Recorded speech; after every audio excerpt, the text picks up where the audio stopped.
Every stylish guy knows what takes an outfit from good to great is the attention to detail. And nothing completes a look like the right belt. You know what ruins a great outfit fast? A worn out belt that doesn't fit right. Most guys are still rocking belts with stretched out holes that either pinch your waist or sag and throw off the whole look. That's why I'm excited to partner with today's sponsor, Anson Belt and Buckle. This family-run company has been around since 2009 and they've completely reimagined how belts should work. Instead of holes, Anson Belt uses a micro-adjustable track system with quarter-inch increments. That means you get the perfect fit every single time. And once you feel that kind of comfort and precision, you'll never want to wear a traditional belt again. The best part, you can mix and match every buckle with any strap. One box set gives you 9 different belt combos, so you'll get to maximize versatility with way less clutter in your closet. But this isn't just about style, it's about feeling more comfortable, more confident, and more put together every time you get dressed. Anson Belt moves with you, so whether you're sitting, standing, or on the go, you're always comfortable and always looking sharp. I've been wearing mine nonstop, and honestly, it's the best belt I've ever owned. Once you try it, you will see exactly what I mean. You won't go back. And here's why you can trust them. They're still proudly family-owned. They've earned over 40,000 5-star reviews, and every belt is backed by a lifetime guarantee on functionality. They stand behind every product they make, and once you try one, you'll understand why. And because Anson Belt and Buckle is sponsoring today's video, when you click the link in the description or scan this QR code to build a box set, you'll get 2 bonus pieces, a buckle and a strap completely free. That's 3 buckles and 3 straps, which you can mix and match into 9 unique belt combos all in one box. It's an exclusive deal you won't get anywhere else, so click the link, build your set, and upgrade your belt game today. It's go time.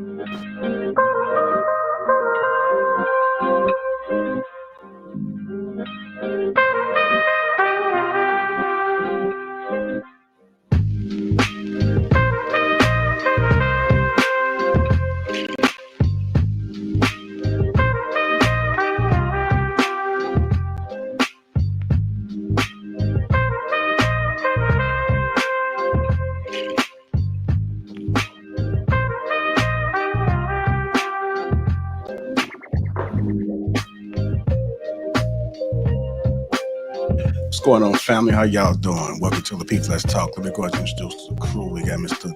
Darwin McPherson, Ty from the Shy, DJ Robinette, M. White, there go Bougie, Dr. Lady O, Trev Smooth, Jamie, Sham on Amy, myself, Lapeef JR. Welcome to Lapeef Let's Talk. What's going on, family? What's going on? How y'all doing? Good, and you? Excellent, man. Blessed to be alive. Tomorrow's Friday.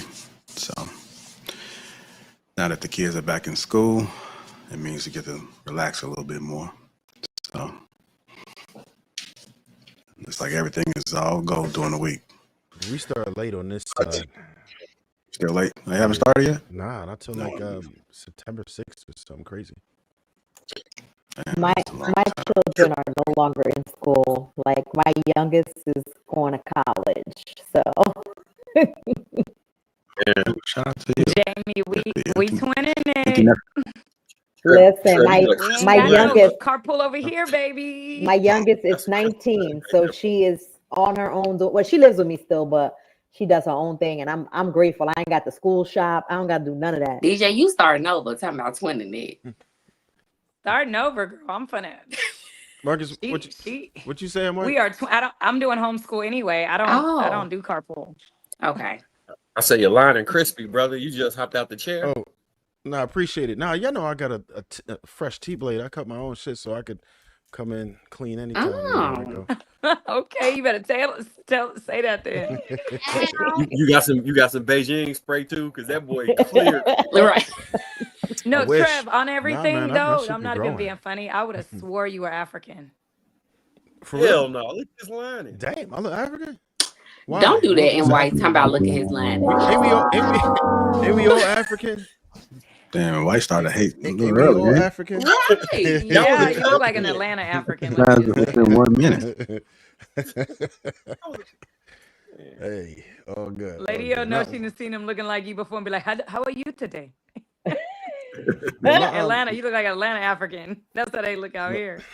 My Not an family's Atlanta Guyanese, though, African. not African, but You got that palm tree shirt on in December. They be like, South America. Hey, Yeah, you got some colors on, like you might got some brown slippers on. with his toes out. Oh shit! I do. The toes ain't out, but I do got some brown slippers on. No You're right. lotion. Oh no! Don't do that. Don't do that. I'm real big on self-care. Y'all better cut that shit Ooh, out. Jesus. Perhaps no ashy heels over there. No, we said if your name was Chavo, that's wow. how it be. Well, you know. It's not doing that orangutan. Anyhow, man, good to see you guys. What's up, Darwin? Like you over there reading something. You can tell you scanning over there. Look like you might be an AI agent or something, man. Man, Nah, I'm just cooling, man. I'm just cooling. Listening. Okay. Darwin look like he be Don't be creating looking robots. up statistics before we start the conversation, Darwin. I don't even know what the conversation is about. I just come in ready. I'm just Wing it. like that. Okay. You know, Darwin Stay stay ready, ready. so He he ain't don't got to gotta get get ready. ready. Period. Yeah. Ready for that clap back, baby. Don't. Yeah, you already know he gonna I'm about to say something, but y'all gonna say pause. Let's go to get the show going, man. I was about to say he was gonna sit on it for a little bit, but Yeah, Paul. yeah, that would have been Pause. Bro, you should have just not even said that. Not even Right. said it. He knew before he said it, he shouldn't have said it. I was okay. There you go. God damn. All right, man. What's going on? See what we got in the chat. AP is in the house. Christopher Matthews, Dale Matthews, Gio Wilson, Daniel Berry, Sport Highlights, Jordan World. What's going on? We got the Paul Berry. Will is in the building, so we'll be taking notes on some of y'all know. Y'all may be familiar with him. What up, bro, Will? Y'all might be the topic for tomorrow. Mr. Center of the World. Who else we got? Swaggero. Trev is in the chat. UNK Sub TV. I'm seeing some new faces up in here. MKD Podcast 569. Sharon Berry. That Bo is in the house as well. What's going on, Bo? How you doing? Shout out to everybody that's in the chat, man. As you guys come in, hit that like button. Also, make sure you subscribe to the channel. And if you are catching this on the replay, hit that like button and subscribe as well. Shout out to the sponsor, Anson Belt and Company. That link is in the description. Let's go ahead and get our belt game up. Fantastic belts. I wear them every day, man. Every time I wear a belt, I wear it. I don't say I wear belts every day, man. I don't wear no belts to the gym, but Don't you be wearing them hoochie daddy shorts? Do they take belts? I mean, Oh damn! I'm on the roll today. You might own one today. Right, why he coming for everybody? Might own one today. Coming in hot. You see, he keep jumping out the screen every time you say something slick. Right, too. I know. He's trying to run ahead. Yeah, like, he know what he's doing. He plotting over there. Let me see who he working with. He probably got somebody he working with on the panel too. It's probably like Dr. Lady O. She's sitting over there. She must got the control over there. Yeah, like you told him. I got trees for you. Okay. Anyhow, man, let's go ahead and get this show started. Excellent show ahead. The main topic is lust is the silent killer of men and women. Are you guys familiar with the word lust? Yes. Yes. Is Very it tied to the Bible? Is it biblical? Or is it just something that's just a No, stand up? I think it is biblical. I feel like the problem is most biblical things end up getting caught somehow in culture and become buzzwords that people really don't understand. Okay. All right. Do we have any Bible thumpers on here that might want to chime in? Oh, y'all gonna stay on mute. Okay. Any regular I folks? wouldn't say I'm a Well, Bible thumper, but I chime in, read but my I'm Bible Yeah. a time or two. Okay. You know, in the Bible it says that you're supposed to, it's a constant battle between your flesh and your spirit. And lust usually comes from when you're leading with your flesh, right? Only what you want, what your body is craving for, opposed to what your actual spirit wants. So instead of going to find your partner or somebody who's actually meant for you, you go for that quick validation or satisfaction, the feeling that you're getting from it. Well, McPherson, what you about to say about the lust? I was going to say that it doesn't make any intellectual sense to say it comes from the Bible. It's just a biological trait. Like you just have a passion, or you have some type of strong sensual feeling for something that is a fleshly desire. It ain't got nothing to do with the Bible. It's just, it was used, and just because it was used in the Bible to indicate that if you don't have any control over your lustful desires, it could, cause problems in your life, doesn't mean that it came from the Bible. It was, the Bible giving instructions, and it just used basic fundamental terms. And typically the people who don't like to be corrected by the Bible, they'll say that the term came from it to try to discredit it, as if it doesn't apply to all other things in life. That's just my 2 cents on it. Well, my 2 cents is I'm a literal person. I am a Taurus, and I'm very literal. Lust is not just sex. It's a strong desire. So just like Darwin said, it's also, you can have a strong desire for food, money, power, drugs. You can lust over a multitude of things. So you can use it in the retrospect of sex, but to say the word came from the Bible is not, it didn't come from the Bible. Like he said, it is a reference point for character in the Bible. My lust never killed anybody, but it brought people to life. 3 of them. I'm not.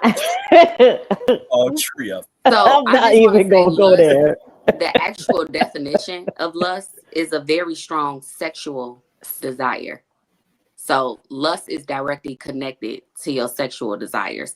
And I also wanted to ask, if it didn't come from the Bible, where in history have we heard of lust before the Bible came into terms? And I'm talking about like the original Bible, the Ethiopian Bible. Like, when was lust a thing? Do you know of any time in history before that where people use that term? Well, I would say if for anybody to answer that, they would have to agree that terms or concepts or understanding of biological, sensual, sexual feelings what preceded the Bible, which wouldn't make any sense if everything in the Bible preceded everything in life.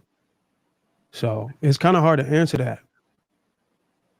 I don't think it is hard, because It's not. lust is considered one of the 7 deadly sins. I feel like lust is one of those things that the Bible talks about to warn us as humans when we are going over the deep end on something in our lives. And I feel like a lot of times people want to discredit biblical principles and truths because of all we know about Christianity and how it was used to subjugate us and during slavery and all of that. So a lot of times people that look like us ain't so beat to want to go to the Bible and give references. But fortunately, and also unfortunately, this is where this term came from. And it's a warning, because the lust of the flesh and the pride of life, those are things that happen in people's lives that destroy them.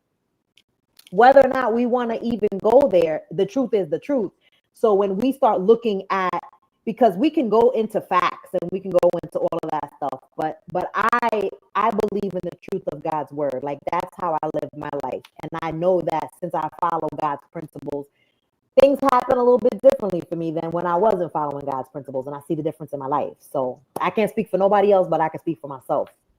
See, and I don't think that Darwin is not saying that it's not in the Bible. No one's discrediting the Bible. What we're saying is that's not where it started. But now to respond to Ty, I think that he can't answer that question because everyone has a different upbringing. So I know as a child, I was raised Jehovah's Witness. So I was bound by religion growing up. So of course I'm going to only hear lust from everyone in the Kingdom Hall. So of course, so if the Bible smacked at you, yes, but who's to say if it wasn't that I wouldn't have heard that as a character trait? We also got to take compensate for other religious, other backgrounds, cultures, and languages that use it. And they might use the exact term. They have the same context of what the feeling is.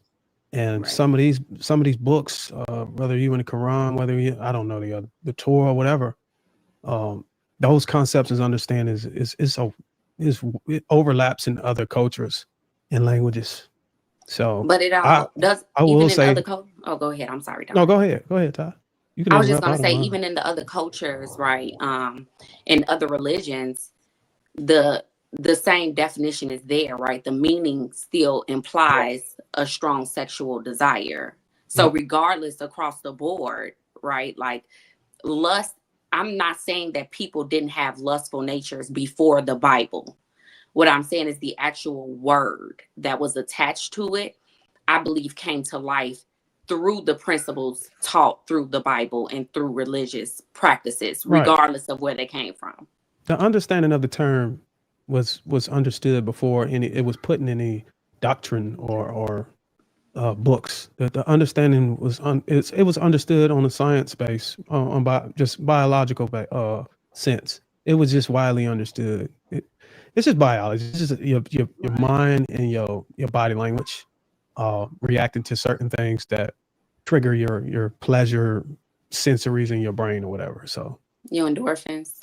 yeah, you can. Yeah, thank you. Yeah. Yeah, I think But everybody. definitely the Bible, like I said, whatever religious group or whatever it's definitely a part of character for me. Right.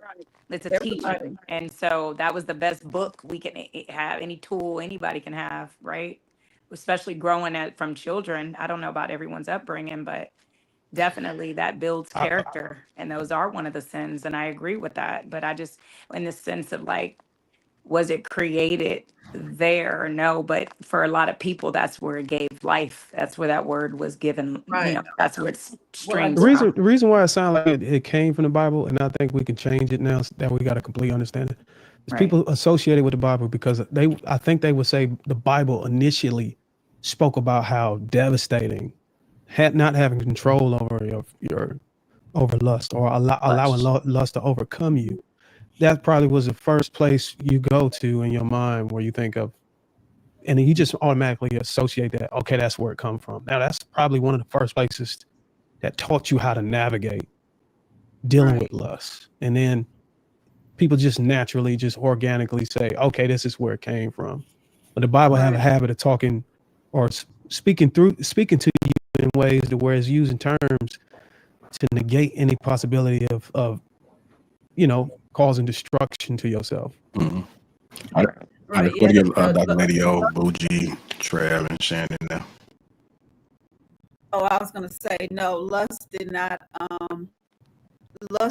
originate in the Bible. It did not originate in the Bible. It's like Derwin said, it is just human nature. And of course, lust is just it's a sin. It talks about sexual sin, but anything could be, like I said it earlier, it could be anything it could be any type of craving that you have. Doesn't necessarily have to narrow it down to sin. I mean, to chocolate. sex. It could be anything, like food, chocolate, anything, food, a lot of stuff, you know. So yeah, that's what lust boils down to. So I think everybody made some good points about it. As a churchgoer, I don't do Bible scriptures and stuff. I'm the first one to say I don't do Bible scriptures, but I will find it and read it. I try not to be one of them Bible thumpers. I just know what's not in there. So, but yeah, so no, everybody made some good points about what lust is. It's just sin, period. But the Bible did take it and run with it, but it didn't originate in the Bible. Okay, go ahead, Bougie.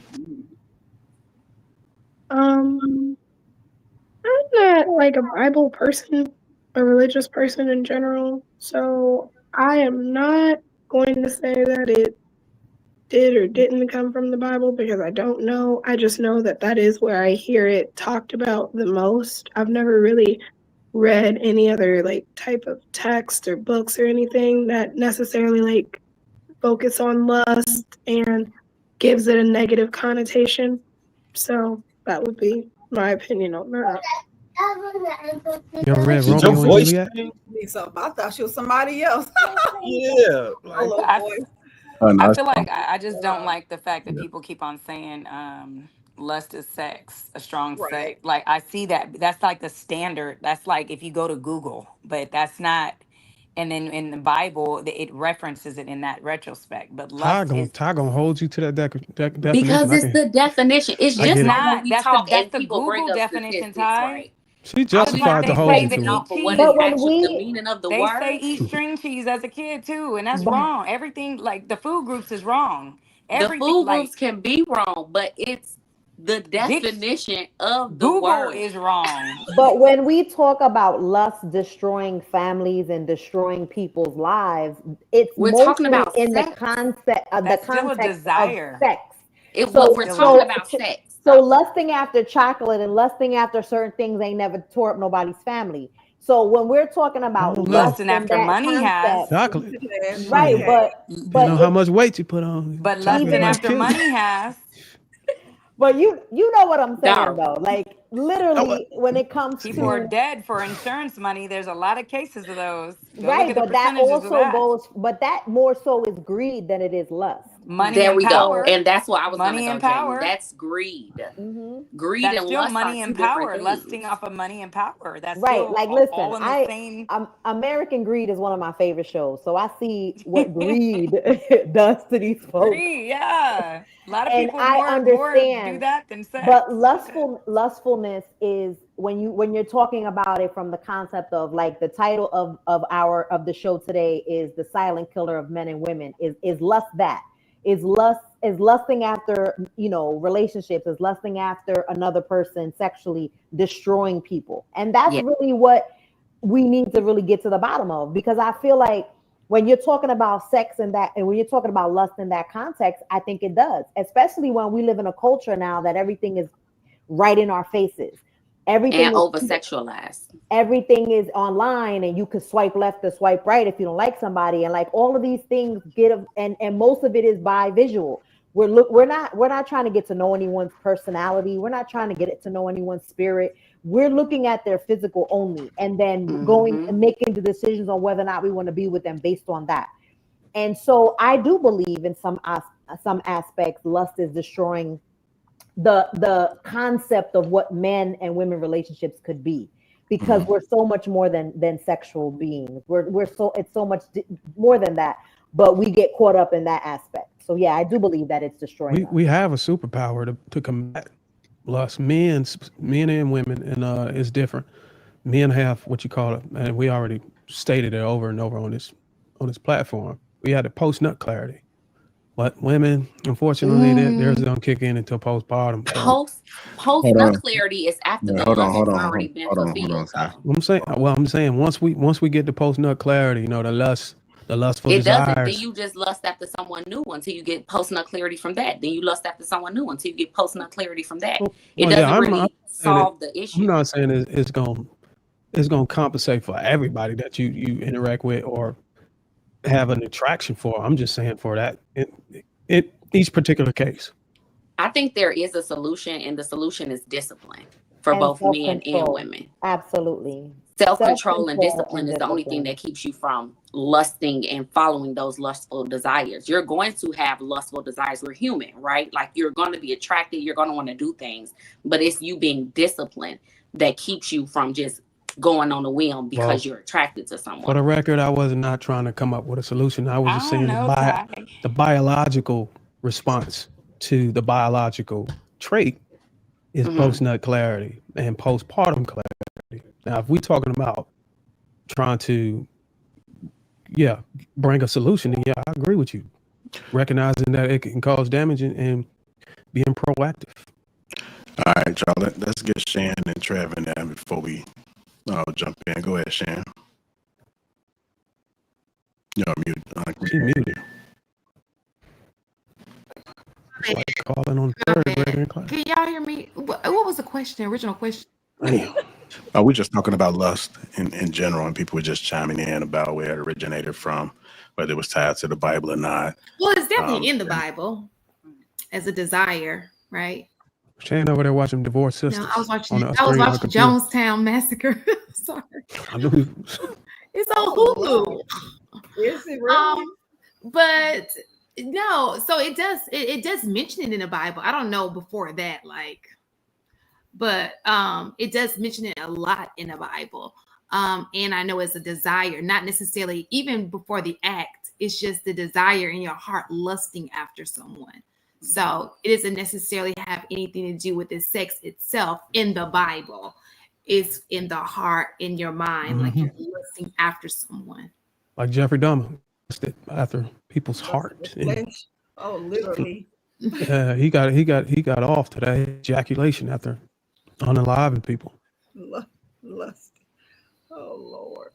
I think it's just simply avoiding the flesh. The Bible, as it relates, talks about the flesh.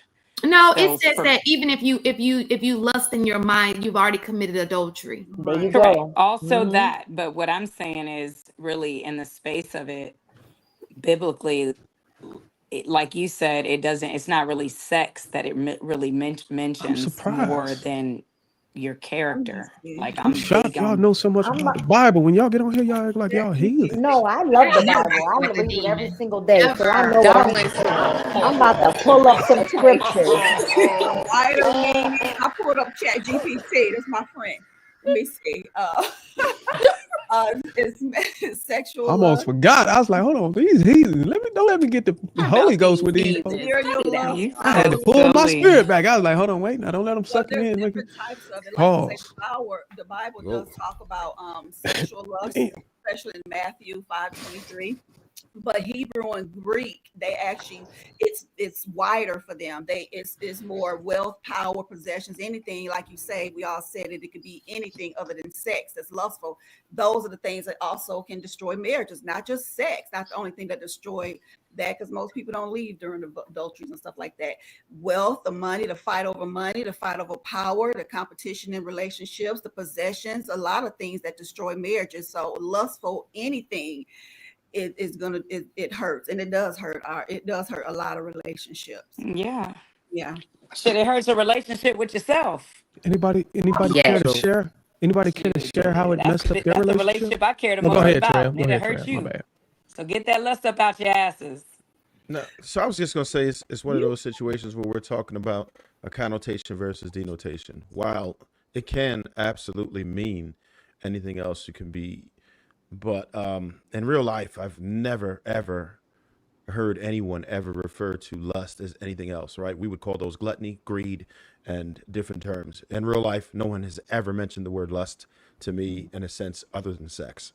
So, I mean, I don't know where else you go with that. That's what I got out of it. I think once somebody, what we're going to be talking about today is likely going to be about what lust does. What is the urban term Thank for you, it? Trey. What is the current term for it in our culture? Ain't it thirst? Yeah. I think Yeah, Oh, you thirst think? yeah. Oh, you be Thirst is a oh, you little said different, right? Thirst, thirst can mean lust, but it can mean other things too. It can mean 'Cause other you things. could be Like thirst can be desperation. desperation is Right. thirst. yeah. Hi, thank I you. guess I was But what raised about too. okay, I was raised too much of a Jehovah's Witness. Lust come out of my mouth every day. I bet his old lustful ass. Right. as long as it don't go. Hey, Lustful look, ass up out my face. DJ, lust can come out of your mouth, but as long as it don't go back in.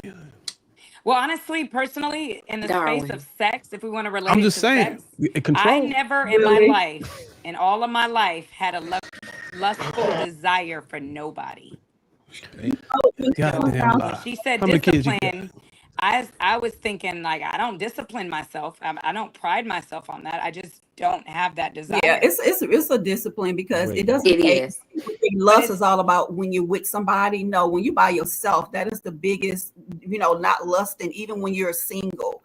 Like I said, it's a discipline that you have, where I'm not, how some people like, oh girl, I can go sleep with him. I do not have that type of desire. I never did Right. Like that. you Right. define me, I don't look Now at I God. might have said I I want don't to have know, your DJ. baby. Anyway, I don't know, DJ. It don't. You I mean, on I you, don't know how we gonna get there. DJ? You But might be lying. You on the record? No, wait a sharing minute then I some just now. look pieces. at people teeth and fingers. Now DJ, I you on? Hey, no, it's a discipline that you have with the good Lord. When DJ, you now don't be lying. You on the record? Don't do okay, that. so Don't do let that. me I got Palm trees.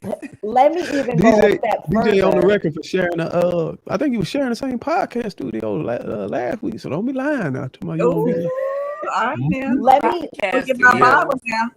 Oh When no, you don't use try words me. like never, just Don't believe say somebody. never. Whenever we Ask saw, Somebody questions, took don't note of that. assume. Somebody whenever took we note saw of that. that man on the podcast, I saw a Ask shadow in the questions. ponytail in the background doing this, and Ask I don't know what. questions, don't assume.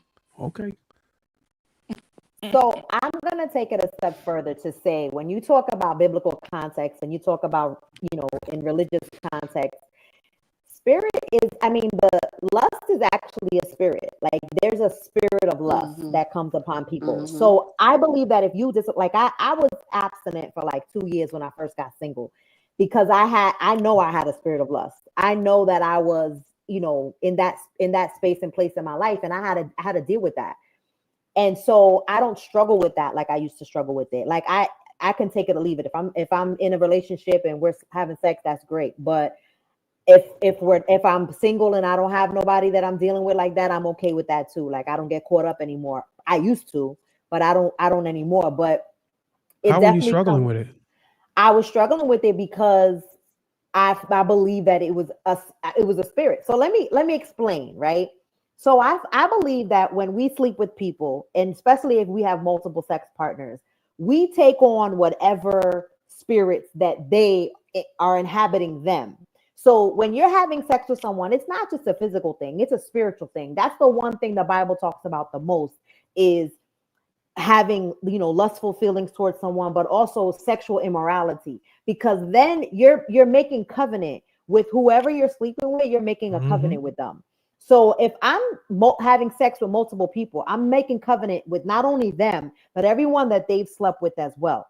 Yep. So along down the line, there's all kinds of spirits that you're interacting with, and you start feeling a different way. You don't even know where this stuff is coming from. It's because you probably done slept with somebody that had that spirit. So I had to go on I went on a 2-year fast when I first became single, and I wasn't with nobody. I wasn't dating. I wasn't having sex. I wasn't doing anything. And God had to really deliver me from that spirit, because I knew that was going on in my life, because I didn't really have control over what I was doing in that moment. Let me ask you this, Janet. I'm glad you overcame it, and it takes a lot of accountability for someone to come on the panel and articulate the changes they've made. And I just want to go on the record to say I really appreciate it, because it's kind of hard to get, you know, people to be vulnerable enough to talk about it. But I mean, before your transformation and before you took that big step to say, you know what, I'm 2 years, I'm good. How rampant were you? Well, at the time I was in a relationship. I was in a committed relationship. I was with him for 3 years. So it wasn't that particular thing, but it was prior to that. I was, you know, if I felt like it, I would do it. It wasn't, and if somebody came, it didn't really matter to me whether I was in a relationship or whether I was just dating someone at the time. If I wanted it, I would get it, and that was pretty much that. Damn. But I mean, no, but it's real. I'm being real. Like, I'm sure he brought me up here because he knew I was gonna be honest. Like, I don't have no reason to lie about nothing, because I have overcame so many things in my life. Amen. And God has blessed me so much that I can talk about these things with full accountability, because I knew that I was out there, like I was doing whatever because I could. And now you have to be able to stimulate my mind before you ever touch my body. And now I'm in a whole different space in my life for that. So amen to that. Y'all give her a round of applause. On your journey, Jamie, of being celibate, right, and not deciding to have sex with anyone else, did you struggle? And I don't know if you did this beforehand, but I know a lot of women, when they go through that journey, they're trying to be celibate from other people, but sometimes you also have to be celibate from yourself, like not having sex with yourself either. No, it was that too. She got the rose. No, I didn't. I had to give up masturbation as well. Like, in order for me to really go clear and full on, I had to get rid of everything. And here's what God did for me. I had to write down every person I've ever slept with in my life. So you had a list? I had to write it all down. How many pages was it? When I tell you, don't answer these questions. This is their baiting you. I didn't even remember some of their names. I had to be like the dude in the red shirt from the club. Like, it was like that. Because you didn't know their name? Listen, Darwin style. Please don't set yourself up for failure, okay? Right. Don't set yourself up for failure. Good girls never fail, baby. Let her come to redemption. 20s. Like, I had a wild teen in 20s. So, like, literally, like, I I had to write them down, and God had to really free me from all of that and the soul ties that became deliverance. You still got that list? Somewhere in one of my journals, I do. Jamie, so You you better your burn own that free will, motherfucker. you was deciding Tear to that engage list in up and burn it. You was So how deciding many to women have a engage list? in that sex of your own How many free women will, have a right? list? If y'all keeping this damn list, I'm telling you what's gonna happen. That man that you gonna be with gonna find that damn list and gonna have a goddamn heart attack. You gonna be like, what the fuck? You fuck You my was cousin? deciding to engage in that sex of your own free Like, that my will, right? home. Oh, you hit. Somebody I was a kid. pressuring you, or No, like when I was okay, I'm gonna say this. In my early years of having sex, I was 16 when I lost my virginity. And what's funny is I was the oldest one in my whole crew that was, but I early on in my like teens, my late teens, I feel like there was more pressure to have sex with these men. And a lot of the men I was with were older. Like my son's father was 30 something and I was 16. So he was a little gross. So like you get like you think now that I look back, you think when somebody says to you, oh, you're so mature for your age, that's a compliment. It's not a compliment. You're a pedophile. No one 30 something should be interested in a kid 16. It's just, it's so I had to look back on those things as well. So I feel like from early on, I was being sexualized by the men around me. And that was, So I feel like even though, it was of my own free will, I was making the choices, but I kind of feel like, did I really have the choice or was I being coerced and felt like I needed to do these things? Yeah, there was likely some grooming involved in that. That's a great disparity between the ages. I mean, 16 is just bogus for somebody that's in their 30s. I would never co-sign that. Did you ever lie about your age? Never. Uh-oh. All right, I do want to play this. I do want to play do this it. clip. I know that in there. Yeah. I do want to play this clip that's relevant to the conversation. And it's talking about is if lust is not addressed before marriage. Lust, when it is over you, there is nothing that you can do that will satisfy it. That is the reason why you see a lot of people who are operating in that spirit of lust, who are really struggling with it. You see that maybe they'll try one thing, maybe they cheat, or maybe they step out, or maybe they sleep with somebody, and that's not enough. They got to go back, and they have to go back again. And then that's not enough. Now they have to go back to somebody else. Now they have to try someone. And sometimes that could be now they're trying a different sex. Now they're exploring multiple people. So if you know a person who is struggling with the spirit of lust, when they come into a marriage, that person is never going to be enough for them. That one person, if you enter into a marriage and lust is your motive, your spouse is never going to be the person who fully satisfies you, because lust is never fully satisfied. And so you see that even before you get married, you start to see that the relationship is moving fast because of a sexual desire that you have. Instead of testing the compatibility and seeing if this is the person that God has for me, you see that things start to move really fast. And most of the conversations are rooted in what we can do sexually, how we can expound on our sexual desires, how we can expand the sexual abundance in this relationship. Y'all know what I mean. And that's how lust maneuvers. You also start to see that when you're operating in a lustful spirit, and this is in marriage or before marriage as well, your prayer life changes. Now you're not talking to God like you used to. You're not reading the word like you used to, because lust is telling you you need something, and prayer is not enough. Talking to God is not enough. God is not your source of comfort anymore. You need a physical body beside you, and you need it all the time. Let's go ahead and talk about if lust is not addressed before marriage. I think everything she said was right on point. And that's what we see in a lot of days now, with people not wanting to be in relationships, or relationships not working and never making it to marriage, because everybody is so focused on fulfilling their lustful desires.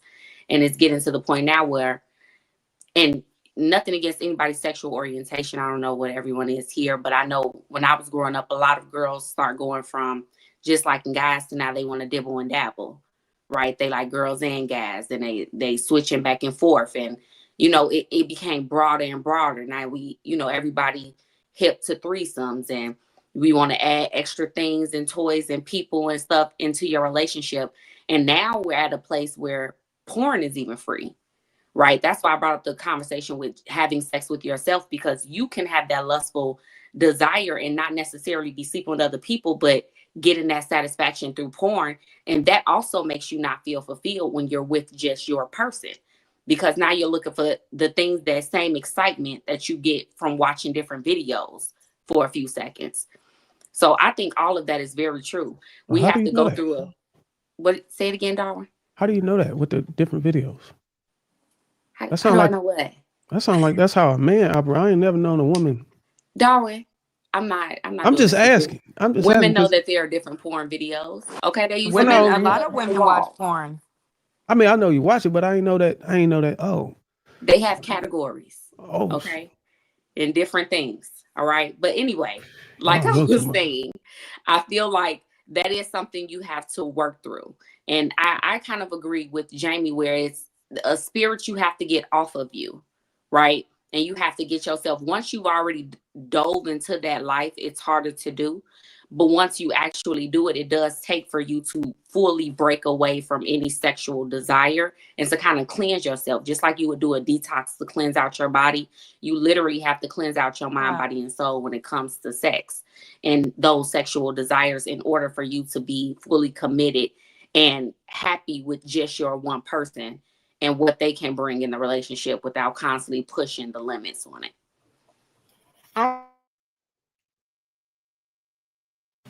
You on mute, Jamie, just so you know. Jamie, there you go. So I wanted to add this caveat as well. A lot of times the church doesn't address these type of things because they tell you that you don't want to, they use that one scripture, it's better to burn and marry than burn with lust, but they don't address, like, is this person even the person for me?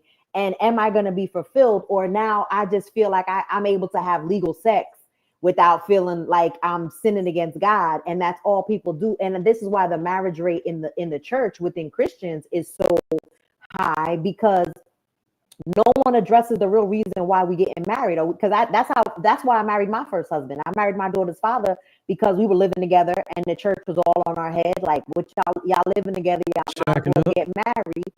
So we ended up getting married. I didn't know this man. And once I started really getting to know him, we weren't living together long. We were only living together for a few months before we got married. And so I would have rather lived with him and kick him out if things didn't work out than marry him. And then now, we have a daughter together, and now I'm in this marriage. I'm in my 20s. I wasn't prepared for any of that. But this is what the church does. They encourage marriage when the two people really don't need to be getting married. They need to be dealing with their lustful desires and why they want to get married in the first place, because it's never about love and partnership. It's always about sex. I think that's a bad I don't know, Jamie. You say you didn't know him, but you up there laying next to him, feeding him, clothing him, washing his drawers, and letting him beat the guts. Like, how much more do you need to know? But that's different though. So you can live with somebody and not know them well enough to want to marry them. You could live with somebody. Look, I've known people that have been living together for years and haven't gotten married because people feel like once you get married, that adds a whole nother element to it. But we were just living together, just getting to know one another. So the church was like, well, y'all living together, y'all might as well get married. So now here we are, married to a stranger. A person you living with is a stranger. Well, basically, because I didn't know that man. And he went from sleeping over once in a while to then all his stuff was in my drawers. Oh, okay. So he gradually cohabitated with you. Right. He was looking for a home. But when y'all doing grown up things? Well, of course we were doing grown up things. That doesn't mean that they know each other. Thank you. Damn, see, that's the way the women. When the baby come along after marriage. That's the problem with after women's marriage, mind. yeah. Y'all minds, hey, you get to know my insides, but you don't. But that's the problem when people don't like. This is when I was 27, I think 26 or 27 when I got married. 27. But this is what happens when you don't really know yourself, and you listen, and you're in a church that's telling you what you're doing is sinful. So let's fix it. See, this is religion will try to fix sin and not address it and deliver you from it. This is what relationship does. Relationship with the Lord will get you delivered. Religion will get you fixed up. So the marriage was a band-aid to what was a deeper issue. that So I you're didn't know admit, this man. so you're admitting that you was going to church, Yes. busting it open. You didn't have no relationship with God. No, I didn't have I had a You was, relationship with religion in the moment. I didn't have a so you relationship with the was just Lord. checking the block going in there. Basically, it was a Damn. formality. So you can't say is, so that's what it was. It was, you was just checking the block. And you thought all you had to do was check the block and everything was good and everybody in church was going to just say, well, she in church, they good to go. Darwin, No. stop bullying her. No, he ain't bullying me because I said what I said. So of course, a lot of people go to church for different reasons. You grew up in church. I Hold pretty on. much grew up in church. So that's just something I felt like as long as I went on Sundays and Wednesdays, I was good. But I didn't have a real relationship with the Lord. I had church. I didn't have Y'all think I'm bullying her? No, I feel like that's what a lot of Christians do, though, right? Like a lot of people who grow up in the church, they grow up with the mindset that that's all you need to do is check it off. And they never really focus on the relationship with God and spending that time in the Bible and understanding the word for yourself. You get so used to someone teaching it to you, right? And giving you that information and you just ride with that, whatever they say, instead of you going in and really trying to understand it yourself. I feel like that's the journey for a lot of people, honestly, who grow up in church, who are Christians, and even of other religions, right? You do what your parents tell you to do until you figure out what works best for you. So I don't think her story is like so crazy in that mindset. Y'all said it was a Christian who tell people to do that. Where did the Christian get that instruction from? The Bible. Basically, people in church all the time, it doesn't mean that they're of God. Like some people just go just to show or make themselves look good, feel good. A lot of times I remember I remember when I first moved to Atlanta, I wanted to see what Creflo Dollar was talking about until I started working and going and operating under fivefolds to a ministry, because I realized 501c3 churches ain't nothing, talking about nothing for me in my spirit. But when I was young, I went to Creflo, and I remember Creflo saying in there, he was like, now about maybe 20% of you are really here for the Lord. The rest of you here for a dating, as a dating app. So go ahead, and he said, I'm gonna just walk off stage, let y'all look at each other and size each other up and see what each other got on, and it's a social party. And in reality, just because you're, and then a lot of people when you're young, you become bound by religion. You got family. It's a lot more forceful people grounded in religion than it is people willingly. As children, we don't just say, hey, mom, take me to this church. We don't like, you know what I'm saying? So it's just saying that, Darwin. It's like you can be at a whole church. I know whole Catholic girls that is outside. I'm not arguing about what's in the church. I'm just letting y'all know that the reason why the word said it's better to marry than to lust is trying to save you from yourself, basically. But your parents, you got to understand, these people in the church, they're not raising you. They thought that your parents told you to keep your legs closed and keep your dick up. You know what I'm saying? They're not extending a lot of their services to compensate for raising you and telling you what's right from wrong. They thought your mom and daddy is supposed to do that part. So whenever they see that your mom and daddy missed the mark, and you come in here with your skirt all the way up and y'all sitting together, and we know y'all busting each other down, the best thing to do is just tell you to get married. I mean, y'all already living together. But I think whenever somebody tell you that, they're just trying to save you from yourself. And to throw it back in their face and say, oh, this is just what Christians do. They not trying to tell you what they not supposed to tell you that. Some of these things, these fundamental, you're supposed to know. As a 27-year-old woman, you knew. You can know these things, but you don't, like, I wasn't in any mindset or position to be marrying nobody. That's the thing that I'm saying. So like, if you're gonna encourage me to get married, then on the other side of that, you need to be setting us up for premarital counseling. You need to be doing all these things. I was just going to ask you that. They didn't require, your church did not require you to do premarital counseling? No. So what we ended up Oh yeah, they're doing not was valid. like some type of compatibility sheet is what we did. We did Oh, like a that's bullshit. compatibility sheet, and then we did like maybe we met with the pastor before he married us, and literally like 2-3 weeks later we were married. But So like Yeah, what that's did your not it. father have y'all do? so my dad was not really around like that. So There that's you go. another thing. There it So is. I know I had daddy issues and why I ended up in the situations that I was in as a teenager and in my 20s, That's what it was. because my dad left when I was 3 and he was, he Damn. was on drugs and he had his own issues as well. So basically I was raising myself. You were doomed. And Yeah, so that I was the had, problem. older brothers, but it wasn't like they were really there when, throughout all of my life. So at this Yeah, point, they I didn't moved have a father away. either, right? I was living in Virginia. My family was in Pennsylvania. So I'm like pretty much on my own. So I'm kind of like flying by the seat of my pants, just trying to figure it out. And this is where I was. And I can honestly sit there and I can admit that, and I can talk about where I used to be, because I know in this stage and place that I'm in right now, I would never. But back then I didn't really know any better because I didn't see anything better. And Jamie, unfortunately, that is the storyline of most women who grow up without their father's direction, or in the home, or having some type of male figure to guide their lives, right? You end up raising yourself, trying to figure out love on your own, and doing that, you fall into a lot of situations that you shouldn't be in. And it takes those journeys, unfortunately, for you to realize, okay, all of that I did was wrong. I made a lot of mistakes. And for some women, they don't realize it. And that's unfortunate, right? But for you to get to that point in life where you figured it out and you realize, like, okay, I need to turn towards a full relationship with God and understanding why I'm even in the situation that I am. And I think it's commendable.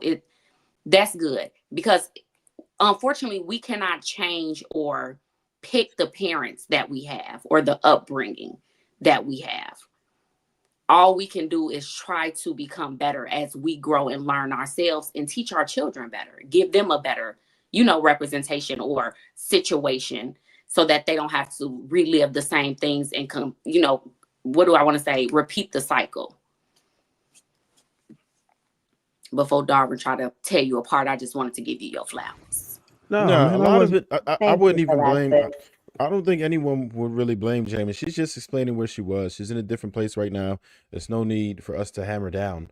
But it is important that, sometimes we ask some questions, and she has no issue telling us about it, because this experience is important. There are some women who were or are in situations that she was in, and it might give them some insight as to, how they can get out of it. Because just judging by the setups, she was already pretty much set up for failure, right? Like, no pops in the house. That's crazy. The church that she went to sounds like it was invalid, right? They didn't even tell you that you should have had premarital counseling. People are telling you to get married. And people going to church, that's one thing, right? That's almost like like coaching. If you just listen to the coach all day while he's just writing on the board, it means nothing. If you're in college and just sit through a lecture, it means nothing. You got to go home and do the work. If you don't practice it on your own, you're still going to lose in life. It has to be something that you take it upon yourself to continue. The church and the Bible verses and everything, that's just guidance. And if they're providing that, even if the church is pretty flaky, if they're giving out proper Bible verses, you can take them on your own. Because there's some people who don't even go to church. Darwin said he don't go to church no more, but he still understands the principles of God and knows what to do, and still grounded by the Bible. As long as you can interpret it. If I feel like if you have trouble interpreting, then you absolutely probably should get to some type of a spiritual leader so they can guide you. But all in all, you're going to have to put in the work at some point. So yeah, Jamie, shout out to you for at least explaining the situation, because I hope some of the younger ladies could learn from it, because that right there, man. It's I understand it's a lot, but it's a necessary And evil. it's Sometimes we real. gotta Like, this is what be real people are out here. going through. And my daughter now, I'm raising a daughter. My daughter is 19 years old and she's never been in a relationship. She's still a virgin. And she's like, I'm grateful that you became the person that you were to teach us better. I mean, and she has older brothers too that were a part of her life. She has her stepdad who's raised her and loves her. But I wanted her to be different. I didn't want her to deal with what I went through. And so me going through what I'm going through, I don't care what people think about me and what people say, because I know I've overcome. So this was 20 years ago. I don't care.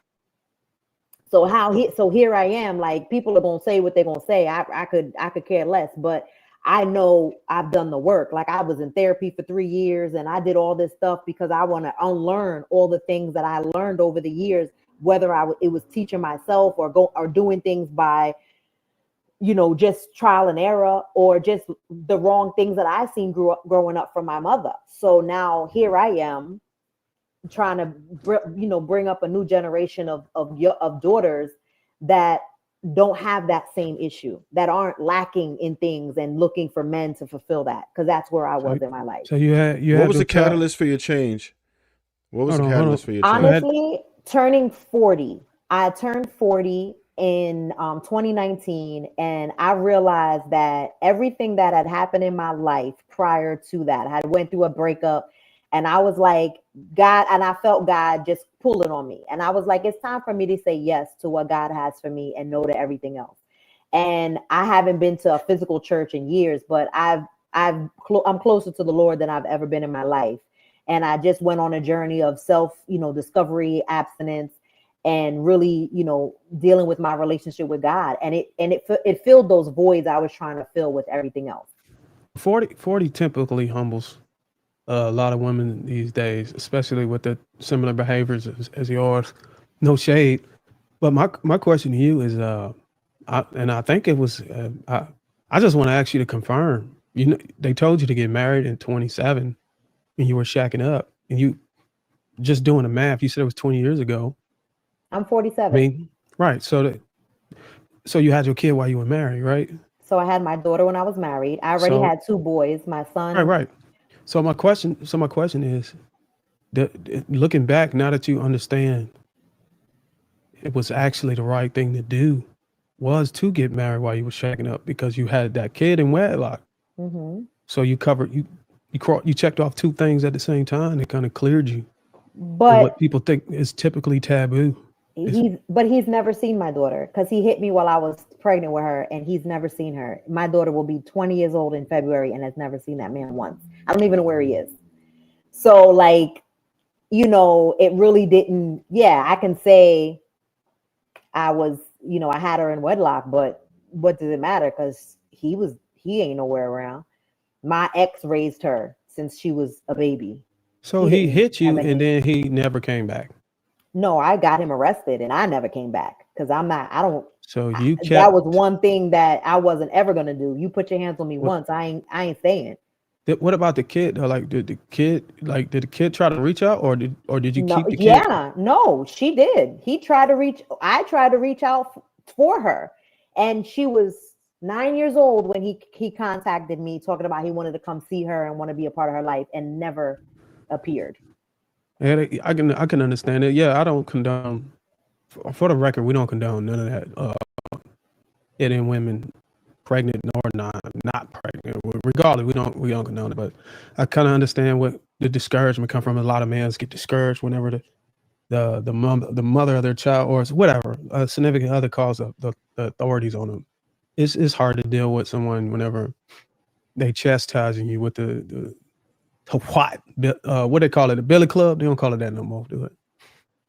So what should you chastise them with if they put their hands on you and you're pregnant with their child?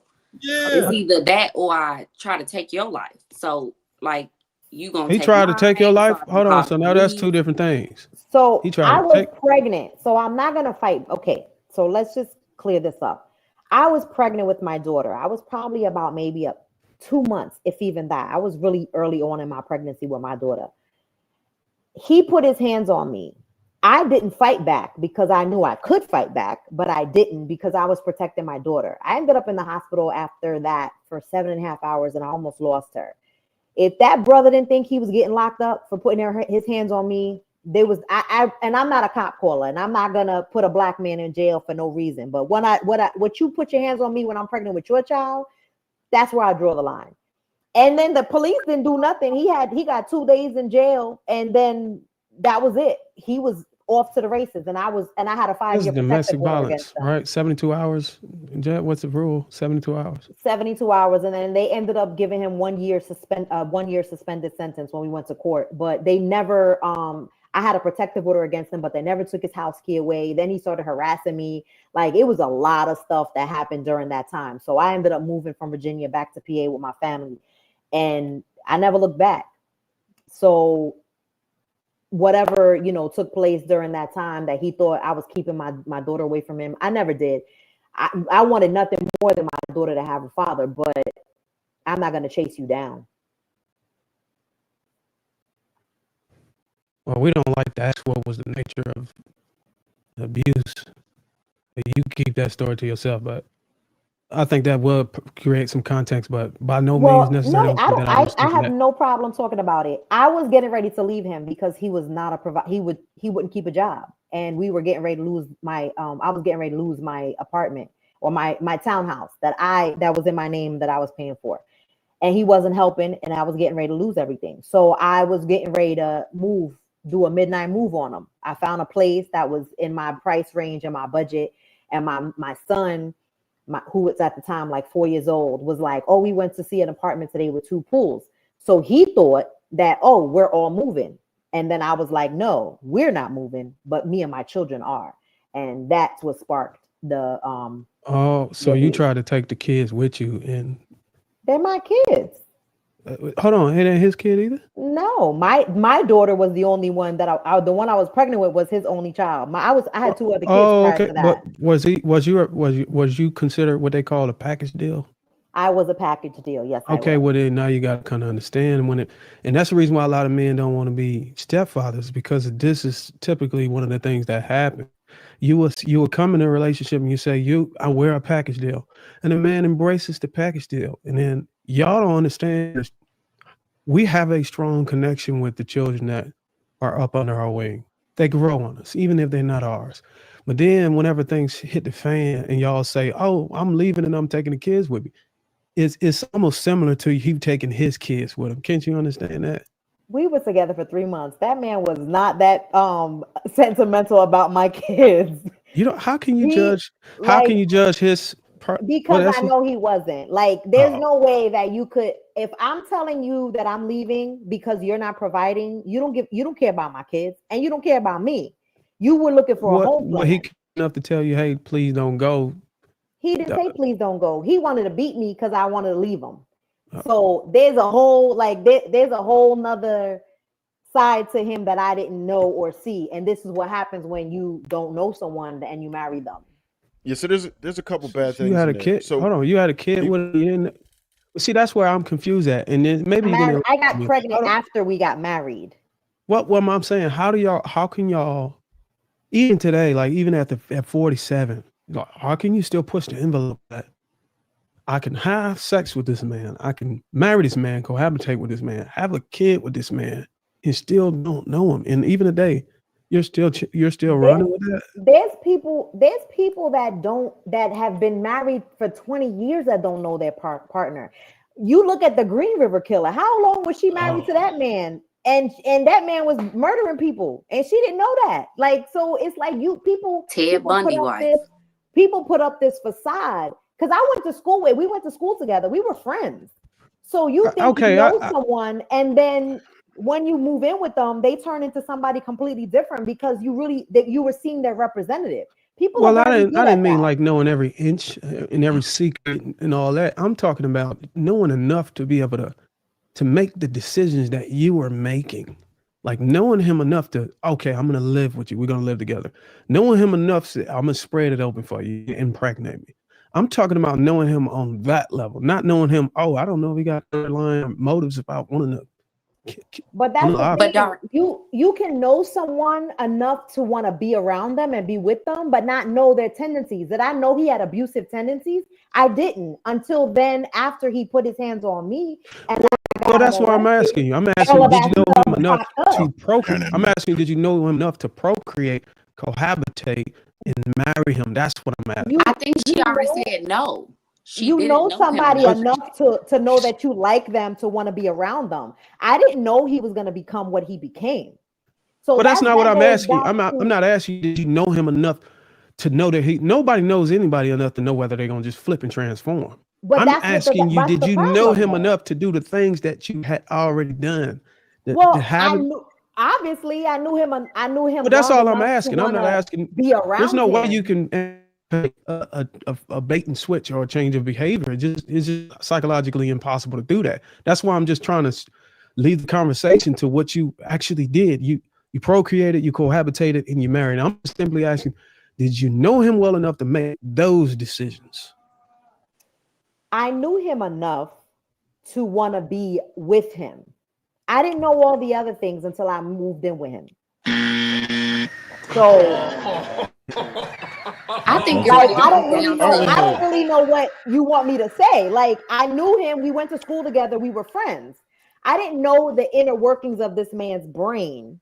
I didn't know that he was going to become the person that he was when we moved in together and I married him and got pregnant. Like do we know people? Do we ever know that? I only had one question. You said y'all were together for about 90 days, so he couldn't really get attached to your children too long, right? Can you hear me? I think she froze. From the time we okay. Wait, I can see y'all. Y'all can't see me? I can see you now. We got you. You back. Okay. So from the time we went to school, we were in school together. We were friends and we were friendly at school, and then we started dating. From the time we started dating till he moved in with me and we got married was literally like 3 months. And then damn. That's what I'm saying. It was 3 months. It wasn't a whole lot of time. So the only problem that most people will have with that, and I dig it, you changed now, but to expect a man to be a provider within 90 days is kind of out there. Like if someone expected me to be a provider, expect you to keep a job. All I wanted was him to keep a job. You said no, Trev, she started off and said he wouldn't keep a job. He couldn't keep a job. Wasn't helping with the why did y'all plan a child? Why did y'all plan a child together? We didn't plan a child. I got pregnant. Oh God. They were operating in lust. We're having sex. Operating in lust.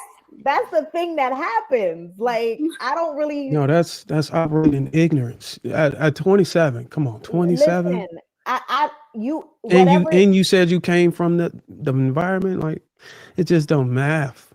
That's all. And I'm gonna let somebody else talk. I feel like you could say it doesn't math, but I can understand her full story if you really look at the bigger picture, right?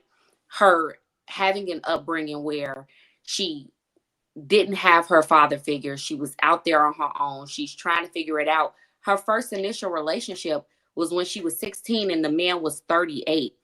So she already started off looking for someone to replace that father figure. So between 16 and 27, even though there was growth, right? There was change. She still wasn't at the level that she could have been had she had those already in place.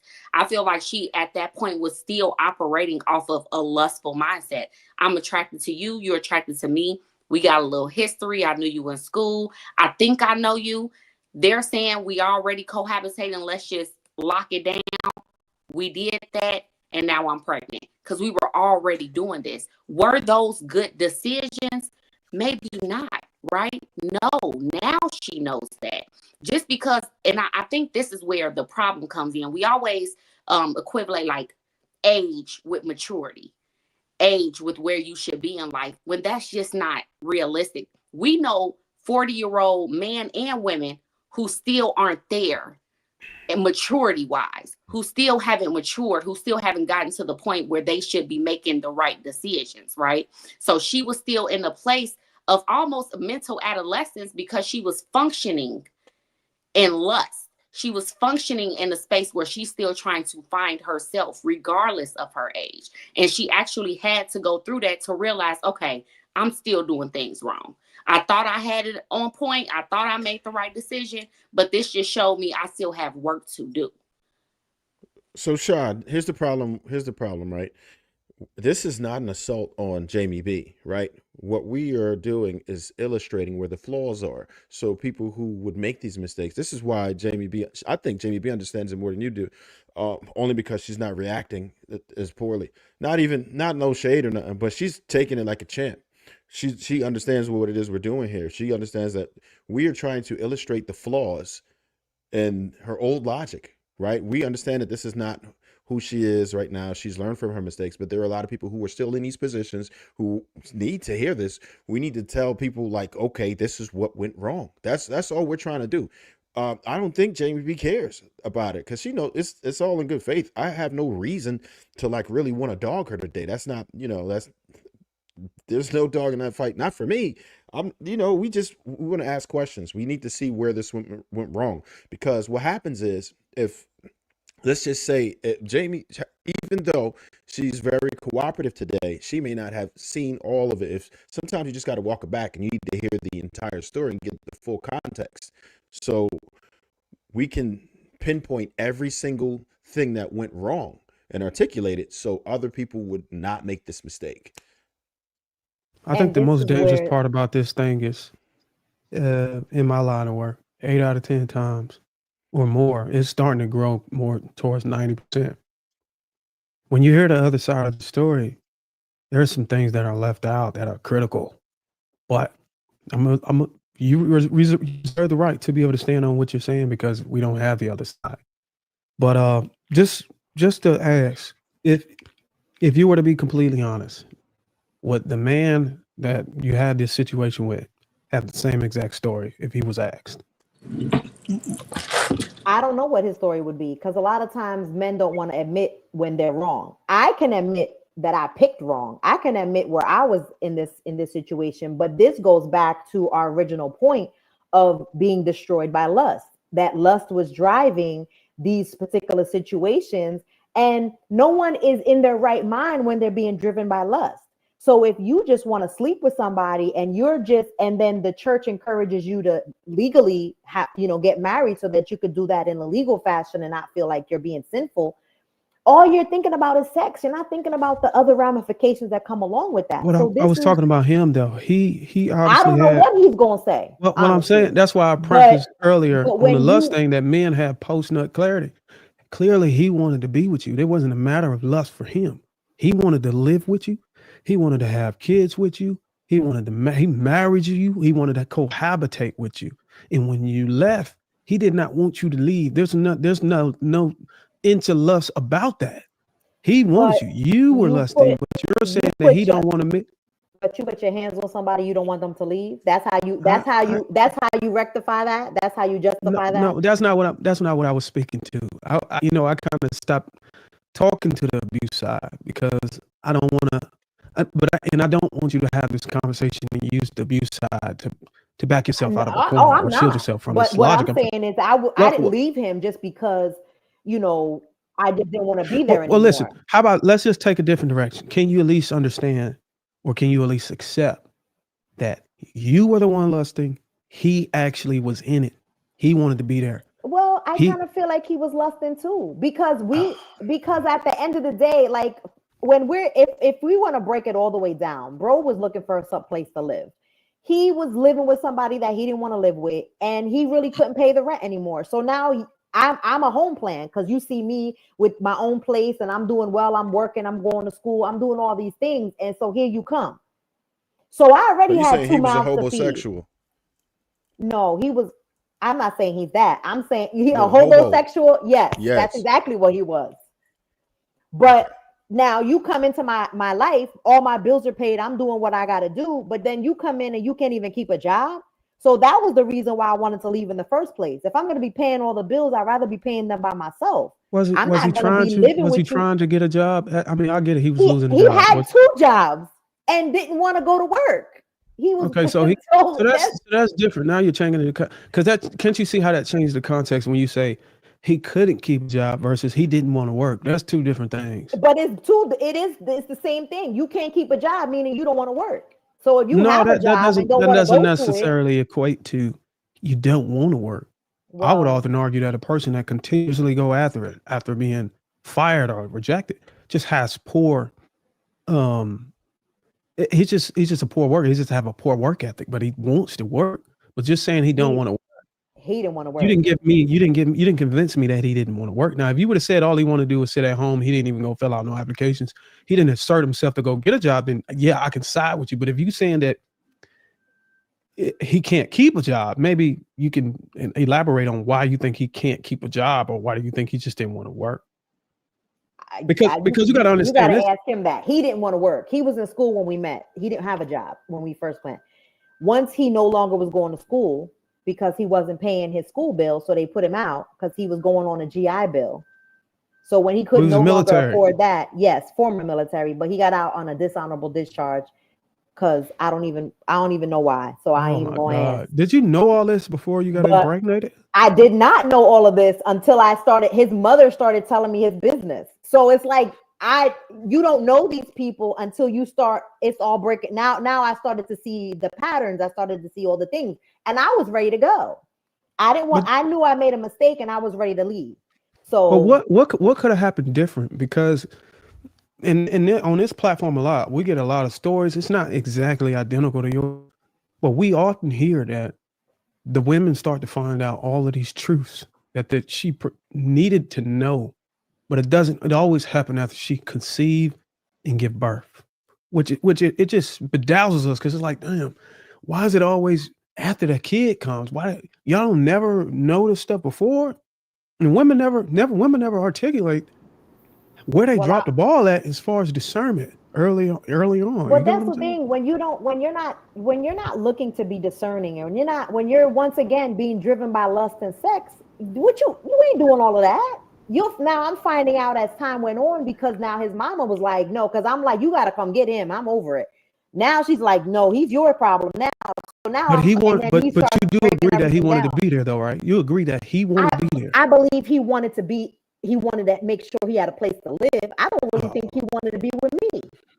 I think he wanted what I was doing for him. If you would have okay, let me ask a different question.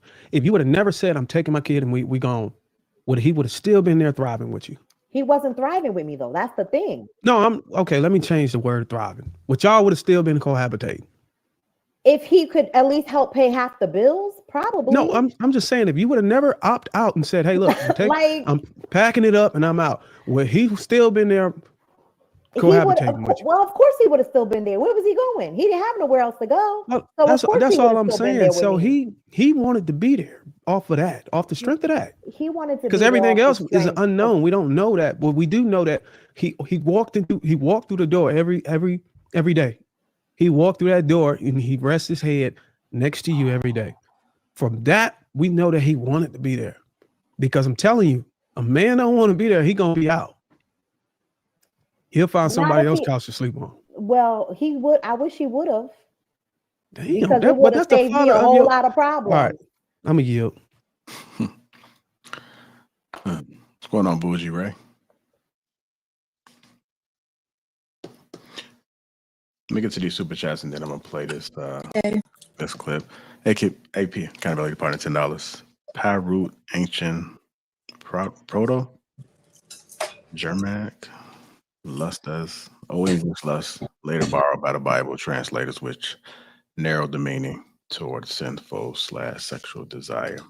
Eugene Steele, member for 37 months, everybody has lust on their mind. The discipline is when or if you act on it. David, 999. Good evening, everyone. I'm 35 years old. I'm in Virginia. Ladies, is that a red flag? And I am an engineer, and I have several hobbies like fighting and dancing. He said he a virgin, not in Virginia. No. This is what's in my cup. I have the worst luck with women. Advice? ? AP accountability partner. Hey, he just paid for some advice. Yeah, can we address that? We need to address him. He skipped right past. He wanted to hear the women specifically. I have questions. You 35 Go ahead and give years me old, advice then, ladies. An engineer, and I have several hobbies like fighting and dancing, but you have the worst luck with women. I I need more. Like, I wish his picture wasn't an alien and we could see him and who he is. Because why are you 35 years old and still a virgin? This remind me of a What type of engineer is he? Damn, that's why niggas gonna go to y'all for no advice. Yeah, listen, look. No, it's David, not. if you wanna, But David, let's come be up. honest, right? Hold on, First, y'all. Hold on. just like men, women are attracted to looks first, and then if your looks aren't there, your personality has to match.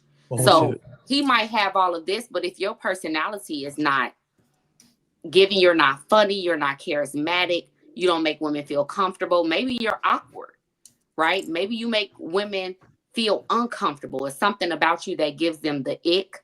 Unfortunately, that might be why you're having an issue. Because I would honestly like to know why you're 35 years old and you're still a virgin. So y'all want him to come here so y'all can look at his face and see if he ugly. Y'all try. We need to see his face. I mean, let's be honest. Yes.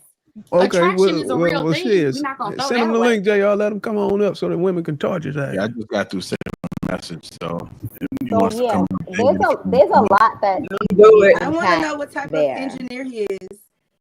What if he own his house, right? Is that good? Yeah, that's why I said I need some more questions. I'm not really worried about how you look. I want to know some other things. You want to know whether that money comes All right, in, come on up. I want to know, first of all, what type of engineer he is. I said that like 4 times. You say a bicycle engineer. That good? What type of engineer is that? He did not say that. What's the professional name for that? He didn't say that. Tritech. Come on up here now, David Dries. Let him speak for himself. He can speak for it. He gonna come up here. Right. He ain't coming up here. Not after what we just said. Yeah. I want to know what type of engineer is it. Jane Steele, 37 months. Everybody has lust on their mind. The discipline is when or if you act on it. AP, accountability partner, also member $20. Jamie, thank you for sharing. I think that acknowledgement was important. I had a relationship with religion, not God. Stay on the journey. God will guide you correctly, even with a 98 body count. He wants you to seek him. Ilkan Ali, 1999. If they don't know better, because they didn't have a father or a man in their life dealing sexually with men, how they know better now without listening to a man? What they learn listening to themselves? Who taught them? Ilkan Ali again, 1999. How they become better women because they stay away from men and kept their legs closed? What did they learn that has to do with being better for people, a man and kids? They didn't change. They just got higher expectations. Ilkan Ali, 1999. Again, they never say they were bad people choosing bad people, but they called the men bad. They'll say trauma bonded, broken, and need to heal. It's always the same story, respectfully. They never deal with a man they call good. Ali again, 999. What was good about men? Why did she deal with them? How did they end up with her if they were so bad? They always angels in their stories 3 times, and she never the bad person. The math ain't mathing. AP, $10. Jamie, you laid it all bare. That's not easy to do with the hyenas and jackals online. We see the peace you have in your story. 2 questions. What did you do wrong in the marriage, and how have you grown? Can I answer? Yeah. Okay. So what I did wrong in the marriage was marrying someone I didn't know. That was the first thing. And the second thing is how I've grown. Like I went to not only therapy, but I had to look within to see what the root cause of why I was making decisions that I was making. And so I had to do the work, not only just go to therapy and sit and tell my story, but I had to do the work. And I've been single now for 6 years, and by choice, because I really am grateful to have this time to really focus on my healing, to focus on learning different unlearning some of the things I learned growing up on what it looked like to date and to be in relationships, because I didn't see a healthy relationship until I met my spiritual parents, who have been together for 45 years. I just lost my spiritual father 3 months ago, and he became that guide for me, and to show me what a man is supposed to be in a relationship. So that's the work that I did, and just reflecting and holding myself accountable, because we can only make the decisions that we make based on the information we have at the time. So when you know better, you do better. That's it. Ilkan Ali, 199. So why isn't those men broken? Why aren't those men healing? Why we never give the man the mental health grace? Lacey, $2. She needed help with the bills. That's it. Ilkan Ali, 1999. If he was a bad man and engaged in DV, why would you have stayed if he worked? Doesn't make sense. Tad, stop co-signing. You better than that. LOL. Let her take the L and own it, not being a good person too, along with them men 3 times. Barno with the $5, also a member. Shout out to you. And lastly, I'll leave with the 199. What is the work? I think I just said what the work was. Therapy, holding myself accountable to make better decisions. Like, I don't really, and I want to address him real fast, because it didn't matter whether or not he worked. The reason why I was leaving was because he wouldn't keep a job, but the domestic violence occurred after he knew I was leaving. So no, I'm not going to stay whether he was working or paying the bills at that point or not, because I'm out of there. But people have a lot of opinions and they have a lot that they want to say, but I never said these men were bad. I chose bad. So this is what I got from what I chose. So I'm going to always hold myself accountable. I got a question. Have you ever asked these guys what they didn't like about you? Because, because it's always two, you know what I mean? Like, I don't invalidate that you chose wrong, right? But this is when I learned the self-accountability. I asked the men what is something that they didn't like about me. Because it's always two. If things I didn't like about them, but it was the way they reacted, it was about me as well. I feel like we choosing wrong. That's one part of it, but we also got to know where we go wrong as well. So that was just a question that I was asking. Is it something that they said that they didn't like about you? So I never got a chance to talk to him about anything, because I never seen him again after that. But yeah, that's fair. And the reason why, that's a fair assessment. Because the reason why I asked, when I was doing my self-accountability, I asked 3 different guys, my ex-husband, my ex, and my ex-partner, and they all came to the same thing. So that's how I knew it. That's something that I had to work on. So that's what I'm saying. Had you had that type of accountability before? But I did talk to my ex. You. Talking back? No, that was one of my mouth. Actually, that's false. I do not talk back. That's false. What they didn't like? None of y'all business. It ain't my day. We on Jamie today. No, it's me. No. Be honest with you. I had a whole lot of insecurities, and that could really drain. And men don't like that, and I had to learn that as well. So that's what I'm saying. Is it something that they didn't like about you, and it shows if you're questioning them. You look at and then these are things like that. So definitely. That's what I'm saying. Is something I can say what my ex would say about me that he didn't like, that caused us problems was I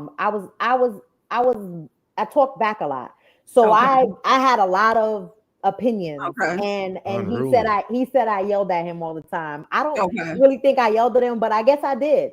Take it. Yeah, that's a fair assessment. But you just learn. Yeah. And lock his ass up. But being Hispanic, we're already loud. I'm already a loud person, and I'm already animated when I speak. So I talk with my hands. So that could come off as aggressive.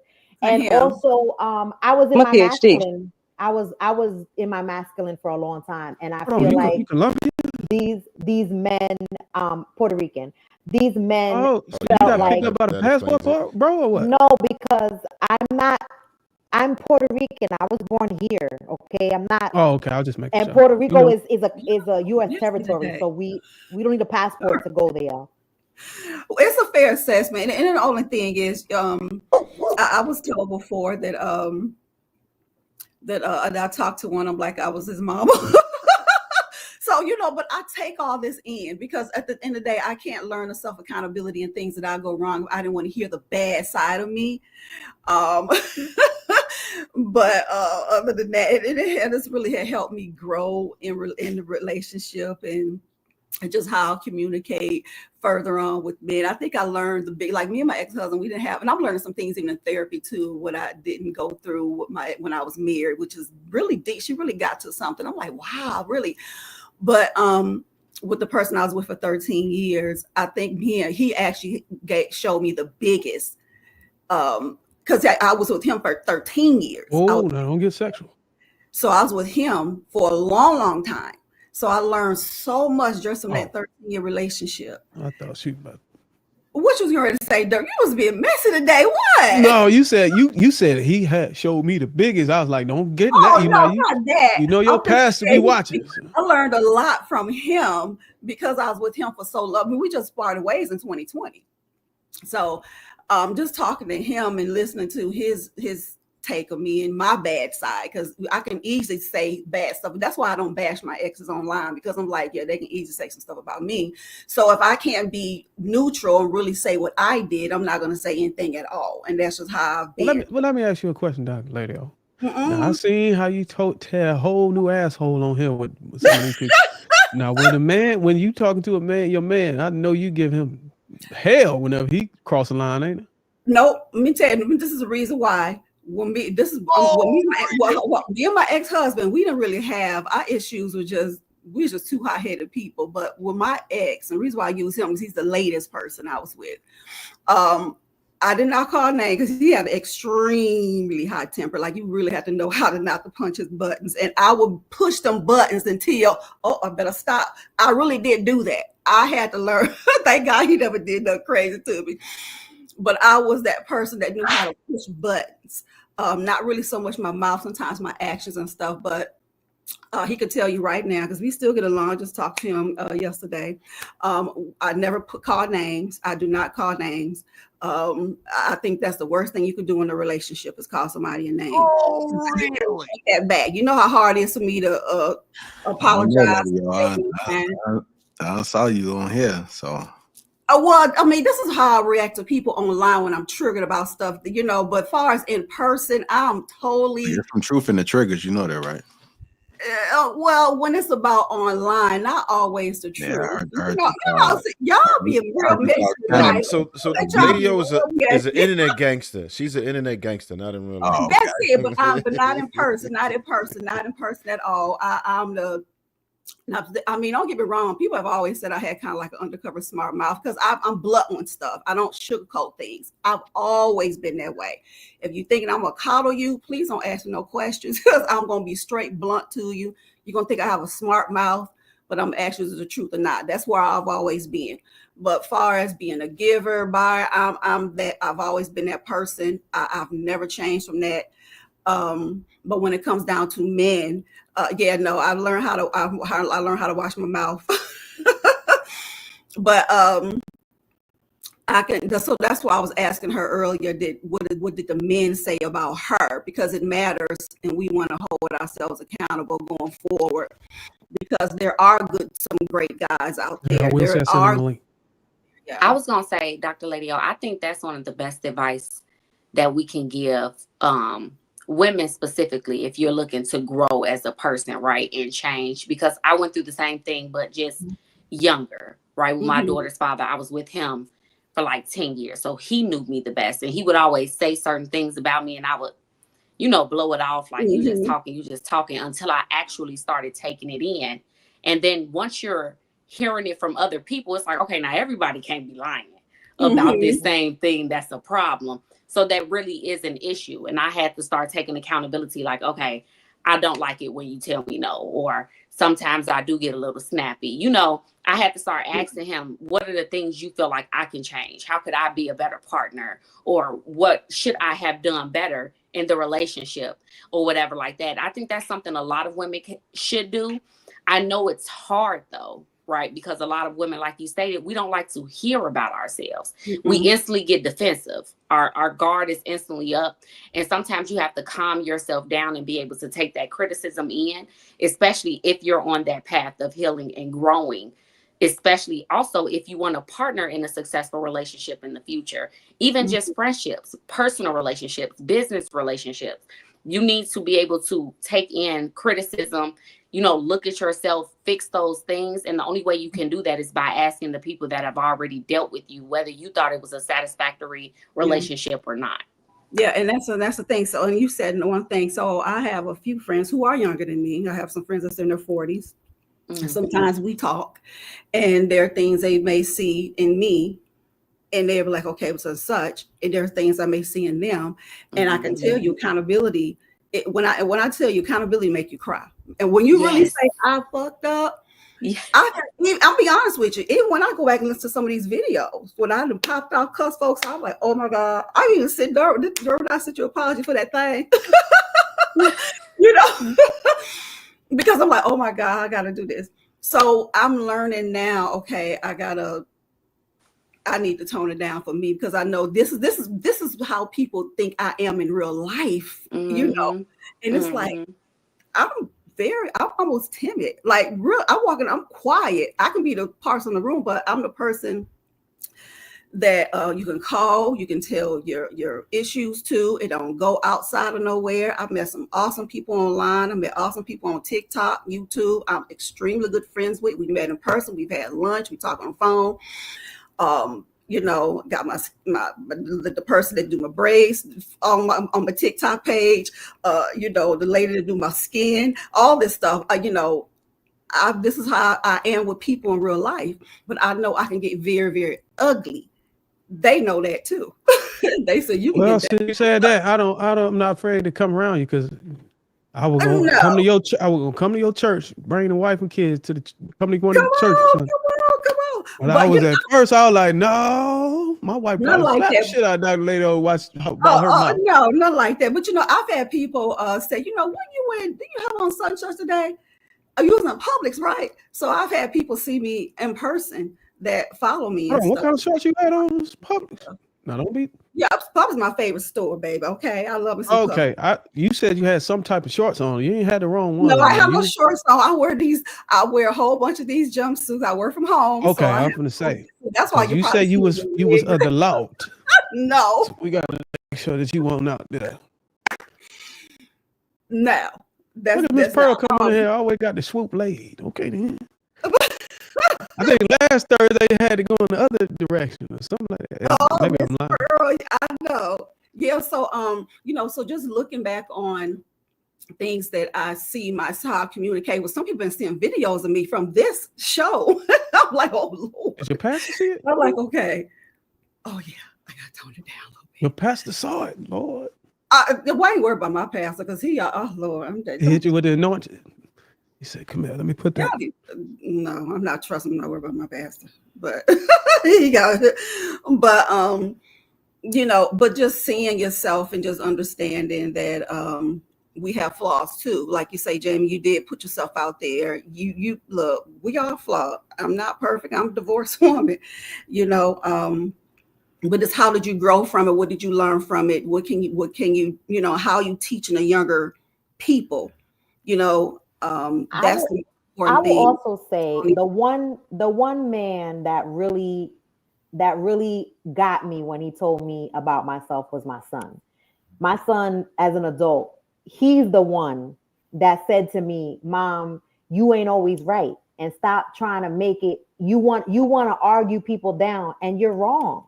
And it's okay to be wrong sometimes. And he said to me, you make people feel like they're not as smart as you if they're telling you that you're wrong.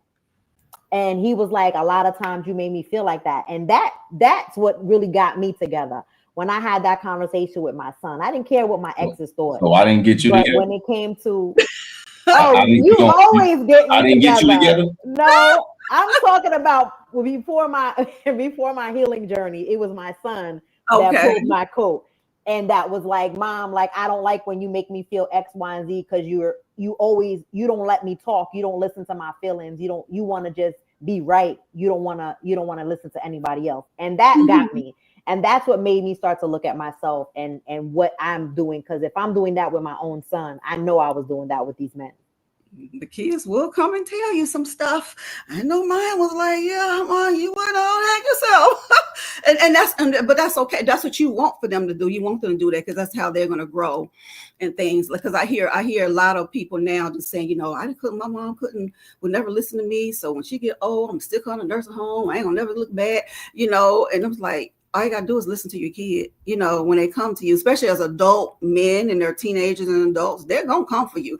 I don't know why people think they little kids ain't coming for them when they get older. They coming for y'all. Because I went after my mama and my kids came after me, okay? And that's the hardest conversation to have. My dad, I want you to sit down and tell us what happened. They asked these questions and I had to answer it. It was hurtful, but I had to do it so they can grow and be the men that they are. I'm just saying it's gonna happen. And accountability, you don't get through life without accountability. Jamie, real quick, you're not from New York, are you? The Bronx. Oh, okay. Oh yeah, y'all. You can hear it in her voice. I already know what it is. Hey, can I ask y'all a question? One thing for our land, if you I've been listening to this channel called Sprout. It's SPROUGHT. He talks to a lot of older people. I'm talking about from Chef Babette Davis. She's in her 70s. The fitness lady, the vegan lady, that talks to her, how she was married 4 times. Her 4th marriage has lasted 30-some years. And she talks about so much stuff. She talks about, there was a lady 99 years old. I mean, you go listen to their stories and listen to a lot of things that they had to say and how they had to grow. You never ever continue. You never ever stop growing. Y'all in your 30s and 40s, 50s, you got 60s, 70s, 80s, everything. You're not going to think the same as you did 5-10 years ago. You absolutely not. I promise you not. If you are, you didn't grow. I kid you not. You're not going to think the same. That's why I say when somebody is younger, it's harder when I talk to somebody significantly younger about certain things, because I'm like, yeah, I already had that mindset before. I ain't there no more, but I hear you, so I just want to say that you can only do it through accepting accountability through your lifetime. Yeah. Hey, Will, you had a question? Yeah. With all this growing y'all be doing, can y'all tell me what men, maybe Todd specifically, can y'all tell me what men's story y'all hear that y'all resonate with and y'all understand where he's coming from? I mean, but be specific. That's a little too broad. No, it's not broad, because Jamie said something and she was all over the place, and Todd understood exactly what she was talking about. So I'm saying, is that typical where y'all can hear a man tell his story and y'all understand where he's coming from? Yeah. I've had plenty of situations where I've heard a man's story of their, interpretation of what happened for certain events, and I understood. Say it again, Will. I'm sorry. When he's not talking like a woman. And he's not talking like a woman. And he's not talking like a woman. I can still understand his perspective. Yes. So you understand that these women out here be on some ain't business? Yeah. There are some women that be on ain't shit business. Yeah. What you say, Will? You muted yourself. Some. Yeah, I'm going to say some. I'm going to say some because I won't say that all women are like that. No, I know women that aren't. You trying to say a whole lot of us trifling as hell. What you trying to say? There are some. I think you look at Jamie's situation. Hold on, I'll be right back. Hold on, sorry. Yeah, you don't know. Okay. Yeah, he get ready. Right in the middle. Hey, the dude will be so mad every time. Like every time I see him on the show, he's always upset. Like my baby, who hurt me, was mad. Yeah, every time. I know we wasn't on here a long time together the last time, but I noticed. Excuse me, y'all lost my voice. I noticed you were so salty on the last time I saw you on here. I'm like, who hurt you? You want to know? You want to know who hurt me? Yeah. Are you? Hold on. So if I tell you the name of the person, are you gonna do something? I don't need that name. I want the backstory, because you was so bitter and salty, and I wanted to know the backstory behind that. Whoa. Bitter. Well, see, I can't really get into this with you right now because my baby gonna keep screaming. I'm kind of on daddy duty, but so you say who hurt me. So if I give you the name, are you gonna go defend my honor? I said I don't need the name. I just want the backstory. Well, you didn't ask for the story. You said who. That's why I'm clarifying what I meant by who. I don't need their name. Also, I just want can the you story. rephrase the question then so I can understand what you're asking me? What's the backstory behind why you come across so bitter and salty? Can you tell me what I say that's bitter so I can understand how to address what you're saying? It's not necessarily specific thing you said. And I'm listening. Go ahead. And I want you to not like pick it apart with the semantics because I saw you were doing that too. I just wanted to know, your energy gives bitter and salty, period. Like it ain't even a specific phrase.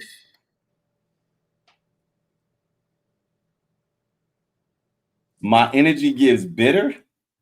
Explain. I hear what you're saying, but I don't understand what you're saying. So I want to respond to it, but I got to understand what you're asking me first.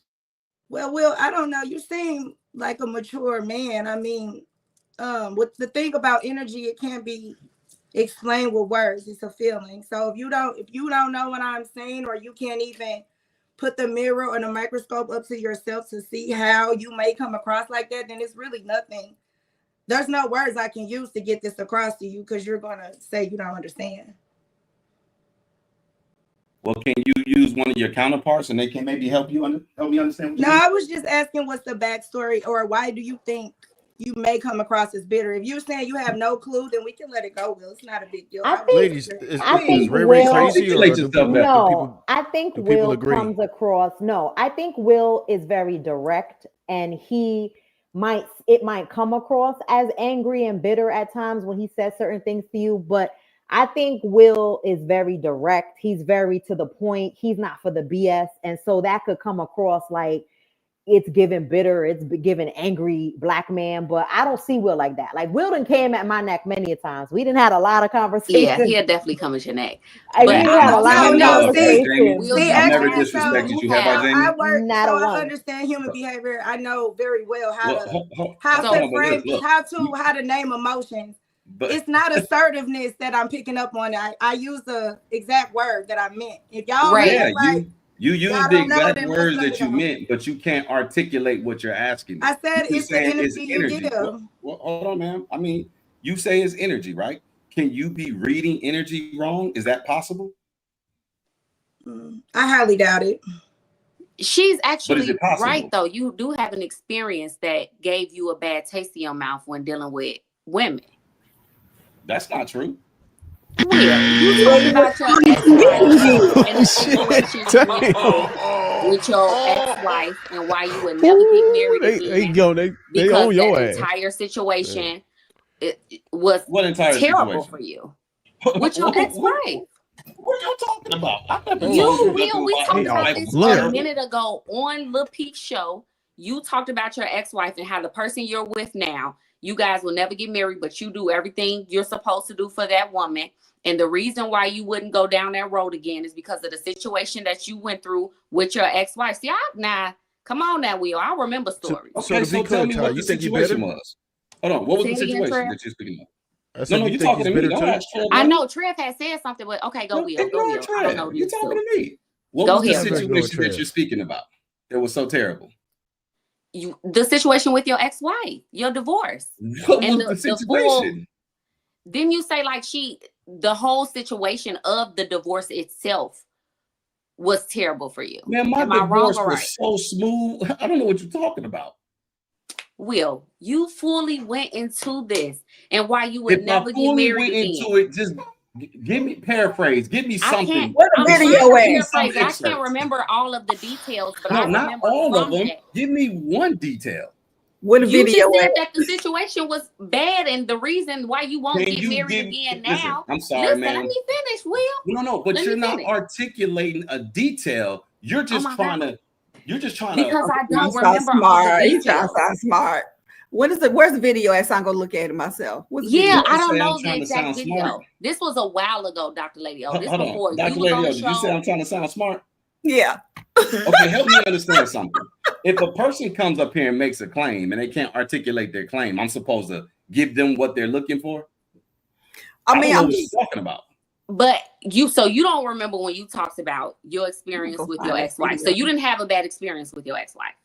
That didn't put a bad taste in your mouth. Everybody has bad experiences with everybody in relationships. Didn't put a bad taste in your mouth to the point where you don't want to get married again? I told you no. My marriage was not bad. I don't know what you're talking about. Was it the wrong person? I wish I could find a video. I mean, anytime something ended in divorce, I would think it was the wrong person. This is the point. See, look at this. I'm just asking y'all to articulate yourselves. Y'all can't. Y'all want me to the best of my ability for you. If I gave all this crazy descriptive perspective of how bad it was, you should be able to pull something from that to tell me what it was like. Why you just can't elaborate? Why won't you just elaborate, Will? Why you keep asking? How could I elaborate when I don't know what they're talking about? If I told her, listen, if I said something, we making up. You if I said something on the World Wide Web, I have no problem saying it. All I'm saying, Ray, is he did. No, you're probably hallucinating. He doesn't remember. What I was asking, to be clear, you also think he's bitter and salty.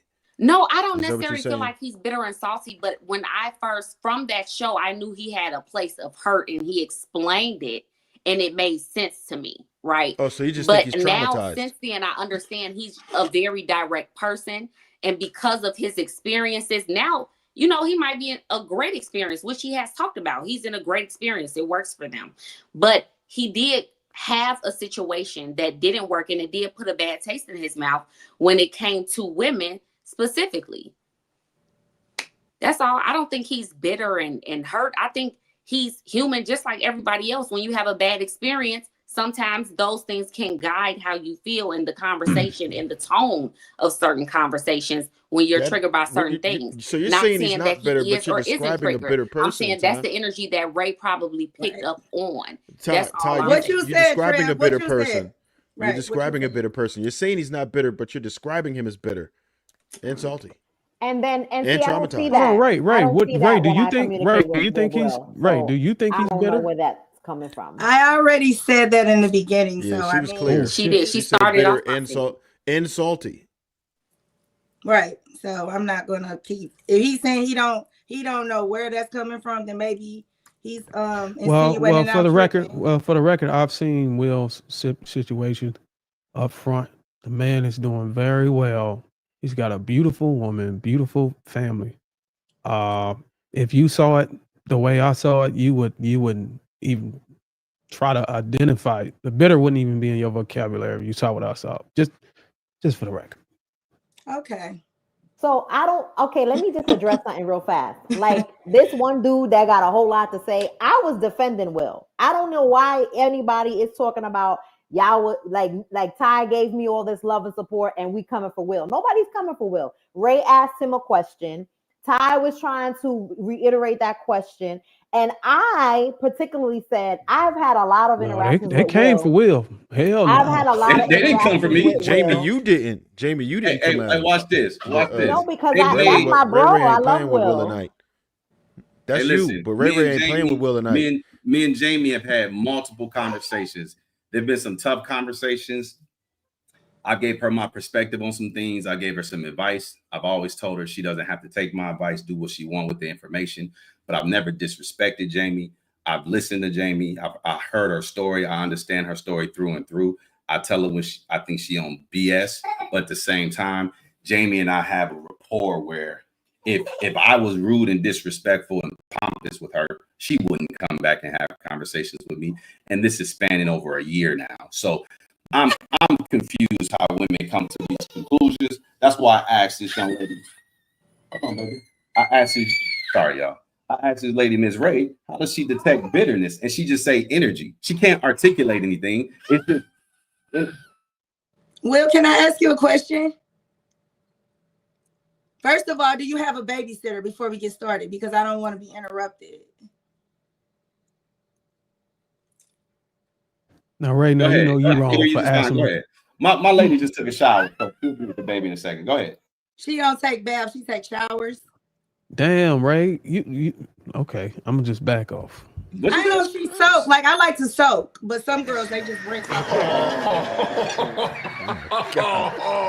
Damn, one of them nights. Hey, on your ass. Y'all, I'm telling y'all, y'all poking the hornet's nest right now with this. Hey, this Will ain't particular playing with guy. you tonight. Hey, now when I You unleash some things, I don't want nobody to say nothing. I'm glad the heat ain't on me tonight. Oh my God. Will, let me. But for real, I was gonna ask you: were you ever married? Have you ever been married? I have. So, are you still married, or? I'm not. So, can I ask why you got a divorce from your pressing former that nigga. spouse? I didn't Full divorce court. her. She divorced me. Well, why are y'all divorced? That's a better question. Uh-oh. You gotta ask her. Don't you have to tell the judge if the divorce was the reason? No, you ladies there's no love to fault. say irreconcilable differences. Oh, okay. So, I mean, divorces are public record. You can look it up.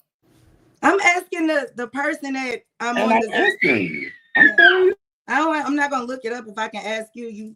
Well, you people seem have to a be tendency to respectable. look me up on the internet for some strange reason. But it's me. I'm not people. I'm talking to you. I'm real. Right, but I answered answered you first, and then I told you can look it up. Why come every time someone asks you a direct question, you try to divert them away? Ma'am, I gave you a direct answer. You asked me a mouth? question. I gave you a direct answer. Do you know? Did you hear my answer? So you're really, so maybe this speaks to why you may be bitter, because you're really oblivious as to why your wife divorced you. Okay. Maybe I'm oblivious. So what now? That's on you, babe. You got it. Oh, I know. But this is your claim. This is your point, right? You're bringing it up. Well, I was trying to ask you why you were divorced. You're going to keep And- saying you don't know. You're going to play the I don't know game so you can have it. You Ma'am, don't know. I answered you. Did y'all not hear my answer? You said irreconcilable differences, but what does that mean? Ma'am, if I knew what it meant, I would have answered it for you. I told you I don't know. That's what I just said. You don't know, but it's cool, Will. I'm not going to keep having a circular argument. I'm sorry. Cool. If somebody asks you a question and your answer is, I don't know, and then they say, well, what is the reason on the court documents? And you give them the reason on the court documents. And then they press more like, so you don't know? Ma'am, if I knew, I would have told you. I wouldn't have said what the reason was on the court documents. Will, I said if you don't know, we can let it go. I can't make you know something you don't know. I get it. No, I'm curious. I'm curious as to why you're interested. That's all. I don't know. We about to play the I don't know game. I don't know now. I don't know shit either. Okay, well, enough said. Will, did you ever ask your ex-wife, like he don't know why she left you, or how you could have been a better spouse to her? Absolutely. And what did she say? Oh, selfish shit. Like people always say. People say what they want, right? We all gonna tell somebody what they can do to be better for us. And it usually entails something that benefits us and not them. Do you agree with that? Not necessarily. Like me and Dr. Lady O just talked about. When we ask ex-spouses what we could have done to be a better partner, or what were things that were problems that they felt we should work on, we realized that, those are things that we can actually work on that not only would benefit us in that relationship, but benefit us in general, right? Like in life and growing as a person. So I don't think people necessarily come from a selfish place when they're giving you a critique of how you could be better overall. Well, your question was, hey, Will, did you ever ask her how you could have been better not better as I said better as a partner. I did. Yes, not better as a person, right? So if Darwin and I go into business together and I need Darwin to do certain things and he doesn't do those things, and so we decide to sever our business relationship. If Darwin do an exit interview with me and be like, hey, bro, how could I have been a better business partner? I'm going to tell him things that is going to help me because I was complaining about X, Y, and Z. Now, if he was doing his job the right way, I probably will still complain because I may want him to do it the way I want him to do it. See, this is what tends to happen in relationships a lot of times.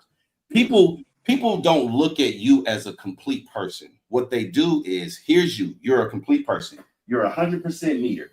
80% of you are good and 20% of you are bad. Let me be a little bit more honest. 70% of what you do is good. 30% of what you do could use some work. Over time, see, that 70% was good enough to marry. But over time, when your focus is all on the 30% that they're doing wrong, that person becomes 100% bad in your eyes. You don't remember all the reasons why you wanted to be with that person. You don't remember all the reasons why you forsake all others. You don't remember why you decide to have kids with that person and build a life with that person. All of a sudden now you can't stand this, you can't stand that. It's a laundry list of things. But if you pan out, if you look at it from a bird's eye view, it's a really small piece of what you're focusing on. But because you're laser focused on that piece, all you see is the negativity. You can't remember why you fell in love with this person. That tends to happen to men and women alike. Yes, I agree with that. That's definitely self, right? Now, I don't mean you, I mean the other person. That means if you and I got together and I married you on this 70, and all of a sudden now I'm looking at the 30, I'm saying it's a self. That means that's a me thing, because now I'm focusing on the 30%. Why am I so focused on the 30% when I married you with the 70%? But how many that's people? Just like the 80-20 rule. But how many people are going to? How many people are going to get a divorce and then come on a platform to talk about it and say, you know what? I couldn't stop focusing on the negativity. I couldn't allow myself to remember and notice all the good things. All I wanted to do was focus on the bad things. Maybe I was looking for an out because there were some things I wanted to do in life that I didn't get a chance to do. And I'm looking at this situation I'm in, and I'm like, damn, I got to find an out. A lot of times people don't have a good reason to leave a person they're with, so they'll self-sabotage a relationship because they have things they want to experience. They have things they want to explore.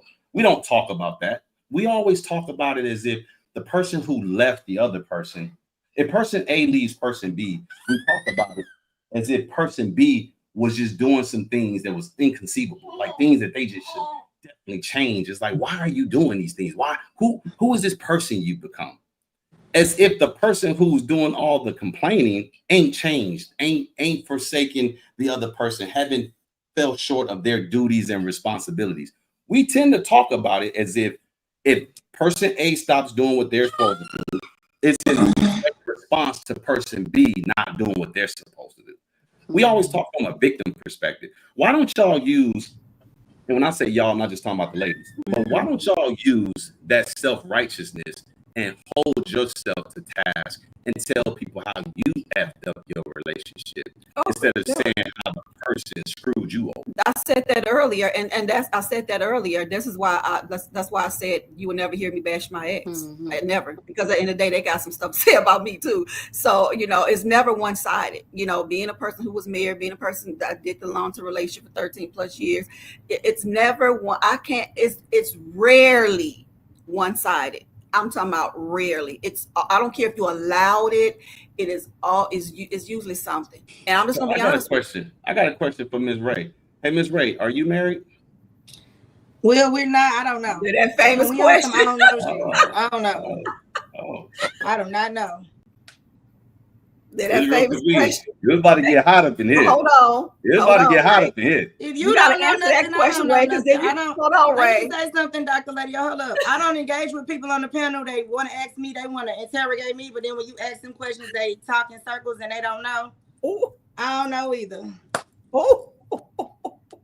So Ray, whenever I hear women take on that behavior of mirroring the negligence of the person that they're dealing with, usually and I'm gonna just ask this question: if he cheat, you gonna cheat too, huh? You said I'm doing what? Mirroring what, darling? Mirroring what you don't like. No, I'm mirroring him in general. It's not even that I don't like it or. No, what I'm saying, like if a man. Wait, darling, 1 second, darling. Let's ask the panel. Do y'all think I was answering her questions, or do y'all think I was dancing? You were evading, yeah. We're talking to the panel. I don't think you were dancing around the question. I think you were answering it directly as how you felt in the moment. Like I don't know what happened in the marriage because she left me. I didn't leave her. So I feel like you kind of was answering it, but you didn't have the answer. So you're kind of like, well, if you find out the answers, let me know, because I don't know. I'm still trying to figure that out. I feel like you could have gone into more context and you just decided not to. Was I supposed to answer the question, or was I supposed to give context? Well, by answering the question, you could add on context for more understanding. No. The question was I supposed to answer the question or give context? You were supposed to answer the question. Did I do that? But yes, you did answer the question. I'm only asking, did I answer her? Ty, I only asked, did I answer her questions? You answered her questions, but it did feel so like I'm confused as to why you're saying I had an obligation to do more. We always got an obligation to do more on this panel. Context is always necessary to understand the full picture. Should she answer my questions, Ty? I mean, my answer is I don't know. If it's okay for you to say I don't know, y'all should answer each other questions. We don't know, girl. We don't know tonight. We don't know shit. So when Ty, she said, "Why did the marriage an obligation to do more," but you can't even say she had an obligation to answer my question without tying me back into the equation. Well, I just said she should. No, you said both of y'all. That's what you said. Because when she asked you why y'all got a divorce, you said you didn't know, but you did. Is that an answer, Ty? But you did know, though. This shit is getting That's circular. not an Does answer anybody remember what the topic was? Did y'all figure out why he got a divorce with all these questions? He don't know. Yeah, we let she it go. decided He to don't leave know because she was unhappy in the situation. That's what I'm saying. He could have told us she decided that she wanted to only focus on his negatives, and she decided to leave. It wasn't his choice. And she told the court it was irreconcilable differences. But the truth is that she probably had, other things she wanted to accomplish and go after. She was focusing on his 30% of negativity or whatever she didn't like about him, instead of the 70% that made her marry him in the first place. That's what I got from the whole conversation. But instead of him saying all of that, and I understand he don't have to, but that's the answer to the question. Is it not? Or is that, I'm like, I don't know. No, I listen, I'm not gonna disagree.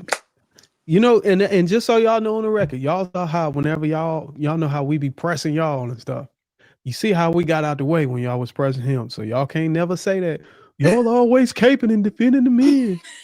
So we let y'all have ass at him.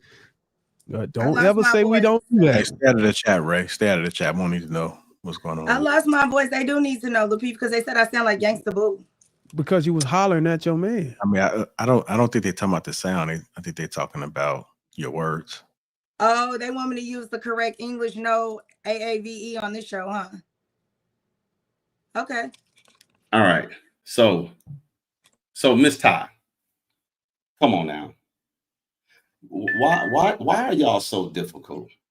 Like, if a person asks me a question, and if it's typically a yes or no response, I can say yes, no, or I don't know.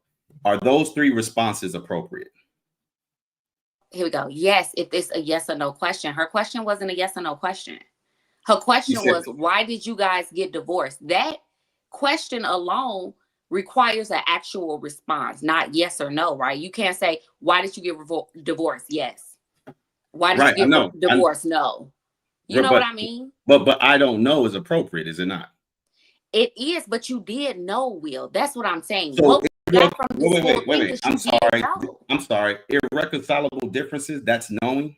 No, you saying that when you talk to her, I asked you, did you ever talk to her about it? And you said yes, but people can focus on just the negatives. So what we got from that is that she focused on your 30% of negatives instead of the positives that got you with her. And that's why you ended up getting a divorce. That's why she ended up divorcing you. What are you talking about? Didn't we get with each other? I'm saying that's why she ended up divorcing you. That was the question. Listen, I think y'all don't understand that people make bad decisions to get married at times, and they make bad decisions to get divorced. Do you agree? Yeah, I agree. Okay, so sometimes people are stupid and they divorce people thinking that the grass is greener. Do you agree? I agree. So when a person divorces, so person A divorces person B, okay, solely because they think the grass is greener. Okay. Does that mean person A did anything wrong? No, I'm not saying you did anything wrong. Okay. Is anything that I'm saying you did something wrong? I'm not worried about, listen, I know you're not saying that. I'm not. Okay. I'm not saying you're trying to put a jacket on me or anything. What I'm saying is sometimes people legitimately don't know an answer to a question. And if they tell you they don't know, then they don't know. I don't know why. Like if a woman tells y'all she don't, if a woman tells one of us brothers on the panel that they don't know something, y'all want us to take them at face value that they say they don't know.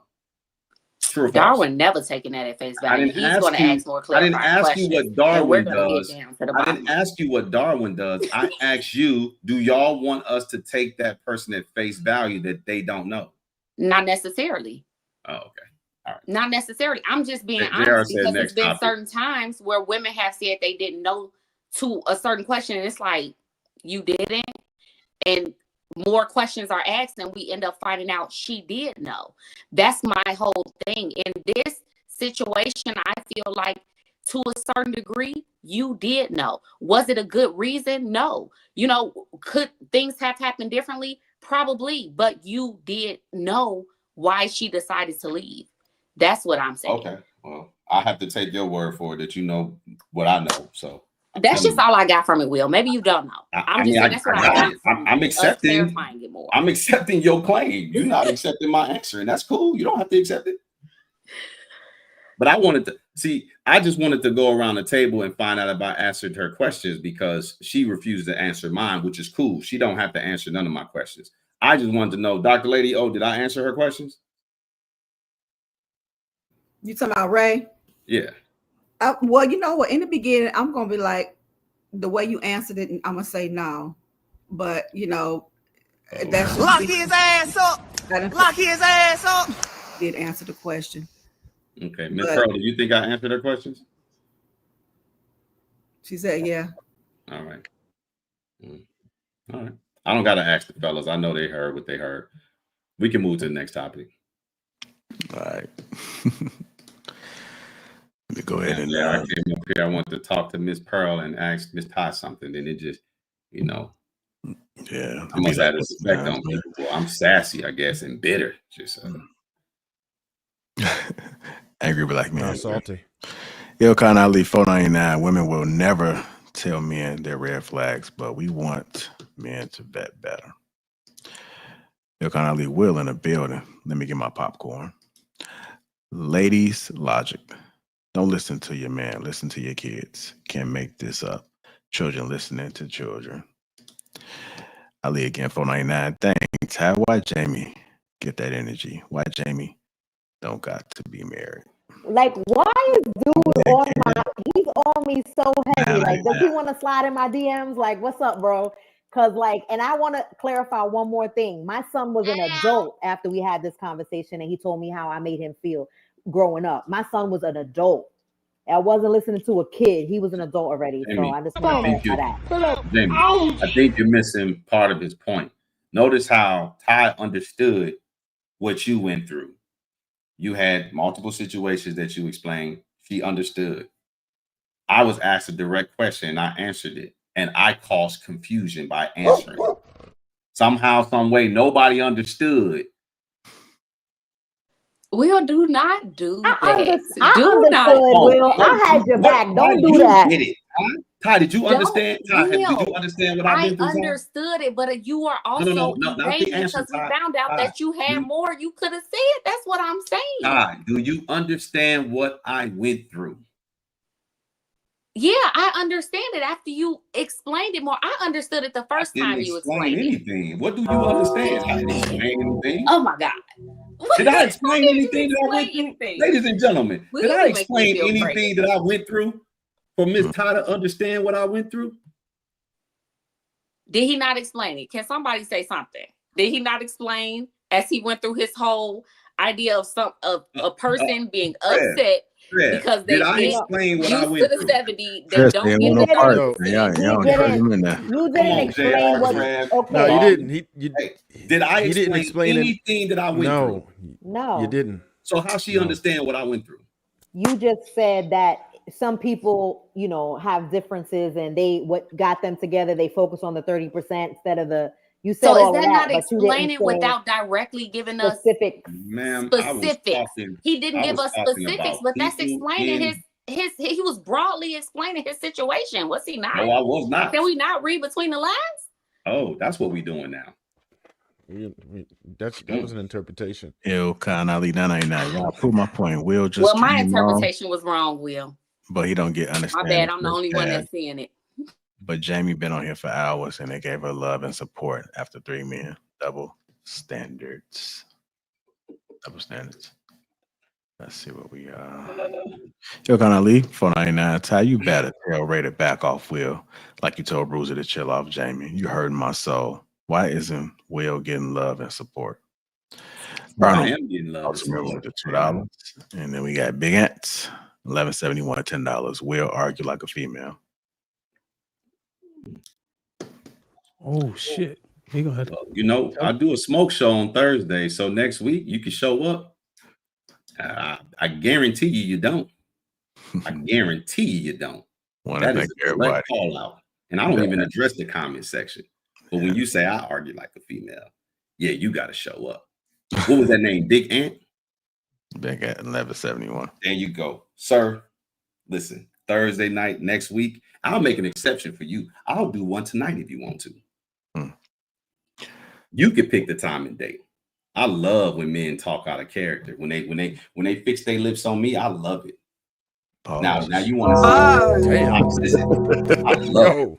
You pick the day. You love when they fix their lips. Will, you said you love when men put their lips on you. Ma'am, don't say nothing else to me.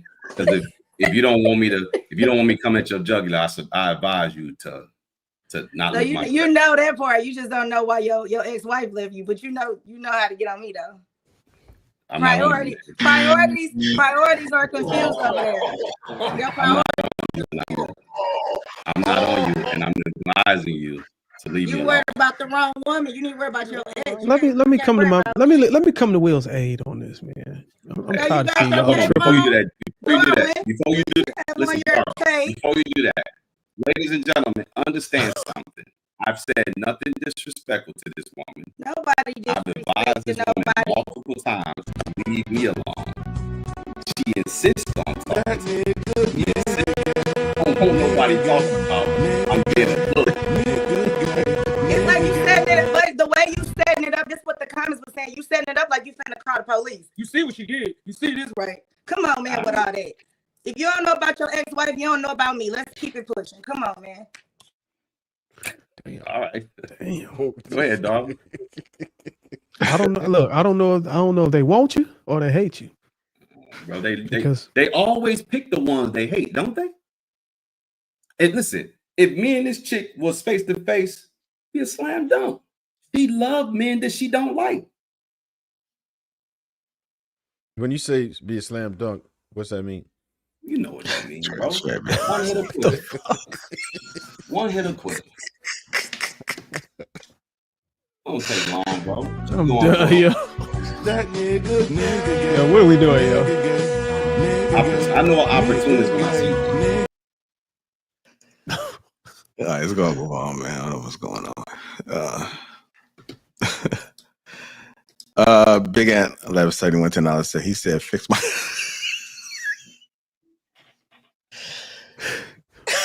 No, hold on. You can't be the moderator laughing during the comments. Oh. And they gave it 10 piece. I'm hollering. Yo. He said he from that down, bro. Hey, JR.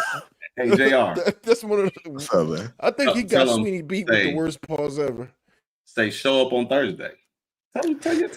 Hey, we got 11.71. He said show up on Thursday, man. There you go. I appreciate that. You did your job. I appreciate you, brother. I can drop the link for you right now, Big Ant. Yes, sir. Bro, I don't think y'all need to call him Big Ant after all of this pause moments. Yo, just call him Ant. Yo. Wild. Oh my god. All right. Is he coming up? Pause. I mean, is he gonna cam up? How about? Damn, that's even worse. That ain't worse, bro. Damn cam girls. All right, it ain't. Trust me, it ain't worse. It ain't worse than what Mr. Letgo said the other day. Man, I don't even know if I can tell y'all what he said, but I'm gonna let Trev handle that. He's gonna punish for that, but it's all good. All right, let's go ahead and keep it moving, man. So, in other news, Howard is kicking students out for unpaid tuition. You heard about that?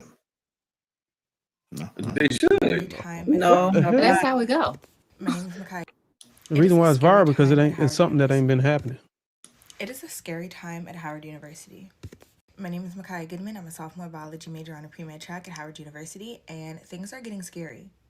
I know people may be wondering, why do you keep making videos? This is like your 17th video. Why do you keep saying things? Because it is genuinely starting to get terrifying. One of the most popular pages indirectly associated with Howard University, Last Bison Standing, recently posted, "Things are about to get ugly, start making your exit strategy." This page is typically known to be run by, I believe, some recent graduates, and they are known for fundraising, giving out scholarships, as well as selling Howard merch. These people are telling us things are about to get ugly. Make your exit strategy. What is that supposed to mean? As a current Howard student, what is that supposed to mean? People are thinking that we're just coming to the internet to beg for money or complain, but we're genuinely scared. The university is threatening to send our balances to debt collectors. Debt collectors. There's a chance that we could have a 28 to 30, I think I saw someone put a 28 to 60% interest rate on our balances. I just finished my first year. I did not know that this was a thing. I didn't even know that this could even happen. Beyond just not being able to afford our education, people are being threatened. I would know because I've personally been threatened. Not only are we expected to pay these extremely high balances with a small number of days and a small notice, or they'll be sent to debt collectors, but we're also being threatened, pressured, and attacked and harassed to stop speaking about it and to start taking our videos down. For everyone that thinks that this is just a joke, or for all of the negative comments that are just giving out judgment and not actually listening to what we're saying, please, if there's anything that you listen to, if there's any video that you watch in full and truly comprehend, it's this one. Things are getting scary. I don't even know in what way, and that makes it scarier. All I know is if you're a student that's considering transferring, or even if you're not considering transferring, please just submit some transfer applications. There are some schools who still have transfer applications open for the fall. Just submit them as a safety net. I don't know what's going to happen. I don't know what could happen, but I know that I'm not going to stop speaking about it, so I just have to be prepared for whatever backlash comes, whether from the university, whether on behalf of the university, or whatever the case may be. To my fellow bison out there, stay safe, stay strong, stay happy. Please protect your peace and your mental health. It's not worth it to be on the internet letting people and strangers make you feel like you're wrong for speaking up or that you're wrong for feeling a certain way. And please, don't stress over your debts. Get them paid if you can. Take your time, breathe, but please don't stress. It's literally not worth your mental. What? This has been happening. If you don't pay your college tuition or have financial aid or scholarships, you get kicked out. No, they're not kicking them out. They sending them to debt collectors. That's what happens after you don't pay it. Where do you think financial aid goes? You got to pay that. And if you don't, it gets sent to a debt collector. Well, I think the time to send the debt collector has been shrink by some new enforcement that they weren't prepared for. It just sound like. But they're in school. I'm not understanding how she's in school right now. That for one, she doesn't have financial aid, or two, doesn't have a loan already in place. So you went to a college with no means of paying for the college. Well, you might be shocked at this, but a lot of students rely on their careers and employment to pay for it afterwards, and they usually get deferments. That's not what they usually get a grace period. She's asking, how is it being paid for currently? Right. No, they're in school currently. You don't go to school on consignment and then pay for it after you graduate. You don't do that. You have to pay while you're there when you go to college. Either through financial aid or through a loan. They get loans from various entities, and a lot of times these. While you're in school, that they have the loan, that they're expected to pay the loan back while they're in school, is what I think she's saying is the problem. Yeah, when I was in college, I went to HBC. I don't know, this is probably not an HBCU thing, but you would accrue debt. You know what I'm saying? You would get loans, you would get grants to carry you through, pay for your tuition and assistance and all that stuff, room and board, whatever. You don't have to pay the stuff back until like at a certain time after you graduate. While you're in college and school, like 6 months they typically don't have you paying the bill while you're in college. It depends on what kind of loan you got. Right. It don't matter if it's subsidized or unsubsidized. We don't know where she got her loan from. I'm so confused. So. I don't. I will agree that I don't know where it came from, but I'm telling you, It doesn't sound like every type of college funding I've ever seen in my experience, anytime you had to owe back, it was always after you graduated. It was never during the time that you. When you were Fannie Mae and Sally Mae. Well, no, my roommate in college owed and couldn't pay, and she got kicked out. She had to go to a community college until she was caught back up on her payments or had money to pay for tuition. And I think that's where we got to break it down, because there's two things that could happen. One is you could be owing the school money, and you're going to class and not own it, and admissions will come and hit you and say, "Oh no, you got to go see admissions so you can get your debt squared away, so you can continue the class." Or you get the loans for school and you pay your tuition off, right? But the loan agency start coming and say, you got to start paying the loan back while you're in school. Otherwise, we're going to send it to debt collection. Right, but that doesn't mean that has nothing to do with the school itself. Yeah, because you're not either she's not getting enough financial aid to cover her full That's ride, they're that getting she now That's owes why a bill. That's why she said she wasn't getting kicked out. She said that they were getting the debt collection. That's what I heard. We have to start applying for other schools because it's getting scary. They're talking about kicking people out of school. Howard is kicking students out for unpaid tuition, which means they're going to college with no way of paying the tuition. I don't. So what? This is okay. So because so when I paid for my doctorate degree, actually I'm still paying for it out of my pocket. And I can tell you, if you're going through the school itself and they're saying we're going to set up payment arrangements for you because you're no longer getting the graduate plus loans, then you got to pay such as like my payment right now just for my doctors is $500 a month. If I don't pay that, yes, they can't come for you because I'm still doing my dissertation phase. So yes, they can come. They will kick you out of school if you're not paying that tuition. But if you are getting loans, you don't have to pay until it's done, until 6 months when it's done. So they must be making a payment arrangements with the school itself to make these payments and they're not paying. That's when they're kicking them out. They will kick you out for that. But if you're getting loans, they're not going to kick you out for a loan, even paying plus loans. They don't kick you out to after. I mean, they can't kick you. They can only send you to the credit bureau after that point. You done got your degree at that point, just paying $5 a month. But I'm just saying, But if you're making arrangements with the school, is what I did, because I said I'm not doing no more loans. I gotta pay them. I mean, my balance is much bigger than that, but I pay $500 a month. And yes, they very well would shut that school right up. They would lock you right out. You don't make that payment. I'm telling you right now. I say one or two things happening here. Mhm. One, the women are going to either get three things. One, they're going to get kicked out of class. Two, they're going to start OnlyFans on the side so they can pay. Or three, they're going to prioritize companionship, marriage, so they can be able to. So it may work out for the greater good. It may work out for the worse. That's true. But if it's also women think and that- men getting kicked out, Right. I think it's Then something what? happening with the HBCUs. Oh, I They're hear not women getting complaining. I funding. don't hear the men complaining. I hear the women saying we need a safety net, so let's go to a different college. And- you've seen multiple videos, Darwin, or are you basing No, it off this one video? I'm just basing off of this one video. Okay, so you only seen one video of one woman, but it's supposedly multiple different students talking about this same thing. How many So videos you seen? we can assume it's both men and women that are going through this. How many And videos if you men seen? and women are going through it, how they gonna get married? Now nobody got a job. How many videos They you all owe seen? money. So How many videos you seen?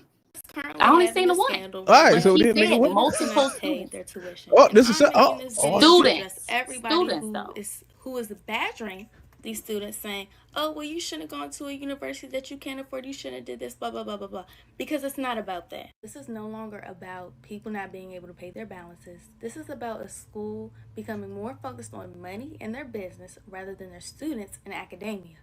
For the 24-25 school year, our tuition was over $50,000 a year. If we want to do some rough math, $50,000, more than $50,000, but we're just going to say $50,000 with 12,500 students. How much money is that every year in tuition? That's $625 million. And stay with me, our tuition is rising. $20,000 more. And it doesn't stop at tuition. Let's talk about revenue. How much revenue does Howard make every year? So let's account for 2023. How much did Howard make in revenue in the year 2023? $1.27 billion. Almost $1.3 billion. But these students who are struggling financially, who can't apply their payment plans, who can't apply their scholarships, who financial aid is not being posted, they have to pay their $20,000 balance now. They absolutely need to. And let's not mention the consequence of this. If you don't pay your balance is getting sent to collections. Not only do you lose your spot and you are not able to register for classes, your tuition's getting your unpaid bill is getting sent to collections. For all my people who are considering coming to Howard this upcoming year, whether you're an incoming freshman, sophomore, junior, whatever, or even if you're in a graduate program, please reconsider. Absolutely weigh your pros and cons with other schools. Oh, she finna get a You lawsuit. can pay less and receive less stress by going anywhere else. Go there. Follow the money. Go where the money is. Well, look, this woman right here. You know what's funny? You know what's funny is the women. Whenever it's a man that earns 50,000, oh, he broke. He does. He need to get his shit together. But when it's time to pay 50,000, oh, that 50,000 too much. That's crazy. Can I say he's a mess of the night? Yeah, because $50,000 over a year and $50,000 in one day is two different things. Yeah, now you know they ain't no $50,000 in no one day. Most regulars do not man the man making $50,000. Can we? They be lying. They're gonna lie. They're the internet lying. Okay, let me ask you a question, Todd. You think that woman in that video and the woman in the video previous to that, when they signed that damn dotted line, they didn't know that they had to pay that damn. No, I am with you with that one. I don't understand how they're in this situation, and I feel like we need way more context. It's not making sense because they just the same way these women wind up pregnant with a broke nigga on their couch trying to tell them to get the hell out. It's the same way they signed that damn dotted line. So let's stop acting like we don't know how these women. But before you even go to college, you go through the process of filling out either and you go through the process of inserting into the vagina. Just think of the pen in the paper as the vagina in the. It's the same mentality. Darwin. I will say this. It's the same mindset. These women are falling for the same thing. Listen, Ty. Psychologically, these women are falling for the same thing across the boards on all aspects of life. It's not just degeneracy or illegitimate children. It's making dumbass decisions when it comes to academics. And I'm with Ty. When you first register, they've sat down and gone over this for you. Yes. They sat down and said this. You're going to apply for graduate plus loan, undergraduate. You don't have no more undergraduate money. You can only get one bachelor's degree with your with FAFSA. Then you got to do loans. So and then you got them graduate plus loans. They sit down. They talk to you about this as a whole. So I'm like I don't know how they got into this where they're getting kicked out. I'm not understanding this at all. Because they did it anyways. They said, you know what? I don't think they're gonna kick me out. But if they say you got to pay us just say, okay, when I sit down, I said I can pay y'all $500 a month. Okay, that's how much I can pay you. All right, this is my thing. If I don't pay it $500, I'm gonna go try to log in school one day, and they're gonna be kicked out. It ain't gonna take no 3-4 months. That's what I'm saying. Okay, I just read and looked at this is NBC4 Washington video, right? Okay. And what it sounds like it's saying is that they transitioned from something called Bison Platform or Bison Financial to Bison Hub, which is how they were supposed to pay their student money and stuff. And it's because the prices aren't because they didn't have the money to pay. It's because during that transition, the system delayed. So the semester that they were supposed to be paying then got added with the next semester and the next semester. So now they're expected to pay a year. Listen to the video. Now they're saying they're expected to pay a year Let us tuition listen to because of a tech issue. Let us listen to it. Just some of the figures that some students at Howard University told us they discovered they owed to Howard University. Right now, it says I owe that 57,500 and like 40 something. Like it says I owe the whole thing. Well, I cannot register for class. I cannot receive housing. It's 14,997. It's just been extremely stressful. Now, students tell News 4 in some cases that was 4 times the amount they're used to owing to the university every year. These obsessive amounts of money that they're saying that we owe, it's almost like that's not one semester's worth of tuition at all. That money has been there, but where and why are we just not finding out about it? Now, students say the outstanding balances came after Howard University transitioned to a new student financial platform. In a statement last week, the university says during the past academic year, during the transition from the old student platform, Bison Web, to the new platform, Bison Hub, some student account updates were delayed between May and June. 56,000, 42,000, 32,000, large sums of money if you're a college student. Those figures are I know what happened. It sounds like that's on Howard then. That's on No, Howard. I know exactly what happened. What happened was, and y'all can correct me if I'm wrong, and I'm just filling in the gap. There was a transition from the financial institution they used to work with the inbound and outbound payments between the student and the institution. They switched those accounts to a different company or whatever. While they were switching them, everything that was paid to the previous accounts were completely ceased. And what the students were doing was, oh, I don't have to pay nothing until they get their shit together with whatever institution that we're going to be using to pay it again. But what the student was doing, instead of continue to pay that thing, they were like, oh, I'll just wait till they get the student. And then all of the stuff all of the months that went by or whatever time it took between transferring from one thing to the next, nobody was paying nothing. And then they got hit with the lag from that. That's what happened. That's the only thing that makes any sense. But why wasn't there financial aid? Sorry, Dr. O. No, you're fine. Why wasn't there financial aid in place? Even if the system was changed, their financial aid should have been in place. I'm starting school in the fall. So, I mean, I'm going back to school in the fall. I'm getting my bachelor's in psychology. Congratulations. Thank you. And they couldn't process my financial aid until I went and signed this paperwork or whatever. But I wasn't going to be able to start that semester until that financial aid was in place. So I don't understand how they're doing. Listen to what I'm saying. For example, here's an example. I used to put money in a specific account for my car note. And it just automatically transferred to that. I had it set up automatically, and then it got paid off. And for a whole year and a half, I didn't realize I had already paid the truck off. So I had thousands of dollars in this account just sitting there.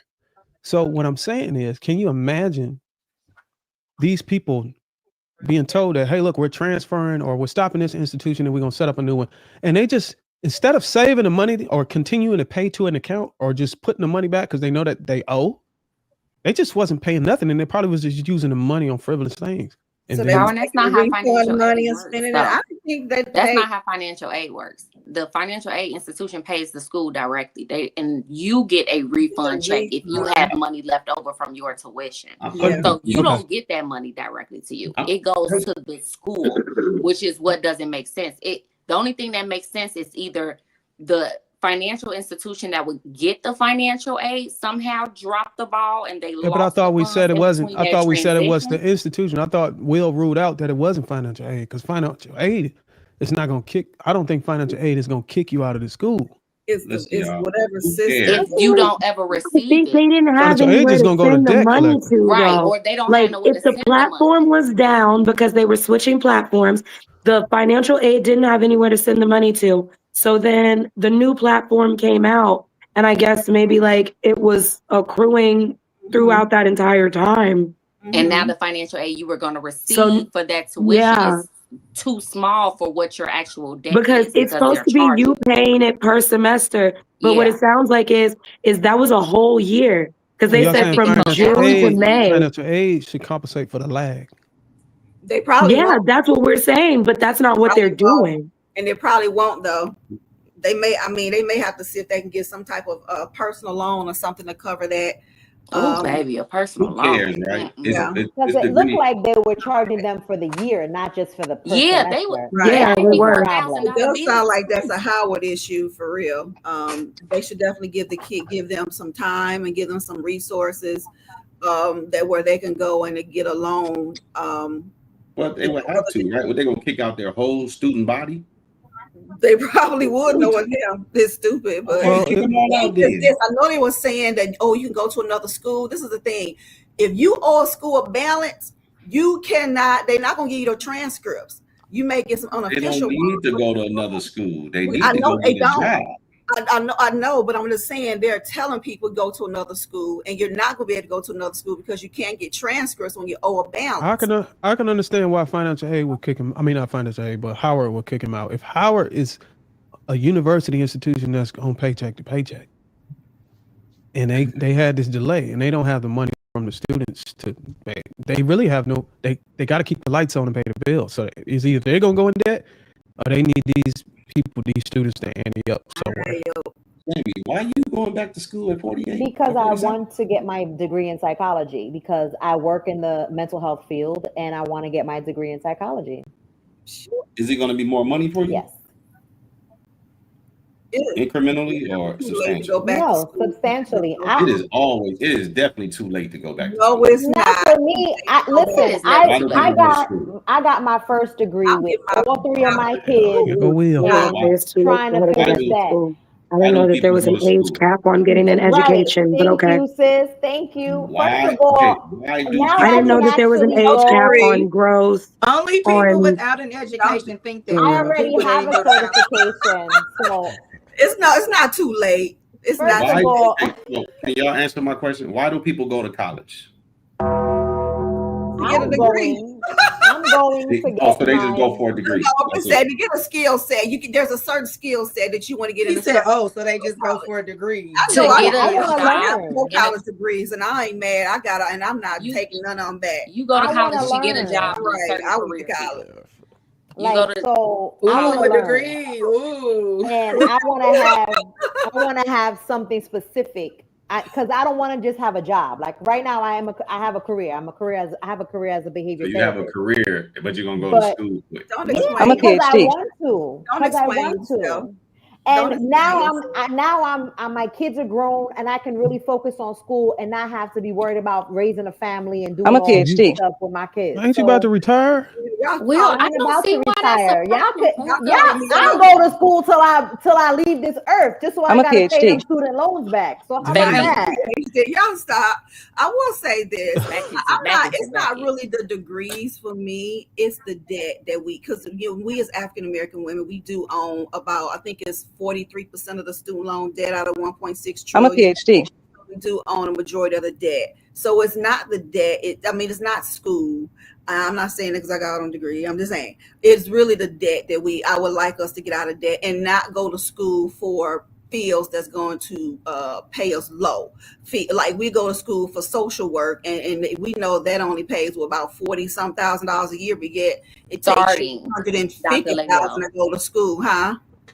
That's only starting though. You can make over $100,000 a year. My mother works she works for the state, and she started as a social worker and went to school for social work, and she makes well over $100,000. That takes years and time, and then that's not everybody in social work. That's just a small percentage of people, and that's one thing, So not everybody in social work is going to make $100,000 though, even if they're in it for 20 years. You can though, especially with overtime.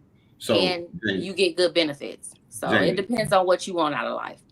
But I've never seen it. Even for 20 years, they don't make that money. This bachelor degree that you're going to get, is it going to be is it a 4-year program, or do you only need to do 2 years to complete a bachelor? I only need to do 2 years because I already have an associate's. I'm a PhD. Credits already transferred. Okay. And how much is it going to cost you to complete this bachelor's degree? I'm not really sure, but right now I'm going. Nothing. She got a GI. She got a marker.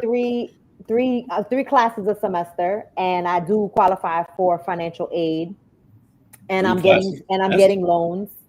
thought you got the GI Bill from your husband. This ain't I gonna be didn't no got 2 that years. GI Bill from him. This ain't gonna be 2 years. Like, This no, ain't gonna be. Lock his ass up. That would have been Lock his set up. ass up. This ain't gonna be 2 years if you're only taking 3 classes a semester. but I don't need a whole lot of credits. So I know I got this. Thank you though. I love you. Big bro, little bro, whatever.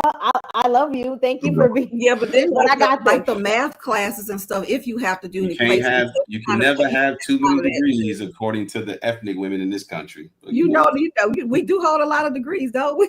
Yes, we do. But, Hold on, don't they got that New York or that Boricua grant over there in New York? First of all, they do. It's called the TAP program. It's a tuition assistance program for New York residents. So thank you very much. Don't try to be cute. I just thought they had that Boricua. You know that. I just say less debt. You know, I'm not not against debt. I'm not against college degrees, but I am a person who owes student loan debt, and I'm definitely against the debt.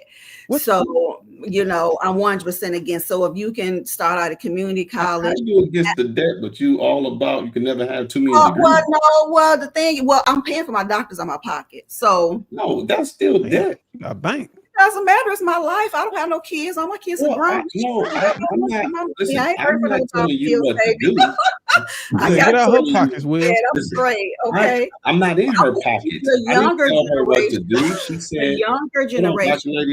You said you can never have too many degrees, but you are against the debt. Yeah, that don't mean they have to have the debt. I know somebody that got a whole bunch of degrees and they went through the military and got all their degrees. So we can't just stop people that have a bunch of degrees. And she's a confirmed millionaire, baby. So we can go and let's just be real here. No million yet, but now, hold on. 88% of millionaires have at least a bachelor's degree. So please don't slack on that. We got to stop trying to put degrees down. Because at the end of the day, we at the bottom of the barrel, Black people. We are not getting rich. We're the poorest one out there. We got to stop. Stop discouraging people. And in reverse. Are you a woman that got a degree in maybe finance or something to build a business together? She knows degrees because we don't know the political side of nothing. That's why we have the most failed businesses out there. So we can get up here and try to put up on the down for getting a degree. I do tell Black women to stop getting all that debt. Okay, that's one thing I'm against. Period. Because now how are you supposed to get the degree? They can work. They pay for it. Things like they can pay for it. They can go to community. You can pay for it. You can get scholarships. You can get OnlyFans. You can get Why y'all acting like motherfuckers don't go to OnlyFans so they can pay for this? Say this too. You can use a lot of different ways. One more thing. Literally a lot of different ways. Listen to what I'm asking you. Listen. If you're saying you can work and pay for the degree, how? First of all, you're in favor of there's never too many degrees, and then you want them to just work just to pay for school and to go to school. That's not what I'm insinuating. I think it's crazy. See, if you're going to go to college, you should get a loan and go to college so you can focus on college. Nobody should in this society go to college full time while holding a job to pay for that college. That's stress on top of stress. Oh, sure. So get the student loan, get the deferred payments, and pay when you get out of school, when you have a legitimate job that can actually afford to pay your student loan. I can definitely agree with that. But that's not what I'm talking about. I'm talking about people getting degrees in low-paying fields, but yet they're on $200,000-$300,000. But you didn't say that. You that's just what said I'm insinuating, because that's a majority of our debt that Black women get. Right. That's what So I'm listen. trying to compare us from. Right. But listen. If you're going to go to school, we're assuming that when you ladies are telling women to go to school, they're going for a meaningful degree. Yeah, right. So a meaningful degree is not going to be a walk in the park. For sure. Then you're saying hold down a job and pay for the school at the same time, which is insane. Get a loan, focus on school, and graduate, and then get a career, and then pay the loan back. But that's I would say get a scholarship. Don't well, even. everybody You don't have to go to everybody don't qualify for scholarships though, and that's the thing. Everybody don't. Even if you get a 4.0, everybody would not. Y'all talking to the masses, aren't y'all? Y'all talking to a specific individual. Everybody can't get a scholarship. Exactly. So, and this is the thing. I'm with him on that. If you're going to talk to the masses, you have to talk about the avenue that the masses could obtain. You cannot just tell people get scholarships. What, every black kid in America gonna get a scholarship to go to college? Well, every black kid not, but if they actually, a lot of black kids don't even go to school. You're talking about select kids. The process. So you're talking can about get some assistance. Okay, right. But listen. Whether you get some assistance or not, you're going to the solution is get a loan. If you're talking about select kids who can get a scholarship, then only talk about the select kids who can get a scholarship. Don't broadcast the message to the general population when you ain't talking to them. Well, women generally have better opportunities to get funded their entire school education funded than men do. Women have endless opportunities to get their school paid for. Only a small percentage are even qualified. It don't matter if you got a 4.0. Like let's say for Harvard, right? I also put like John Hopkins, right? When John Hopkins they only let a small percentage of people in the school. John Hopkins. But I'm just saying in general, I'm just talking about just throwing out something. It could be a lower school, sir. But even like if you talk about like a state school, Lady O, you have a better chance of getting scholarships for those type of schools. Yeah, but I'm like Ivy League. Everybody for real. But the thing is, we try to tell when we hop to scholarships, we think that just because you apply and you got good grades, you're going to get them. And I'm just saying, there's still a small percentage of people that they're worth those scholarships to, is what I'm saying. And what picking is saying, you get a loan. This is what I see with other races. They get the loan, go to school, and they take their first couple of years to pay that loan back. They don't do nothing else but pay that loan back. That's more than what I'm talking about. You get the loan to go to school if you're not going to like community college first, and you and then you take the first couple of years to pay that loan back. That's what I'm saying. That's really the better route. Yeah. Hey, don't go straight to a university. Go to community college. Get all your gen eds out the way. And now them scholarships you talked about don't even exist no more. But that's a good. But you can, and you're not going to use as much money. You're not going to owe as much, and you can get done with school in 2 to 3 years if you go that route instead of 4 years. The military is the best route. The military is the best route. No, it's not. Yes, it is. The military is not the best route for all. No, it's not. The military is the best route. Let me ask you this. Now we're not talking to the man. Did you go into the military? Did you go into the military? The military gonna make you made for that motherfucker. You got to sell your soul first before they. Did you go in and enlist? Yes, you do. Why you gotta sell your soul? Let a war break out. You got to hopefully you make it back so you can go to college. Okay, what damn? What's that? It's war. It's a war. Okay, I'm saying everybody. It's a war in the black community. Is you got a higher chance of surviving in the military than in the damn black community right now. Darling. But also, your kids can go to college too. Darling, don't want to do that. And your kids, you set for life. What you talking about? Yes, exactly. Should you go into the military as an officer or enlisted? It doesn't matter. It don't matter? No. You could you can do like 4 or 5 years, and you just need 4 or 5 years of honorable service. It doesn't matter. That's it. I know a guy that you set for life. Plenty of routes. So go to the military and then go to college. Yes. You can go in the military. You can go to the college while you in. You can. They'll pay for it. Both of my parents were in the military. And whenever whenever you have children, you can transfer. Your kids are set. They got the tuition assistance. As long as you don't use it. I can't believe I'm hearing this. Right from you can transfer to post 9/11, but they get the Montgomery chapter 30. I think chapter 30, Montgomery jail bill. It's tuition. It's partial. I don't know. My mom was in the Navy. My father was in the Army, and neither one of them could give me anything because they both went to school. Hey, Trev, I got a question for you. So they could not get. Well, I will tell you this. There's another thing. If they file, let you ask the question. If they file, hold on. Let me wrap this up, Will. If they file, if your mother and your father both were in the military, I think where they dropped the ball at is they didn't file for disability compensation. Had they got the disability. Yeah, had they got the disability compensation, that would have opened up a whole new window of shit. They would have to get a reason for disability compensation. They didn't have a reason for disability. It's easy. Trust me. You spend years in the military, you don't need no reason. My mom was only 4 years, but she had me. Yes, man. Do you know what you got to do? You know what people go through in the military? You get post-traumatic stress, You get stress on your back, stress fractures on your knees, all kinds of shit, bro. You get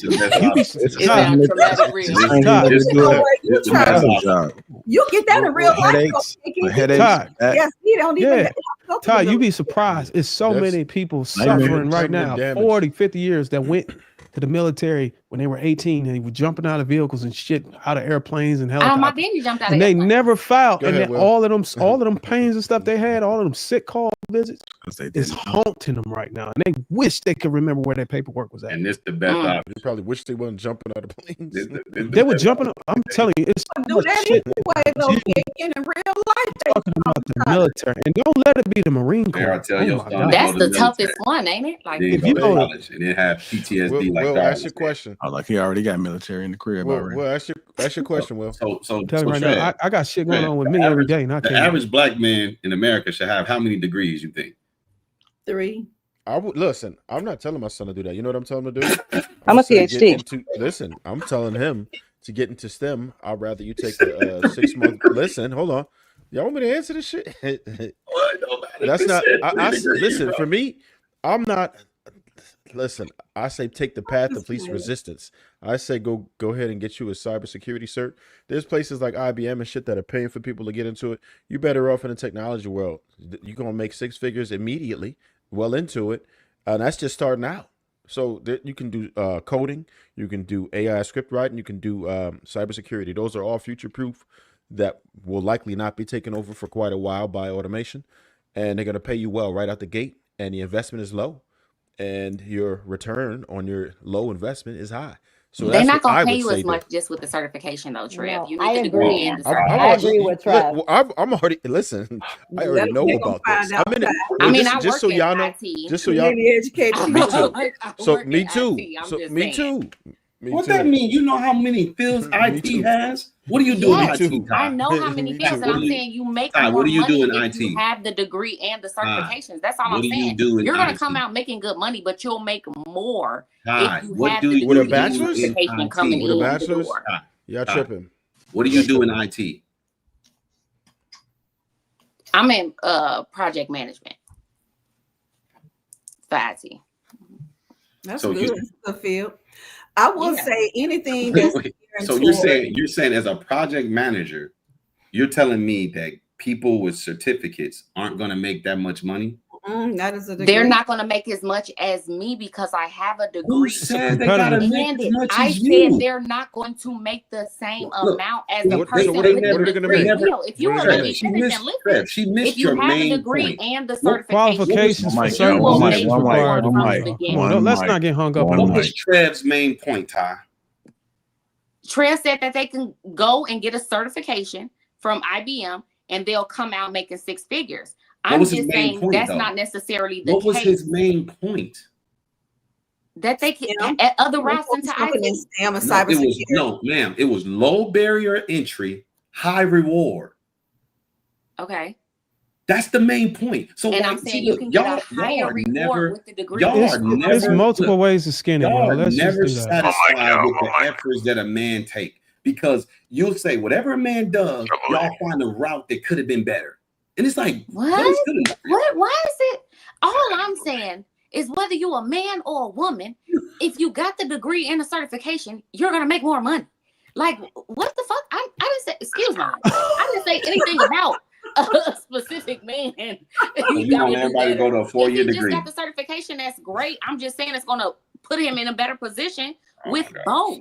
How about this? Everybody got a subjective preference on how they would do it. Let's just accept and let's just talk about how each person. I think everybody on here got kids.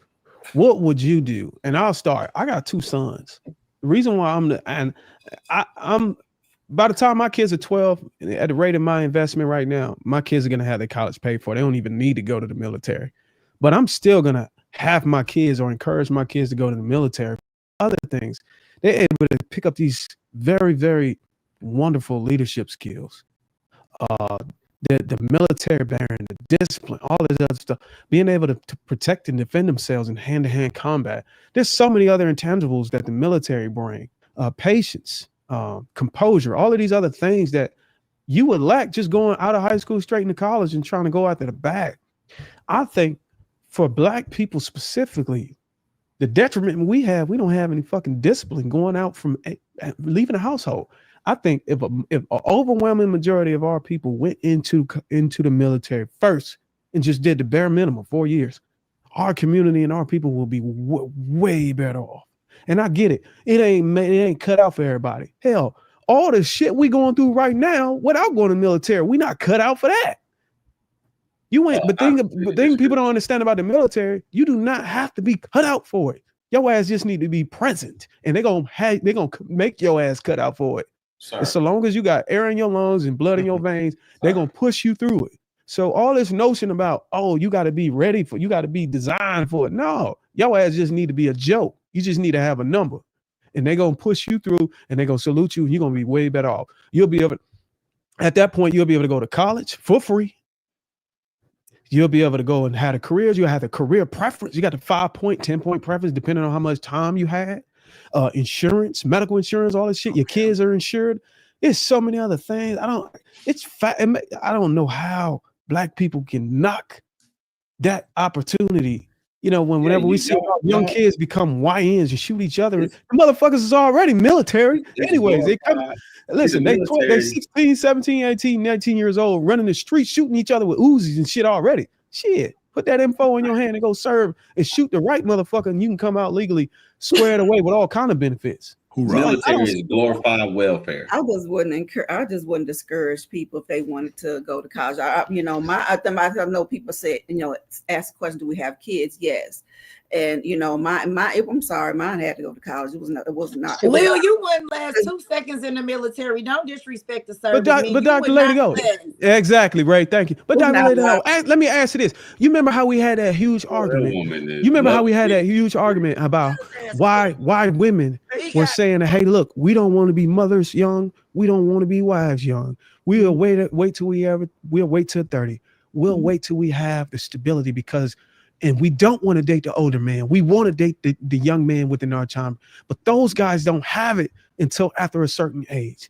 But if our young men were going into the military as early as 18, by the time they're 21, 22 as a sergeant, they're able to create families at that point. And I think that would discourage women from being forced to say, you know what, I got to go get it on my own because these niggas out here running the streets and they don't want to be fathers, but they want to knock a bitch up. If the men would come back from we already know that black young boys they're disenfranchised. They don't really have a head start. It's not a lot of guys like Will that can just usher their sons into college or Trev or Darwin. Most of these young boys need to go to the fucking military. They do. But that's not necessarily true. Like I would never have encouraged my sons to go into the military. And my son will be 30 years old and he's finishing up his degree for IT. And my middle son went 30. To a trade school, and God damn. But they don't got no kids. I swear, it's not me tonight. But here's the thing, right? You can't make this shit up. He decided to do. He's found his calling and what he wanted to do. I'm not gonna force my son to go to college. He went to college straight out of high school, but he didn't want to finish college, so he went out and started working. Now he's at an age where he realizes this is what's big. This is what he needs to do, and now he's doing it. I'm not going to discourage my kids. I don't care how old they are. You want to get a degree at 30, go ahead and get your degree. But guess what? My kids ain't got no babies running around. Don't explain yourself. There is nothing wrong with your son getting a degree. Do not explain that. Because a lot of people went straight from high school to get a degree in something that they don't even use nowadays. Exactly. You know what I'm saying? Wait a so second. Exactly. And can't even pay for the degree. Hold on a second. Exactly. Here's the problem. Ain't gonna give you no pushback on the things you say. There's different ways to skin a cat, right? People ask me what I would do, and I gave them what I would do. And my son is going to do something different than my daughter's going to do. She's going to go to college because of her career field, right? For her to be successful in that career, she has to be degreed. But risk versus reward, we already looked at what the money like, and it's going to do what it do, particularly in Jersey. So that's fine. So and I'm going to say that Darwin might be right to a certain extent. Some people, the military is a great path for them. Not everybody. I can tell you, no, not for my son. No, it won't be. But for maybe his son, maybe so, and that's cool. There ain't no doubt in it. What I tell people to do is be strategic about it. right? Make sure you are extremely informed. Do as much research as possible. And no matter wherever it is that you want to get in life, make sure that it's going to make the money that you are going to be satisfied with, and that you take the path of least resistance. You like, okay, I know what my skills are. I know what it is that I like to do. I know maybe I'm an outside guy, or maybe I could sit in front of a computer all day. You have to know these things first, because the worst thing you could do is go to a job you hate. You got to know what type of person you are. Every single type of job is needed, right? The Delta people are the ones that are most important because they keep the world going. And that's your average person. So we get that. Just make sure you're not doing some shit that you hate. Put the time in and take the path of least resistance, where you're going to pay the least amount of money to earn the most amount of money. And whoever said you can't make E5 sergeant in 4 years in the military, I made that shit in 3 years. What that pay? Sergeant, you be making around 55,000 a year. Yeah, you can get that out of high school. For my child, I hope you plan on using good old nepotism. Ain't making them 55,000. Hey, I'm capping so much. Why not just go be a plumber? You could. 55,000. Why not just go be an electrician? But everybody don't want to be I that. don't understand. Look, I would much But rather. we'll think about the trajectory of the future and the AI progression. What that got to do with how plumbing? many of those jobs will still be human-led, honestly? Now, listen, you're going to be a plumber. I don't care. If you go become a plumber, you can start your own firm. You can use AI to make money. You think only corporations going to use AI? Of course not. So you have your own business. You can use AI. Y'all keep on talking like AI is going to take over everything in the next 3 years, and everybody's going to be sitting. Not in the next 3 years, but within the next 20 to 30 years, it's going to be a mess. Hell no. Next 5 years. It's close. I'm building. I don't care how close it is. Do y'all not understand? Do y'all not understand? There's still people who are going to use AI. It's not like AI is using humans. It's not like AI is the companies that and people are working for. But AI. it will replace jobs, though. Okay, but listen, you're not listening. No, we're gonna have to learn how to work with AI. Can I make one point? Can I make one point? Yeah. Yes. AI is a thing. Now, do you want to be the worker or the owner trying to use, you want to compete against AI, or you want to be the one using AI? Programming it. See, if you go get a trade,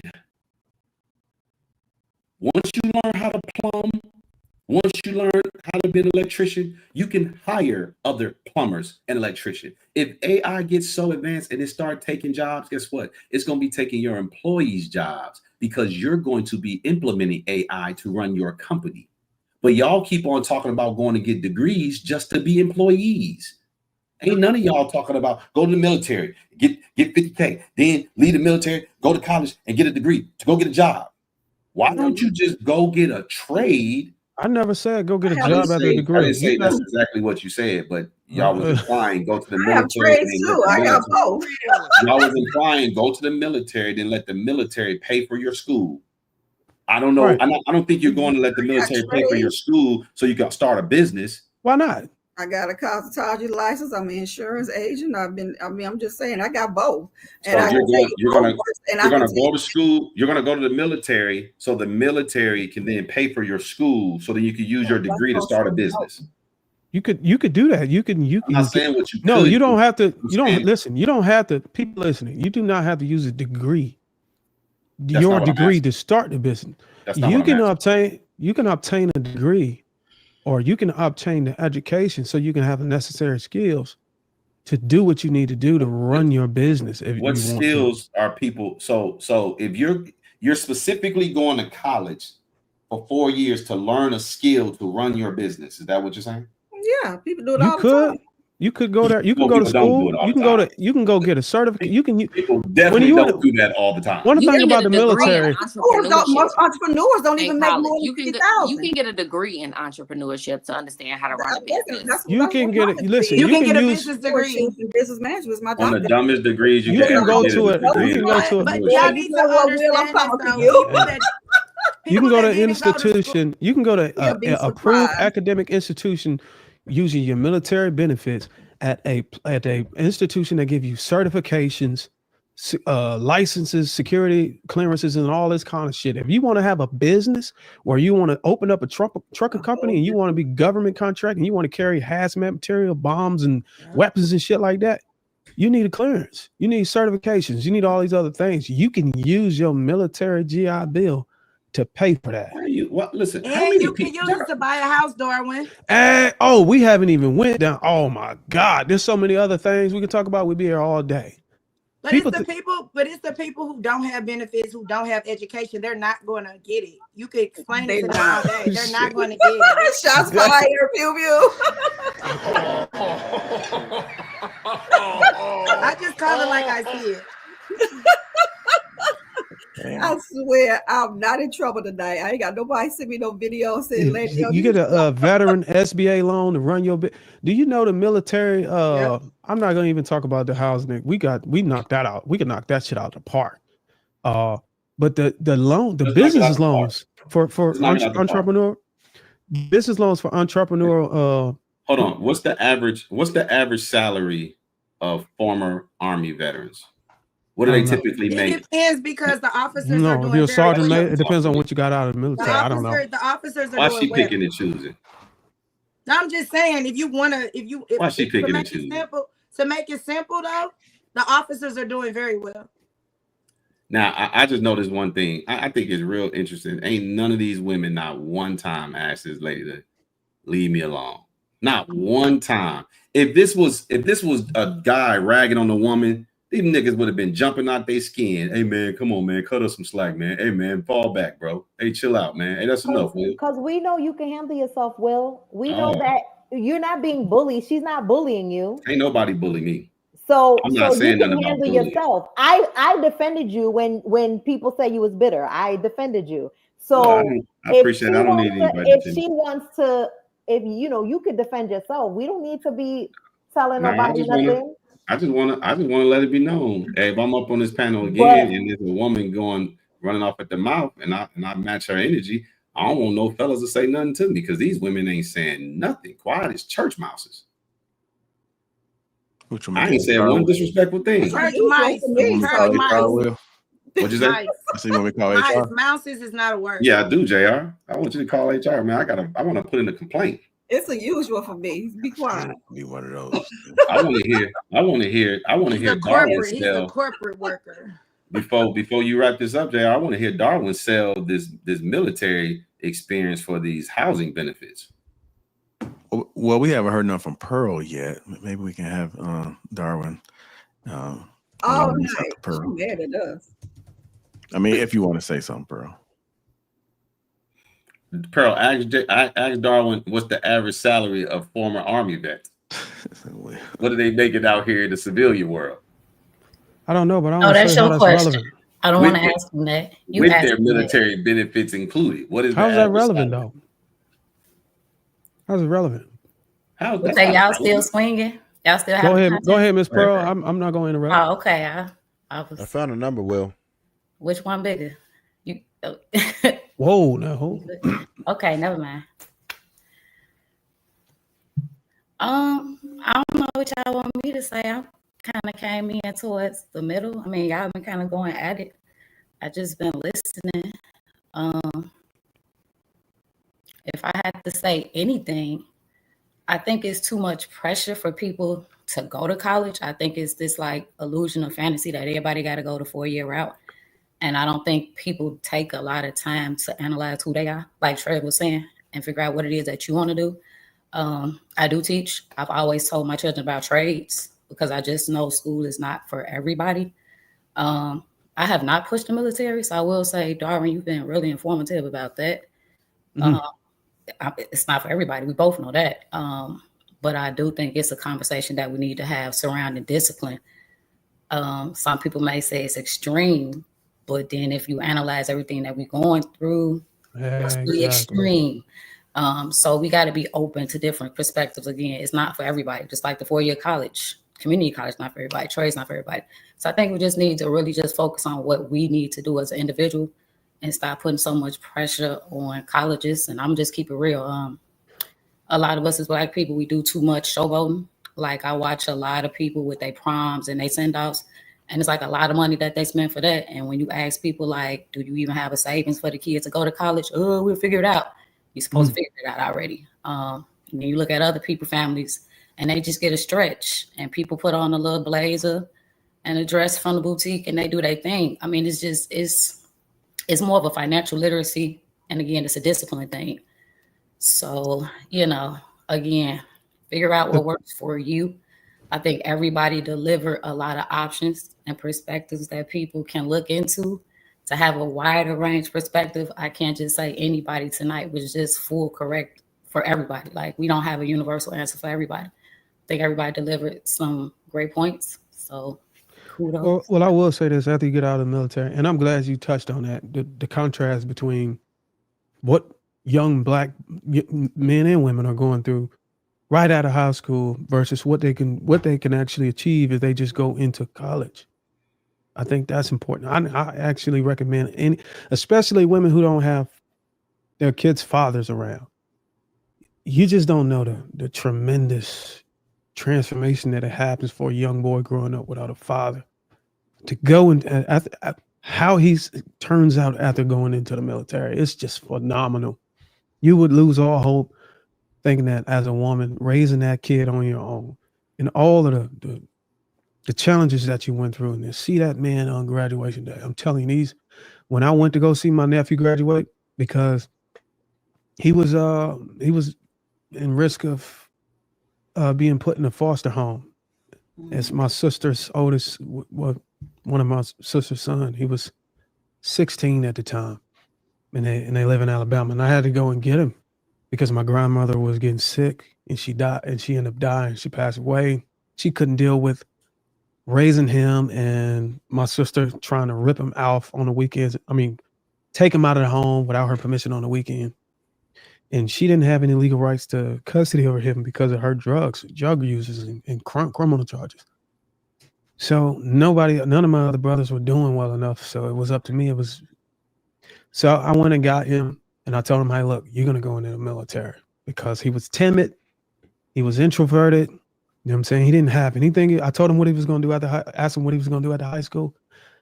He liked to hang out with the guy that, one of his friends that graduated years ago that works at McDonald's, and said he want to work at McDonald's. I said, oh, hell no.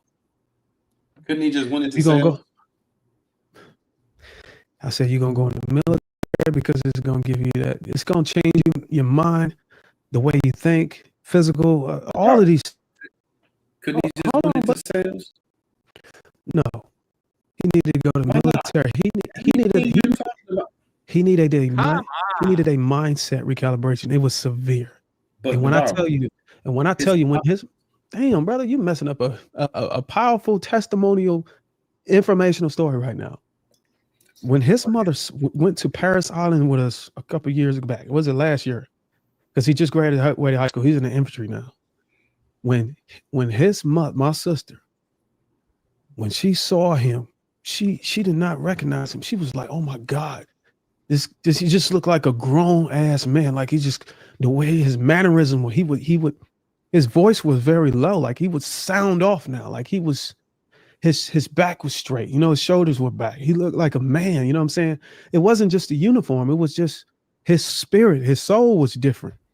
And she broke down in tears. I almost cried. And man, my wife was so happy that we was able to experience that moment.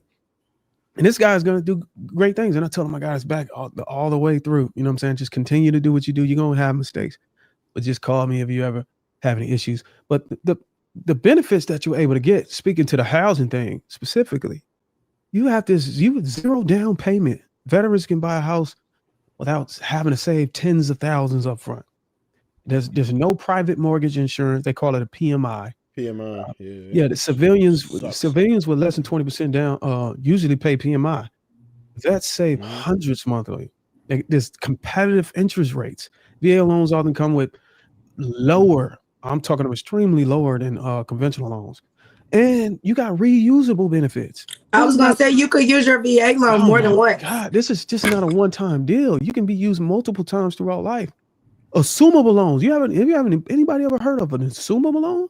VA loans can be transferred to another qualified buyer. That's a big perk if interest rates rise.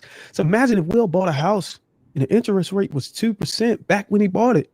And I said, hey, look, I need that house. Sell me the house. Hey, look, I'm going to allow you to assume this loan. And let's say today the interest rate is 8%. I'm going to be on that loan at 2%. You can do that in the civilian world too.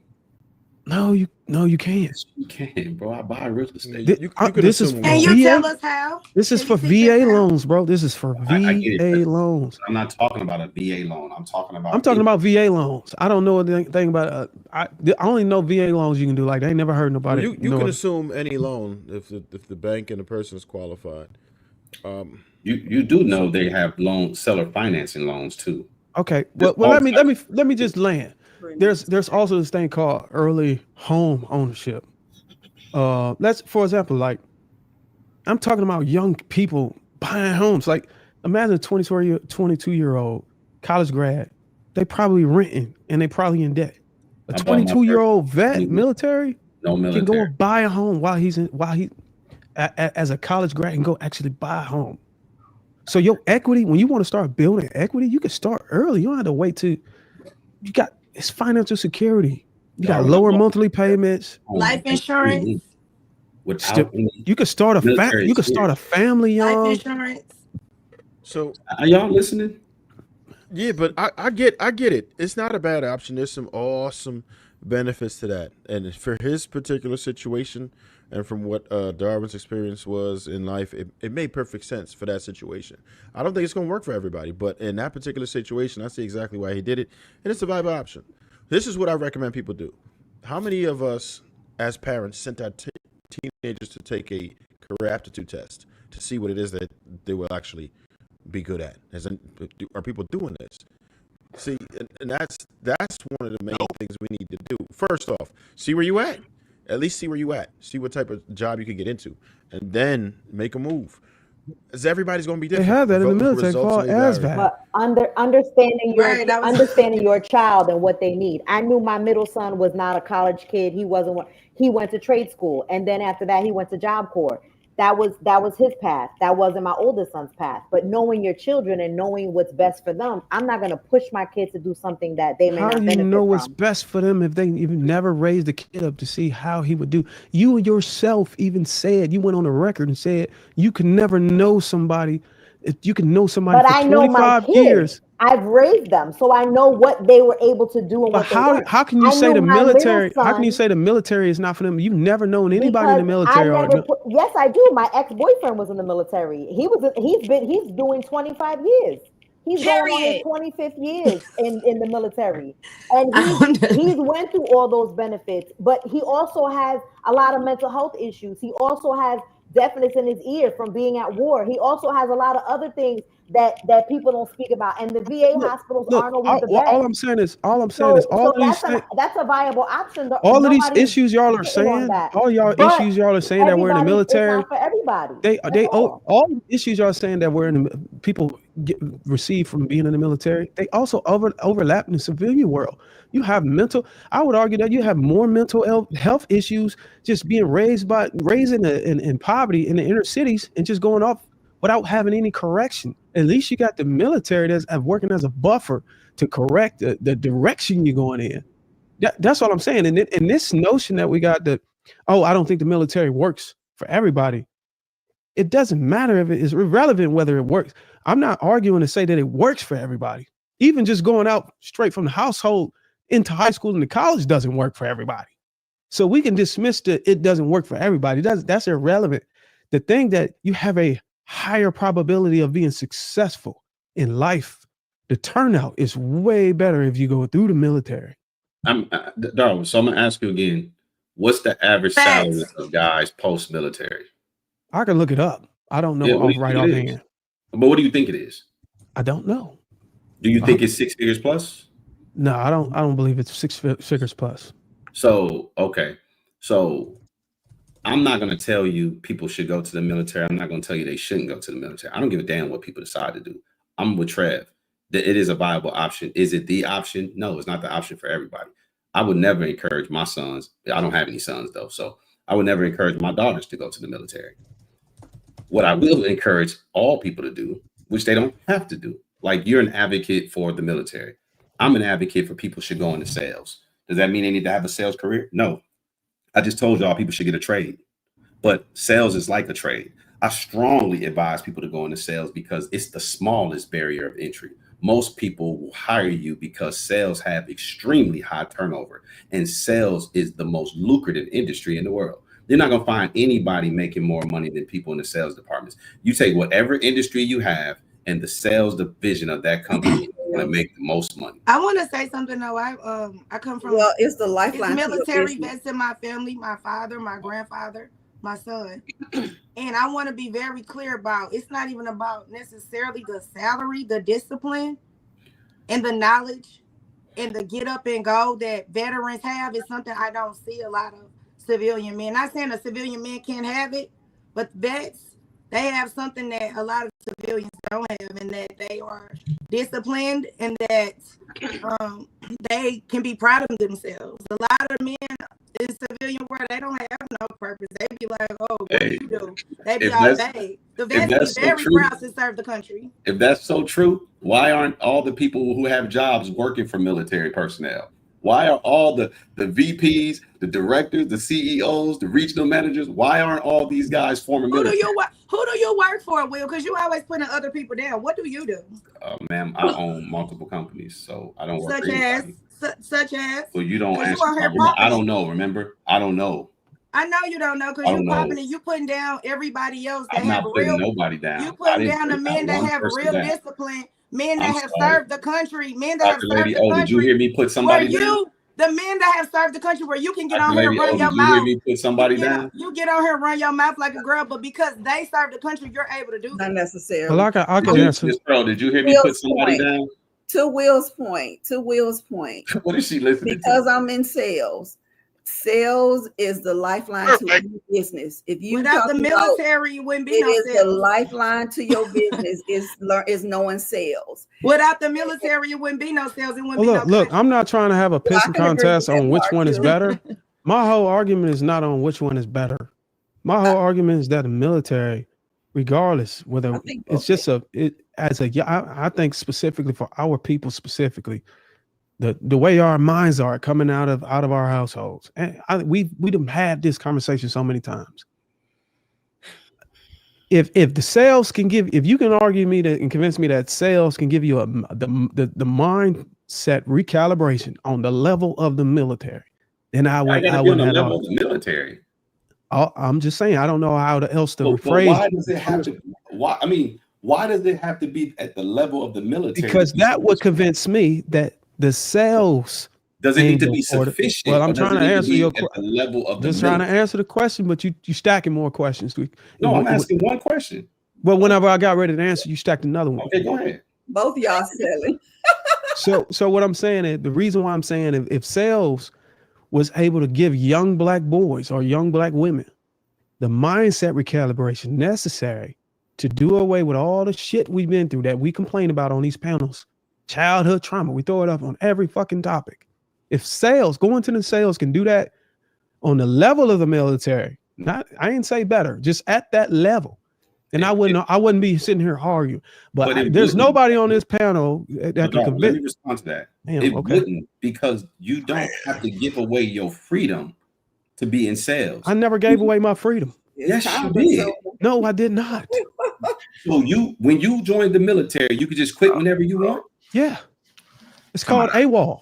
Yes, and that's a dishonorable discharge. You're not gonna get no housing. You're not gonna get no jobs. You will go to jail. You didn't ask me what was the ramification for quitting. I'm gonna pull one of your cards, Will. You said, could I lock his ass up? You going to jail. Well, if you quit the military, will you go to jail? See, now you're moving the goalpost. You said, military. Freedom, sir. Hold on, darling. If you just go AWOL from that's the my military, nigga Will. I ain't gonna do my nigga Will like that. Hold on, will you go to jail? No, hold on. Dial it. Hold on, wait.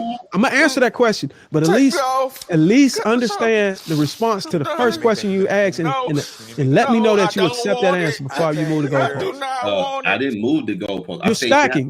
Remember how I told you you're stacking. Trev, he's stacking. I said you have to give up your freedom. Is that not what I said?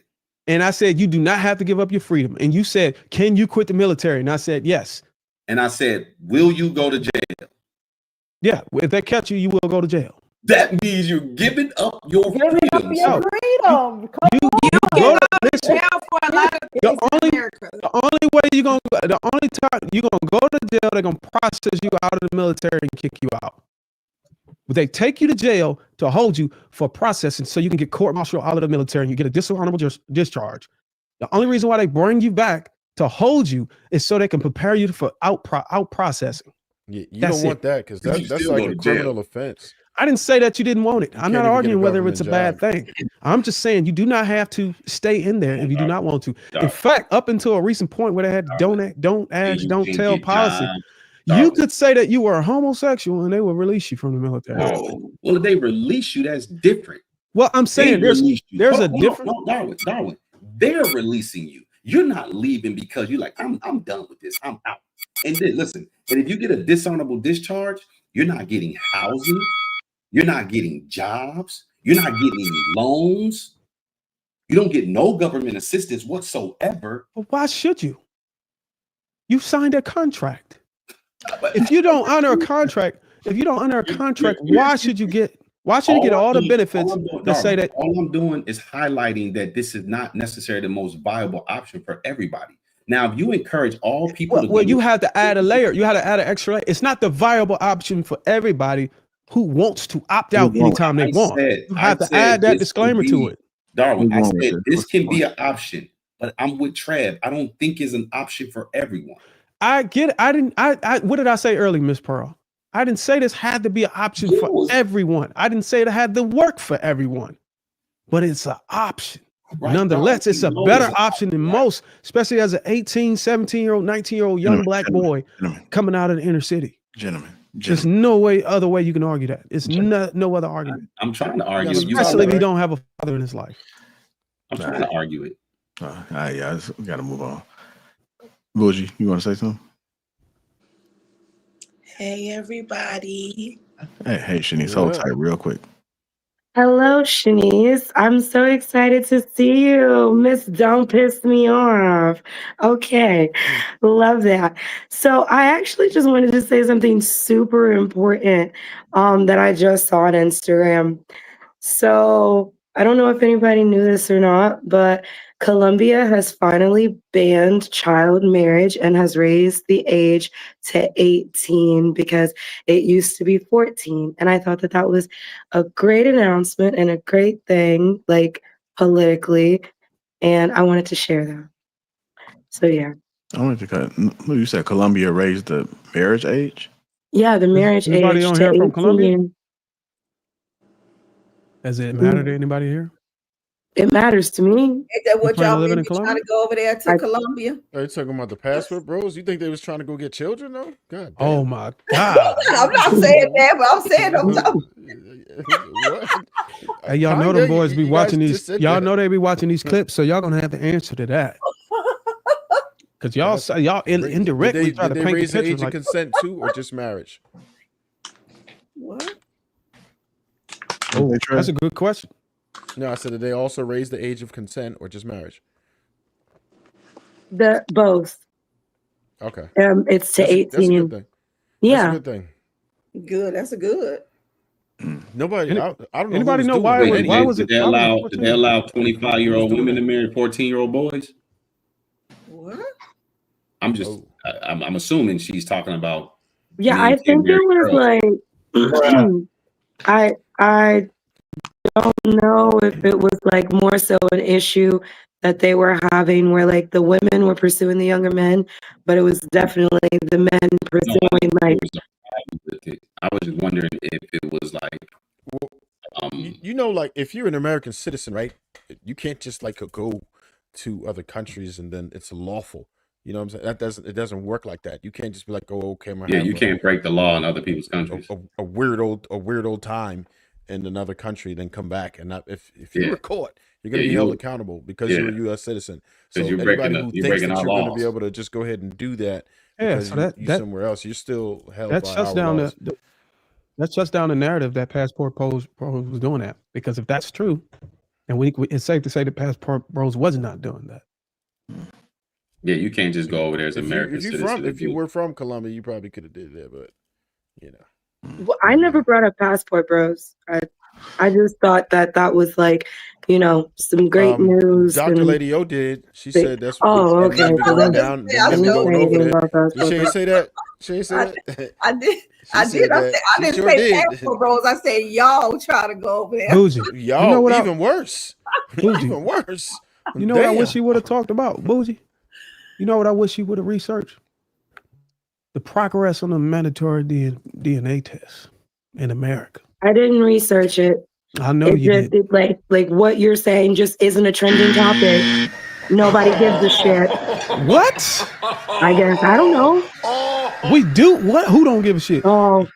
Well, then why isn't it a trending topic? I just told you what a trending topic was. I didn't go and do research. I told you what people thought was important to make a trending topic. Can you walk that back saying nobody gives a shit about mandatory DNA tests? I said they might not give a shit if it's not a trending topic. I just read to you a trending topic. The same way every time we come on here, Lapeef picks trending topics for us to talk about, right? That's what he does. The next thing that he's about to talk about is something that is trending. Not that it's important, not that it's like political, not that it's anything. It's trending. You don't think that's trending, especially in our community? Illegitimate children, bastard children. Is that what you see on your algorithm? Because it's not what I see on mine. I don't see it on my algorithm, but I know that. Okay, so it's not trending.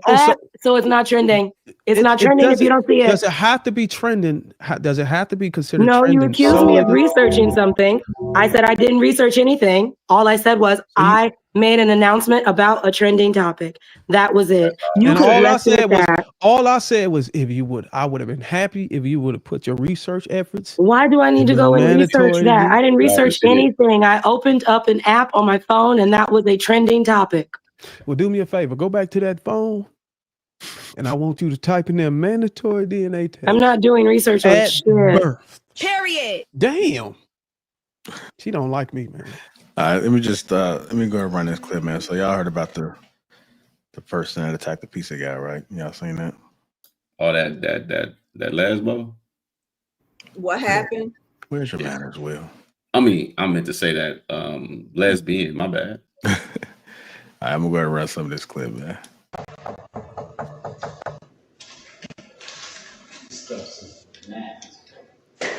How you doing? Everybody knows you. This is crazy.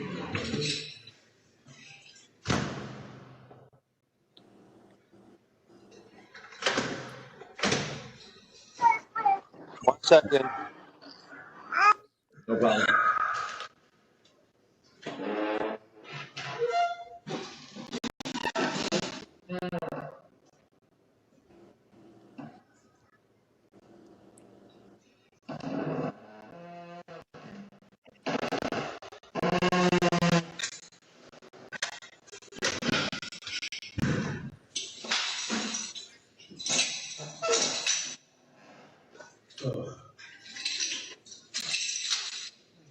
You're right.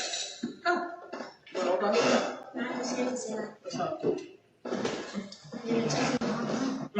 Is she good? You can do those too? Alright. Let's take it.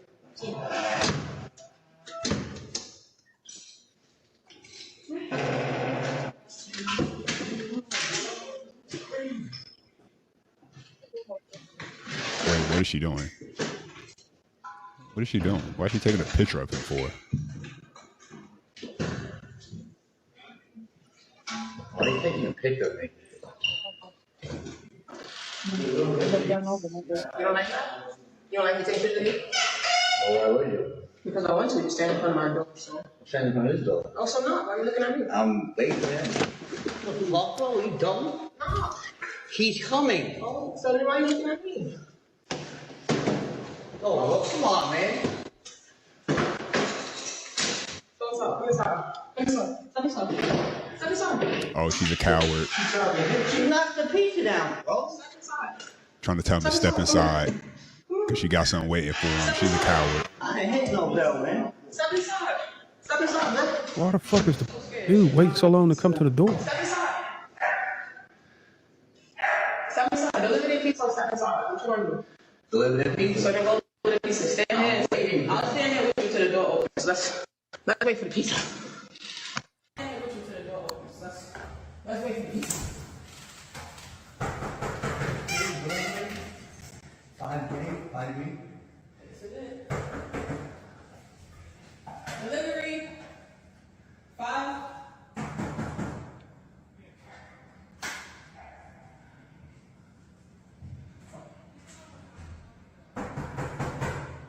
Like, why are you harassing random neighbors? You're delivering for pizzas here.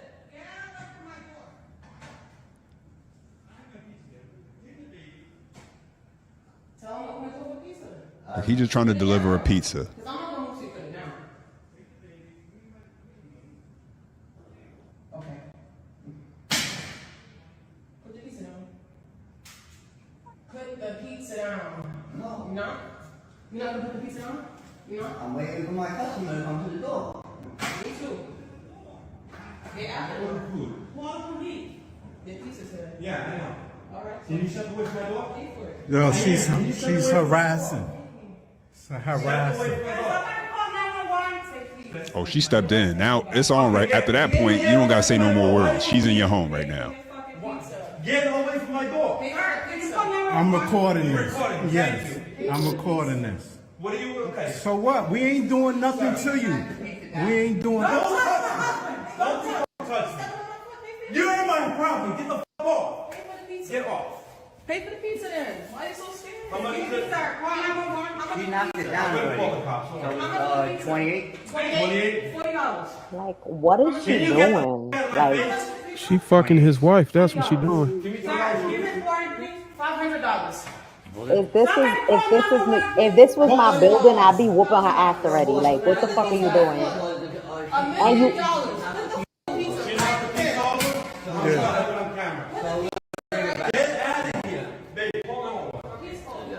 Get this one. So she don't need it here. You can put it instead. I'll show you what to put it. Nah. Put it on top of it. So put it so you can see where you put it. Put it here in the mail. I mean, where the key should be in the mail, right? Right there. In the mail. I'm not sure. It's in the everything that stays. There's no key here. Actually, there's no key here.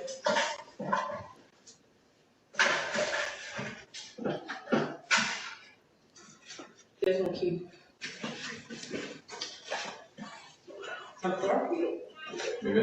How you gonna lock it? I think somebody took my key out of my pocket. No, Nobody took it. Where's your copy? My copy. That's in your pocket right now? That's okay. I'm searching.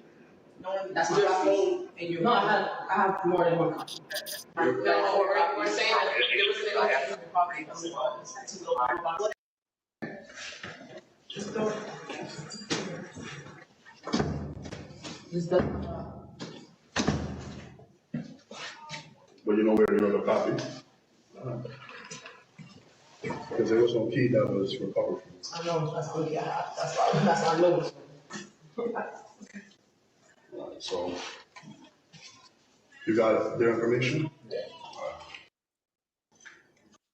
Sure. Good. Good. Hey guys, this is my dad from the video that's going viral right now of him getting assaulted while he was just trying to do his job. And we are in the process of getting a lawyer. He is pressing charges against her. But I just wanted you to hear his side of the story and how he feels about it. Well, I was on a delivery doing my job, and this crazy girl just came out and just started wilding out on me. Slightest reason why, whatever she had to do with her neighbor, their beef had nothing to do with me. I was just out there doing my job, and yeah, got assaulted. But we are in the process of getting a lawyer. He is going to sue, and we are pressing pressing charges against her. Yes, we definitely are. And thank you guys for your love and support for my dad. He really They fucked up. appreciates They it. should have got the GoFundMe account. Link in the description. What you gonna sue and get what? That They wasn't gonna get shit, but they was gonna get a lot of money for attempted lawyer money. But what I don't understand though, so there's this notion there's no reason to put your hands on a woman. So y'all help me understand. Was there any reason for any of those people to put their hands on her? Well, they didn't put their hands on her, as you see in the video, and I commend all parties involved for not putting their hands on her, because if it was me, I would have turned her ass every which way but loose. Okay, but with that being said, women, don't even provoke men. Let's start off there. We need to hold ourselves accountable. We can be upset, we can be mad, but do not try to provoke men, because if it was the other way turned, I'm pretty sure it will be a majority of idiots that would have defended her if he would have knocked her noodles loose. She was 1,000. Obviously, it was something in her system, or she was just having a bad day and she wanted to put it out on somebody. She was 10,000% wrong. Now, once again, I have to commend the man for not putting their hands on her, because in every situation, they had every right to turn her ass every which way but loose. So to answer your question, yeah, that was a good reason. That was a great reason. So my second question to that then, does it promote that behavior to continue, or does it deter that behavior if no one puts their hands on her? I think they did a great job. My question was, if people do what they did in that video, so you commend all the people for not putting their hands on her. Absolutely. I'm asking you, does it promote that type of behavior to continue, or does it deter that type of behavior? No, it deters that type of behavior, because everybody tough till the police come. Well, but she was tough the whole time till the police came. So if somebody would have knocked her head off, she would have sat her ass down somewhere and would have left people alone. Because had that been my building, had that been my neighbor, had that been somewhere in my community, she would have got her motherfucking wig split. I would have tased her right in her neck, and she would have shut the fuck up for the rest of the night. And that's just what, because yes, I got a taser and a knife. I carry with me on a regular basis. I live in the Bronx. Okay. It's not the knife. So I'm just amazed at how often men can be assaulted, and the narrative is don't do anything, take it, call the cops, run, as if that's going to promote. Where you hear that narrative at? That's an outdated narrative. That narrative. Huh? That narrative outdated like a motherfucker. No, it's still being perpetuated today. There's never a reason to put your hands on a woman. Well, I was just being lambasted the other day. No. She gave her woman card up. She's disqualified as a woman. That's no longer. Oh damn! No, not because she still has a woman's parts. So where you got Brittany Griner is in the WNBA. She called herself Pops. Right. But she use it when it's convenient, right? They're women when it's convenient. Well, it would have been a very inconvenient situation here. Well, I'm just amazed at this notion that these guys are supposed to use restraint even when they're being assaulted. Someone's being violated. Someone is stepping into their residence, won't let them close the door, throwing their food down. It's just all this stuff. That's what she's standing on. That's what she's standing on. I don't think for one second she really believed. Maybe she do believe that she could actually beat these dudes, but she's daring them to do anything. No, because she understands. She feels like she's protected. No, those people that came and arrested her, usually they're on her side. That's why she's behaving that way. No, that bitch. Nah, not them type. I ain't never seen them on the bull dagger type. You can bull dagger all you want. Let a man and a woman be going at it, and one if she not gonna. What Trev is trying to say, that type is not typically gonna be with a man. It ain't about being with the man. I'm not talking about a domestic situation. I'm talking about just a male and a female. They're not viewed as women like that. Yes, they are. Yeah. Stop thinking about the social aspect. Legally, are we talking about? They're going to still look as a man. If dudes saw a situation between a man and a woman, an altercation, physical altercation, they will jump in and defend the woman. Random strangers will jump in and defend. Just because she's a lesbian, don't mean they're gonna be like, oh, well, she'll Shit. It's par for the course. No, bro, stop. Nah, I can't. But can't y'all see the play? That girl had to know those people across the hall. On a You heard the man say that they had beef. They already He had beef. They with the definitely had neighbors. beef already. That's why. I think The man got by the caught in the energy. middle. Yeah, he just Well, caught I would astray. like to let you know somebody in the comments said bull daggers ain't women. So Right. I They think are. we all They're going not. with that. They are women. They I not. think that's what somebody said. So if you So sleep I with her, think are you that's gay? what we all She's gonna a go female. with. She's That the a bull female, daggers but she's ain't not a women. woman. And I think this is a So way to if a- empower our women by separating them. They are females. They're not women. Nah, they tell me there's no difference between the man and the male. So nope. We ain't picking and choosing today. Shout out to me. Who hurt you? Me? Yeah. No, Shanice, please stay on that This is rabbit hole the there. second time somebody said that to you. This is twice. Twice in one day. Okay. Twice. If I tell you who hurt me, you gon' defend my honor?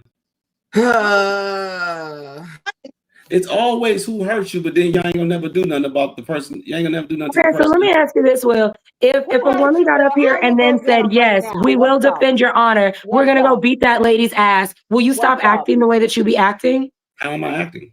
Well, I got you. What's up? Do you want me to tell you nicely or do you want me to tell you for I real? don't care how you tell me. Just tell me. Just tell him for Well, real. I think everybody thinks you act like an asshole. I think that was what people were saying. Okay, so are assholes hurt? I don't know. So that's what I'm asking you. They If on we your ass go and we tonight, get the lady that hurt you, will you be nicer? Like, I don't know. How. Okay, so you gotta tell me. So tell me, what did I do just now for her to determine that I was hurt? What did you hear? Well, you have to ask her that. No, I'm just saying that two people said it, so I'm trying to just see if we go get the lady, so hold on. what'll happen if we get her? hold Because you on, asked that question twice. Okay, so You hold asked on. it to both of them. So listen, you got ears and you got eyes. You witnessed everything that they witnessed. Did you come to the same conclusion too? I'm just trying to see if you need I saving, want to sir. know if you came to the same conclusion. That you're like a little bit. No, that I'm hurt. I wouldn't say hurt, but when Ray said salty, a little bit. Okay, I'm asking about. Lock his ass up. They both A asked. little bit. So I'm asking you, do you determine that I've been hurt? Do you come to that conclusion? And if so, how did you come to that conclusion? You're saying you do not see what they see. So I don't know what they see. They will have to articulate what it is that they see.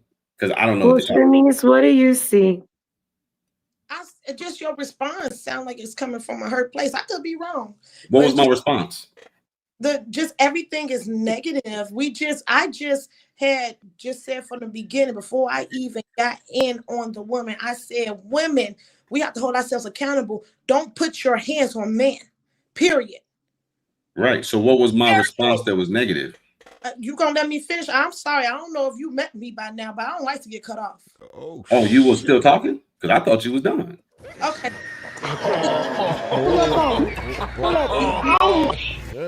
I'm trying to be. All right, JI, if I start, don't tell me to stop. Don't piss Because I'm her gonna off. but loose. So I'm so he can talk.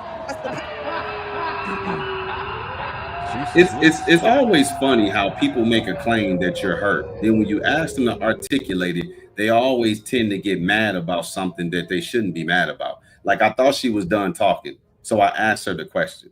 But instead of just answering my question, they want to talk about is how you come off. I don't know how to say it. It's just, it's just the way I see things. It's your response. What was my response that was negative? Did you hear a negative response come out of my mouth? Did you just? Oh my God! See, this is one of the things that don't happen enough. When these women start running their miles, y'all just let them run their miles. Where her right hand at? Y'all let them make claims that's untrue, unfounded. Now, I would like to know, Miss Pearl, did you hear a negative response come from me? She ain't trying to hear your shit. I'm about to go refill my drink. Miss Pearl?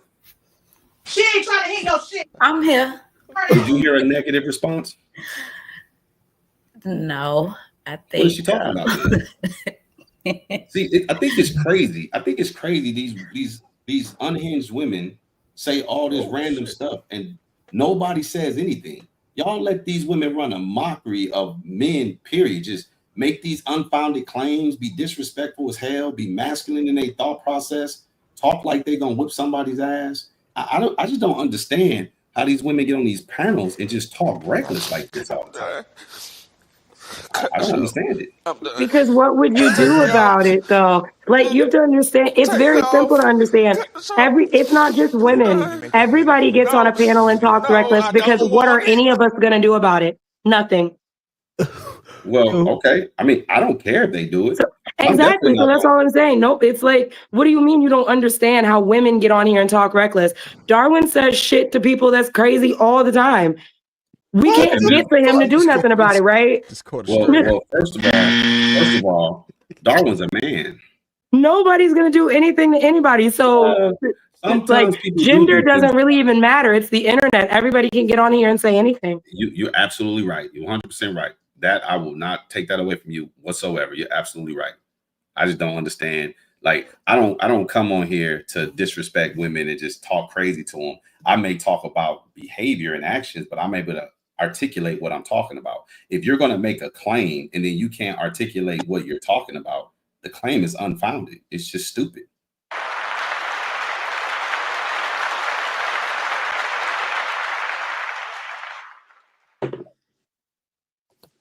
First of all, y'all done got Auntie up here past her bedtime. Dr. Lady Odom fell asleep. We done been on here 4 hours. And people in the comments are sending me because they talking about somebody go check on Auntie. Now, at this point, poor Will. First of all, I want to just tell you, Will, that I love you. Oh, Will. You are the brother. You are the brother that I did not have growing up, and I just love you to life. And I think sometimes you just bring out like you should have a trigger warning on your forehead because you just bring out things in people that they may not know existed. Nah, just by your very being and presence. Nah, you never see feminine women act like that with me. You never see that. So you never see that. I almost tripped and fell into that. Whatever. You never see that. You tell me the feminine woman. Have you ever act like that with me, Jamie? No. Will, do you think you're masculine? Will, do you feel like you're masculine? We have a rapport already. Like we have a relationship. So no, when we first met, I remember the first night we met on Kamal's Live. Yes. You didn't act like that. I did not. And I was throwing haymakers. You definitely were, but I was handling them like a G. Yes, you was. And we had a good old conversation. We became friends after that. And now I can talk to you about anything. Absolutely. So Miss Pearl and I had a testy little conversation, but we didn't get disrespectful. What? About what? Is that right, Miss Pearl? Yeah, you tried your mental gymnastics. You tried. Okay. But did I disrespect you? You did not. Oh, really? I just want to take this time and apologize to anybody I ever disrespected because Booty said I'd just be saying some crazy shit. But all I want to ask is, I know I do be saying it sometimes, but don't I be keeping it 100 though? I think you be keeping it 100. Yeah, of course. Bougie, Ray. at times you can come off a little judgy though. And I just met you We're tonight. all wrong sometimes. But you can definitely come off a little judgy. Oh, you want me to answer specifically? Oh, well, I don't feel like you keep it 100. I feel like you keep it slightly narcissistic and misogynistic, but that's okay. Lock his ass up. Lock his ass up. You know, like, but that's just my opinion, and you shouldn't let that affect your talking points. Just like I would never let anybody's opinion affect mine. But do I use talking points or do I actually break down because talking points is just one layer. I actually articulate the points that I be making and substantiate them with facts and stats. You'll never hear me do that. Somebody even said, Darwin don't be coming on here with no damn facts or something like that. So I don't know who it was. Ty. You know what? I'm gonna go ahead and digress. Cause this nigga like JR. I know that was JR did that. That's not even me, man. My hands right here. Is that Treya? Yeah. Bro, no, I didn't do shit. That's not on my soundboard. Don't tell me y'all got y'all got Sweetie back here. You got to be Sweetie somewhere. That's Sweetie's favorite go-to book right there. Yeah, it is. Sweeney got a hidden box somewhere, just watching in the background. But yeah, anyways, man, I hate to come off narcissistic and misogynistic. I don't even know if y'all know. A lot of times when y'all be applying terms to people, I don't even think y'all be knowing what they actually mean. I think if y'all took the time to know the definition of those terms, y'all would probably look at yourself and like, I feel stupid. It just sounds. You know how rare it is to meet a narcissist? You got to, first of all, you got to be diagnosed for it. And then misogynistic, that means I hate women. Welcome back, Well, it could be more than just hate. How was your journey? You could dislike women or mistrust them. It's a 3-part definition.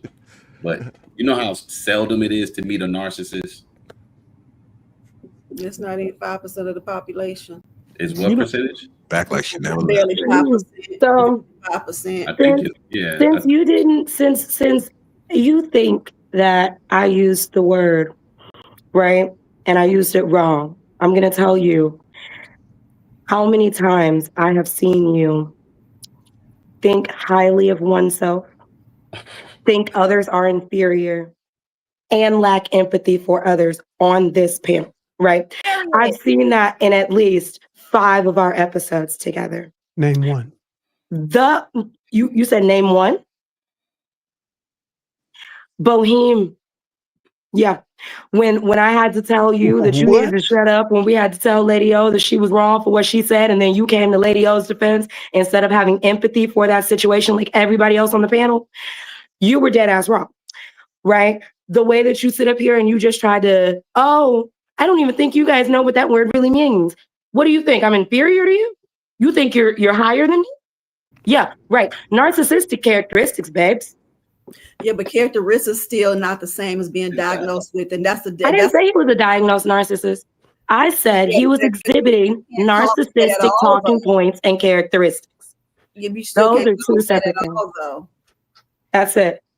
I said he was giving narcissistic talking points and misogynistic talking points. Do you want me to break down how you give misogynistic talking points, or can we just agree to disagree? Let me respond to the first thing. Trev, who was the first one that said, and it's no shade to you, Dr. Lady O. Dr. Lady O gave her apology, which was a forced apology. Who was the one that spoke up and said, hey, look, don't do that if it's not genuine? Isn't that a sign of empathy? Isn't that me showing empathy? No. I was asking Trev. No. You got a bias in this. I'm asking Now, somebody. Remember, I'm not liked on this panel, so they're not gonna say nothing nice in my favor. Actually, my words was taken out of its context, and I was nowhere near. That was after we discussed that over the phone. So I'm gonna let that slide because I don't pick it. I mean, I wasn't trying to bring it up about you. I was trying to let him know how he lacked empathy. I don't lack empathy. I said I wasn't trying to bring that up about you. I was saying how he lacked empathy. And how did I? And I'm still unsure how I lacked empathy. Because in that moment, what I proceeded to tell you was, instead of making it about, well, we haven't heard that man's side and we don't know what really happened. You said all of those things. You said, we don't know why that man woke up one day and decided to do that. We're just going to kick Lady O off and not let her express her opinion. I literally said to you, and I quote, you could have chosen to just shut the hell up because that man's side don't matter and we don't know him. You could have chosen to show loyalty to the person that you do know on this panel. You could have chosen to immediately say, hey, I'm sorry that happened to you. I'm here for you. I said all those things to you. I said, you could have just shut up. No, and then you know what you responded with? You said, well, just because you're yelling at me doesn't mean you're right, bougie. Well, let me a respond. lack of empathy. First of all, I showed empathy. No, You just didn't hear it. You were one of the ones that was an attack dog in the situation. Y'all were stacking on Dr. I wasn't stacking. It was 4 against 1. It was you, Papaya, Bohem, and I think y'all somehow got Lady Di to stack. Y'all was so passionate about it. Because we saw it was something that maybe she may not have meant it the way it sounded, but it sounded very hurtful. And in that moment, I'm not arguing that. It should have simply just been you showing empathy, because she was on the verge of crying in the middle of the internet, right? And if I saw that from somebody, literally anybody up here, where something was said to them that brought them to almost tears, it wouldn't have been a time that I chose to try and dissect it. So you're trying to make it seem like, I'm not like that. That's where we are different. It was a lack of empathy. Just because I'm different don't mean I lack empathy. I've equipped myself with an ability in the midst of a very passionate or devastating situation. I'm able to have a clear mind about things and be able to navigate it. I learned it being in the military. I've been able to do this type of thing while rounds were going over my head, communicating to soldiers. Hey, look, we got to get this shit done. And it's bang, bang, bang, all that shit. So this is nothing. She's not even fucking here. She dropped down. I'm just saying, in my defense, you can't poke the bear and then play victim. You can't do that. My initial comment had nothing to do with her unfortunate situation. Zero to do with it. It was how you gotta know how she is. She's not here to defend herself, but you know how she do. Her expressions. I'm not used to how she do her expressions and stuff. I'm not used to that because that's undercover to me. I was commenting on that part, not that unfortunate situation. And to be fair, I lost a child in my womb before too. I mean, in my womb, Sher's is outside in my womb. So I understand that, but you can't keep poking a bear and get mad. This is not going to work for me. And again, anybody, this is for anybody and myself. Please don't tell none of your personal business. Expect for anybody to not say anything at some point, especially if you're on that subject. We cannot do that. I got a question for you, Dr. Lady O. I wonder why people ain't hurt and protecting the guy who is hurt on the panel. Who's hurt? You? Yeah, so y'all leave Will alone. Shame on y'all. Nobody coming to my aid. They what are you? They coming for my aid. What is it that you feel like hurt you? What can you tell me? What hurt you, Will? I don't know. Y'all told me I was hurt, so I was discovering that I was hurt according to y'all. So I'm trying to figure out. You can't say y'all because I didn't say hurt. I said some of your responses. Putting the hedge of protection around a hurt person, why y'all would attack a victim? Well, when Ty first brought it up, she said it was something about your marriage or whatever, and you said you didn't know why the marriage didn't work, but you also then proceeded to say that the marriage didn't work, but you weren't hurt about it. I don't know. Y'all said I'm hurt, so I don't know why we want to protect somebody. You were hurt. Not you. Y'all as women, right? Ain't no dude said I was hurt up here. 2 women said it. So I'm trying to figure out why y'all don't just come aid and protect the person who was hurt. Why attack the person who's hurt? I asked you, did you want us to go get that lady that hurt you? Can y'all hear me? Do you want me to go get her? Who said it was a lady? Hear me? Yeah, now we can. I'm sorry. Okay. Who said it was a lady that hurt me? I want to go ahead and respond. Okay. I like you. I like you, Lady O. Nobody sounded like me. I'm Ray said, like old, bitter. I didn't call. I don't agree with a lot of things you say, but that doesn't mean I don't like you. I enjoy hearing you talk. I can understand that. You agree with a lot of things I say, Shanice? I agree with some things that you say, not all. But that's okay. Tell me I don't like you. I don't not like anybody. Yo, he said, how do you know it's a woman who hurt me? Could have been a man. Yeah. Could have been a man. Could have been a child. Could have been a teacher, coach. Oh, I really cutting up tonight. I swear. Wait a minute now, Will. You letting kids bully you? You letting kids bully you? Well, that dude in the hallway let a woman bully him. Well, That was We wrong. already agreed that the bull daggers ain't women. So ain't that right, Trev? Ain't that what you said? He The clearly was bull hurt. daggers ain't women, Trev. He clearly was Okay. hurt. And him and his daughter had to do a PSA, and they're getting an attorney. So he clearly was hurt. So y'all gonna shame him for being hurt after commending him for doing the right thing? Now, but it still hurt him, right? No, he should have went and got his sister or his girlfriend or his wife or his cousin or something. But here's the problem. Do you think his feelings wasn't hurt in that moment? Oh, for sure it was. Do you think he And was I would have embarrassed? went and got somebody to make that lady touch every wall in that Y'all not building. listening. But see, you're not listening. Now you want to promote violence. I'm sitting here asking Yeah, you, sure do. was this man hurt in this building? Yes. His All right, feelings are so should y'all protect him or should y'all clown him? No, we should protect them. Oh, okay. Just trying to figure out why. Because be honest with you, Trying to figure out why the guy on the panel who hurt is getting attacked. You know what? If y'all don't leave my brother Will alone, and I don't let trust a him man who can't protect himself. Girl, fuck your brother. Man who can't protect himself. Because he is always talking about something totally different. He keep adding stuff in the situation. Right, but that, I'm sitting up here talking to let her know that we like her on this thing, and he keeps trying to add himself into the situation. We already said the girl was wrong. We already said that. He just trying to be special. What's your zodiac sign? Will is a professional antagonist. I'm the one that's And hurt. he It's my loves day. to Don't around me. Make me feel special. Make me feel better about myself. Lady O. Tell me Okay, something. so what- Tell me I'm beautiful. Tell me I'm special. You beautiful, Tell me I Will. matter. You're beautiful, Will. You the baddest bitch on the panel, Will. You hot shit, Will. You up there, Will. You a big boss, Will. You get it. You see that little piece? Will, when your birthday?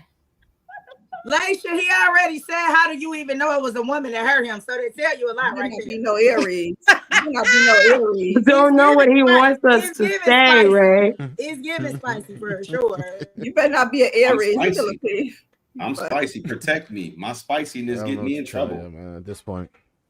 Hold on, JR, why you playing? I thought he was her brother. I thought that was brother. Try and protect your brother. Hey, get up, bitch. I'm just amazed. Hey, Bruiser. That's Bruiser nasty word. I'm just amazed that, like, it's funny how we claim to be a community, a society. We supposed to come together, unify all this BS that we talk. But it's like a guy gets asked this question at least once a day. Not the same guy. JR said somebody is a guy. Listen, every day a guy is asked the question, "Who hurt you?" Every single day in America, a black woman is asking a black man, "Who hurt you?" That's crazy. Hey, the worst soundbite. I agree with somewhat of what you said. You are a very educated man. I agree with somewhat of what you say. I don't probably always agree with your delivery. You have a very stern delivery that doesn't make you wrong. It's something. But I'm hurt. I mean, I think, aren't we all hurt? Hold on, who's talking to me or Will? I'm talking to Darwin. Oh, I thought you were talking to me. Oh, you're talking to me. So you say you don't agree with my delivery, but you agree with a lot of stuff I say. I agree with some stuff you say. Yes. Do I seem like a man you would submit to? Oh no. She hesitated.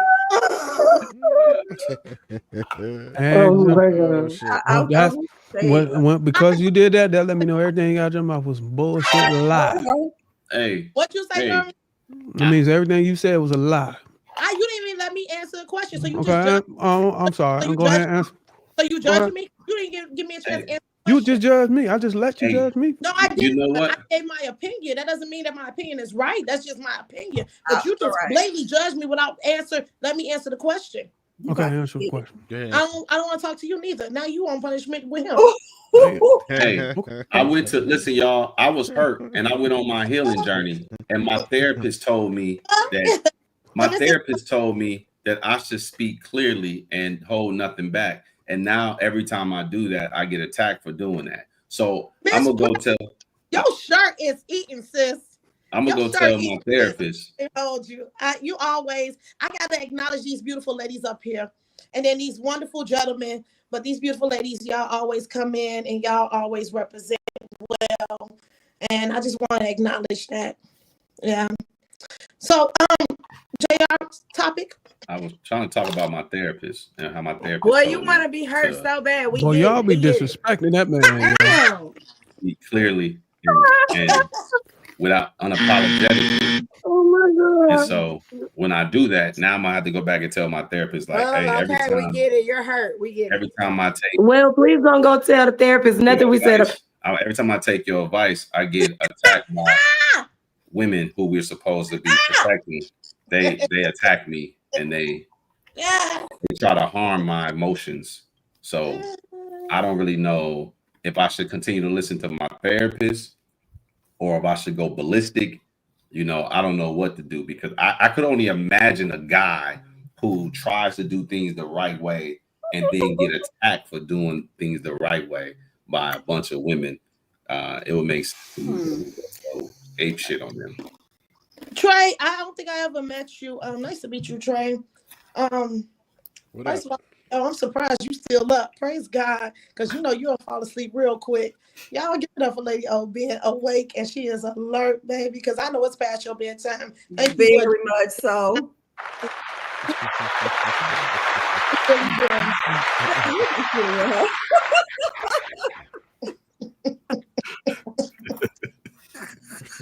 Workout routine and everything just on hold. Yes. Well, I think I was trying to tell Bougie something before she left, and I was just trying to tell her I am an empathetic person. I see all the plays. I see it. I'm aware of everything going around. But I think at that time, and at that point in time, JR was on the panel, and I think one of us had to step up to moderate. The only thing I was doing is trying to be neutral, play the middleman. You suck at moderating, though. Yeah, of course, I suck at moderating when when most of the women on the panel were acting like hyenas. It's very hard to moderate a bunch of hyenas. So yeah, I can. Nobody gives a shit about your excuses, Darwin. That was an excuse. I didn't find a way to be a better moderator. I didn't make an excuse. I agree. You did. You didn't take accountability for being a shitty moderator. You blamed it on women. Mm-hmm. I wasn't a shitty moderator. I said I'm incapacitated from being a moderator because of the participants were hyenas. So anytime you have women like that, you see that on the screen, right? What? You see that was way before me and her, and that was she's watching this. Yeah, she is. Yeah. The whole thing was taken out of its context as a beginning. But at the end of the day, even if I didn't know her story, my comment would have been the same, because I was looking at how she was, when I was talking, how she was mocking me. That was what I was responding to, not the point that she had, that unfortunate situation happen to her. That's where the disconnect come in at. And the thing is, when I can't explain myself, like when you want to hear my story, I'm telling you that wasn't it. I do not mock people like that. That was really seriously talking about that particular time. She kept poking a bear. Then I said, fuck it, let's do this. That's when I got to watch that video. That's when I went into it and said that. When she kept poking a bear, I don't do people like that. I said what I said. I'm not taking that part back, because I was not talking about that with her, that bringing up that situation, and she took it out of her place. But I can't do nothing about it. Well, listen, hold on, JR. I'm about to ride. I'm about to go. I just want to say bye to everybody. Hey, JR, tell that cat Ant something. Hey, smoke show on Thursday. Anybody that want that smoke, show up. We coordinate with JR. We can do it on his platform, or we can go do it on Picking and Choosing. So, anyways, ladies and gentlemen, y'all have yourselves a wonderful evening. I'm about to go make a phone call to my therapist. At this time of night, he's sleeping. My money back, ain't none of them sessions. I do want to say one thing, right? I do want to say one. Y'all be easy, and I'm sick of you dudes for them coming to protect me. Now I'm gonna have beef with you and Trev, Bruiser, and you too, Jared. Stop it. The first thing you said was you need no help. First thing he said was Darwin and Will don't say nothing. Right.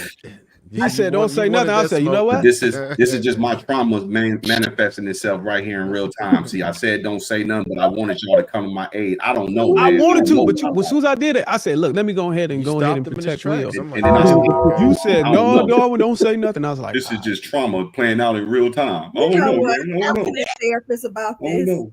Okay? Jamie, I'm sorry, Jamie. Talk to your I don't know. therapist. Jamie, But Jamie, hit me up. you know what? JR, call me tomorrow, JR. Can you go to bed? Call me tomorrow. I need you. I need you. Go to bed. Please. I'm gonna call my therapist. Let me get out of here. Yeah, hurry up. They waiting on you. I'm gonna get teary-eyed. I don't want to cry. I I'm do at work. Call the emergency line. Hey, I need to reach out to my man Clout because me and him got a lot in common. We both been traumatized, and these women keep calling us You out. still talking? You ain't that traumatized. You still here? This is trauma speaking in real time. That's not I'm trauma. trying to disconnect, and I don't know. I got Stockholm syndrome. I want to leave, but I don't know how to leave. Disconnect here. It's an exit.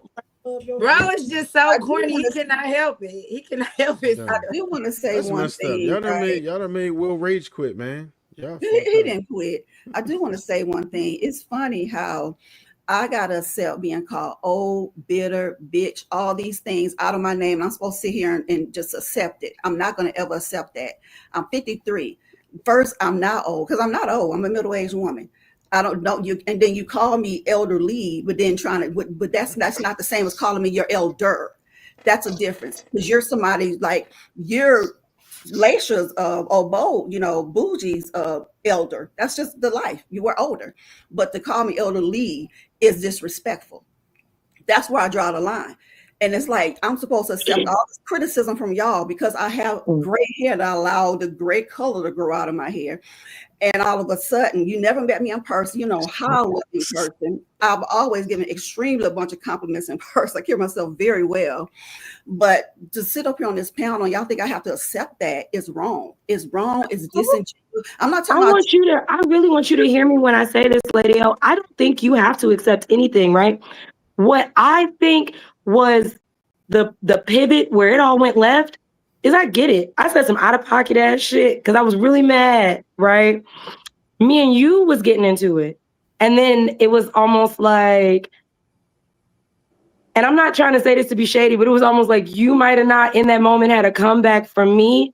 So then you made a comment at her and me and you was already arguing. So the tone of the comment that you made towards her sounded like because you didn't have a comment for me, you made a comment to her like, oh, I can't argue with you right now. So now I'm going to go for your homegirl. That's what it looks like in that moment. But that's the generational mindset thing, because that's your young mind thinking that. That's not where my mind was at. And but even Papaya said it too.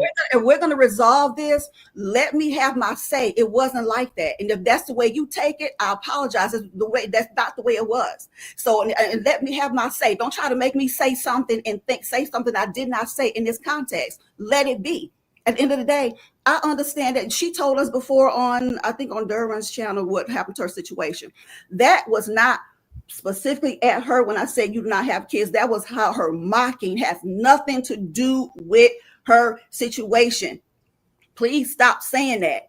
Y'all took it out of its context. Let it freaking be. Only when she kept poking the fucking bear, that's when I went off and said, fuck it, let's go there. That's when I said what I said. Had nothing to do initially. Y'all typed that in there. And I'm telling you, that's not what it was. Please let it be. That's all I'm saying. Can I say something to you, Lady O? Let me have that. Can I say something, Lady O? And you know I love you some you. Go there. You say that right before you cuss me out. Go ahead. I didn't cuss you out. You get ready to. Yeah, you always say, you know, I love you before you cuss me out. What you gonna say? I've never cussed you know how we do. I never cussed you out. Never. Yeah. No, I thought about it.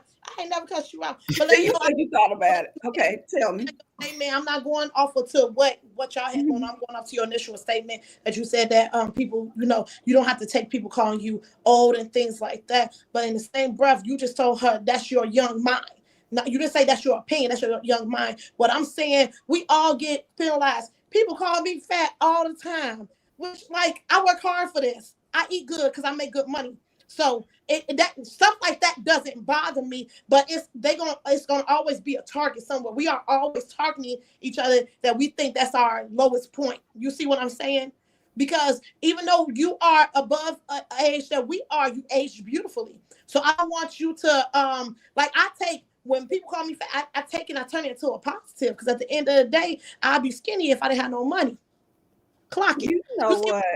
So I got money. What you mean? They're broke now. I want to encourage you. So when people say that, because even though we be ranked up here, we still family at the end of the day. We still all got love for each other. This is just pure entertainment in our opinion, right? Even it's like it just, I want to encourage you, like, you age well and you have a lot of wisdom. Now, I don't agree with a lot of things you say, because I really feel like you be put. To be honest with you, I really feel like you used to putting these boys on your titty. I really feel like these your sons, because you love to defend the man before you defend the woman. But I admire your wisdom and things like that. So I want you to be She's encouraged. just defending truth. Hard. She's on the side of truth. That's Darwin, what. But just Darwin, it's not your turn, Bookie. It was my turn, but y'all Negroes cut me off. We having a breakthrough. Let her finish with me, y'all. Let her finish with me. She telling me. Go ahead. But yeah, I definitely want to encourage you about that, because this thing can be hard. This definitely can be hard. So I definitely want to encourage you. I would say stuff. It's not even that at all. Go ahead and land that damn plane. That's not what I was trying to say. My thing is, this is my thing, Shanice. You can't accept criticism and expect me to not give it back. They expect me to not give it back. That's my point, because they're all adults. It has nothing to do with that. Because when I give it back, don't get mad. Don't try to say because I'm old, I shouldn't act this way. I shouldn't respond in a certain way because you gave it to me. That's just not how life works. And they're going to find out as age creep up on them too. That's not how life works. But secondly, when it comes down, you see, I already forgot something. Don't worry. Let me go. Let me. But I want to say this. Shanice. But I want to say this. You say I protect the men a lot. I actually protect women.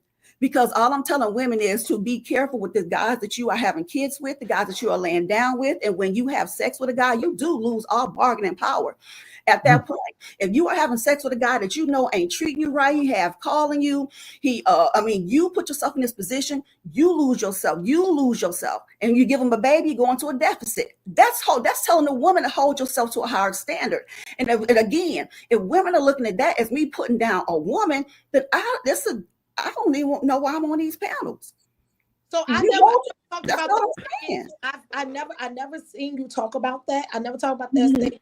And I'm not going to say previous, because to be honest with you, after I'm finished with these panels, I can barely remember what we be talking about. I'm sorry. Me too. It's in your video. But from my experience of you, I do see you lean more towards the men. And if that's your opinion, that's your opinion. I ain't mad at you. I was just stating what I observed. But that doesn't make you like a bad person, anything like that. They're your sons. Well, sons is one thing, but it's just men in general. And see, this is the thing.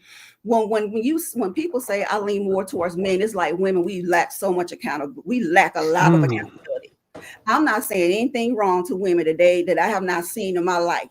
That I've seen women cry. I've seen women go, why are you going over there busting over the man's tires? The man don't want you. He ain't married. You got 3 kids with the dude. You're still going to trying to fight the dude. He go marry somebody else. I've seen this in my life. So I'm telling women, stand strong. If all you worried about is a man taking you to Ruth Chris, you got low standards. You have very low standards. You're not looking at the guy's character. You're not looking at his work ethic. These women be taking care. When I used to drive Uber, I used to go pick up women from Walmart. Whenever a woman is buying, got a whole bunch of food, get her food stamps or baskets, always a freaking bum dude right there helping her put the groceries in the car. She got fish and shrimp for him, and I guarantee you she got a bag for the noodles for the kids. I've seen the disrespect that women allow themselves. So, and if it's a problem for me, again, why am I on these panels if you don't want to listen to stuff that we allow a lot of this stuff. A lot of this trauma that we go through is self-inflicted, ladies. Y'all don't want to understand that. It is 100% self-inflicted. That's why I said self-accountability gonna make you cry. Because you're not ready to hear what the men got to say about you. You're not willing to hear that. I'm not trying to put women down. I have some great women friends.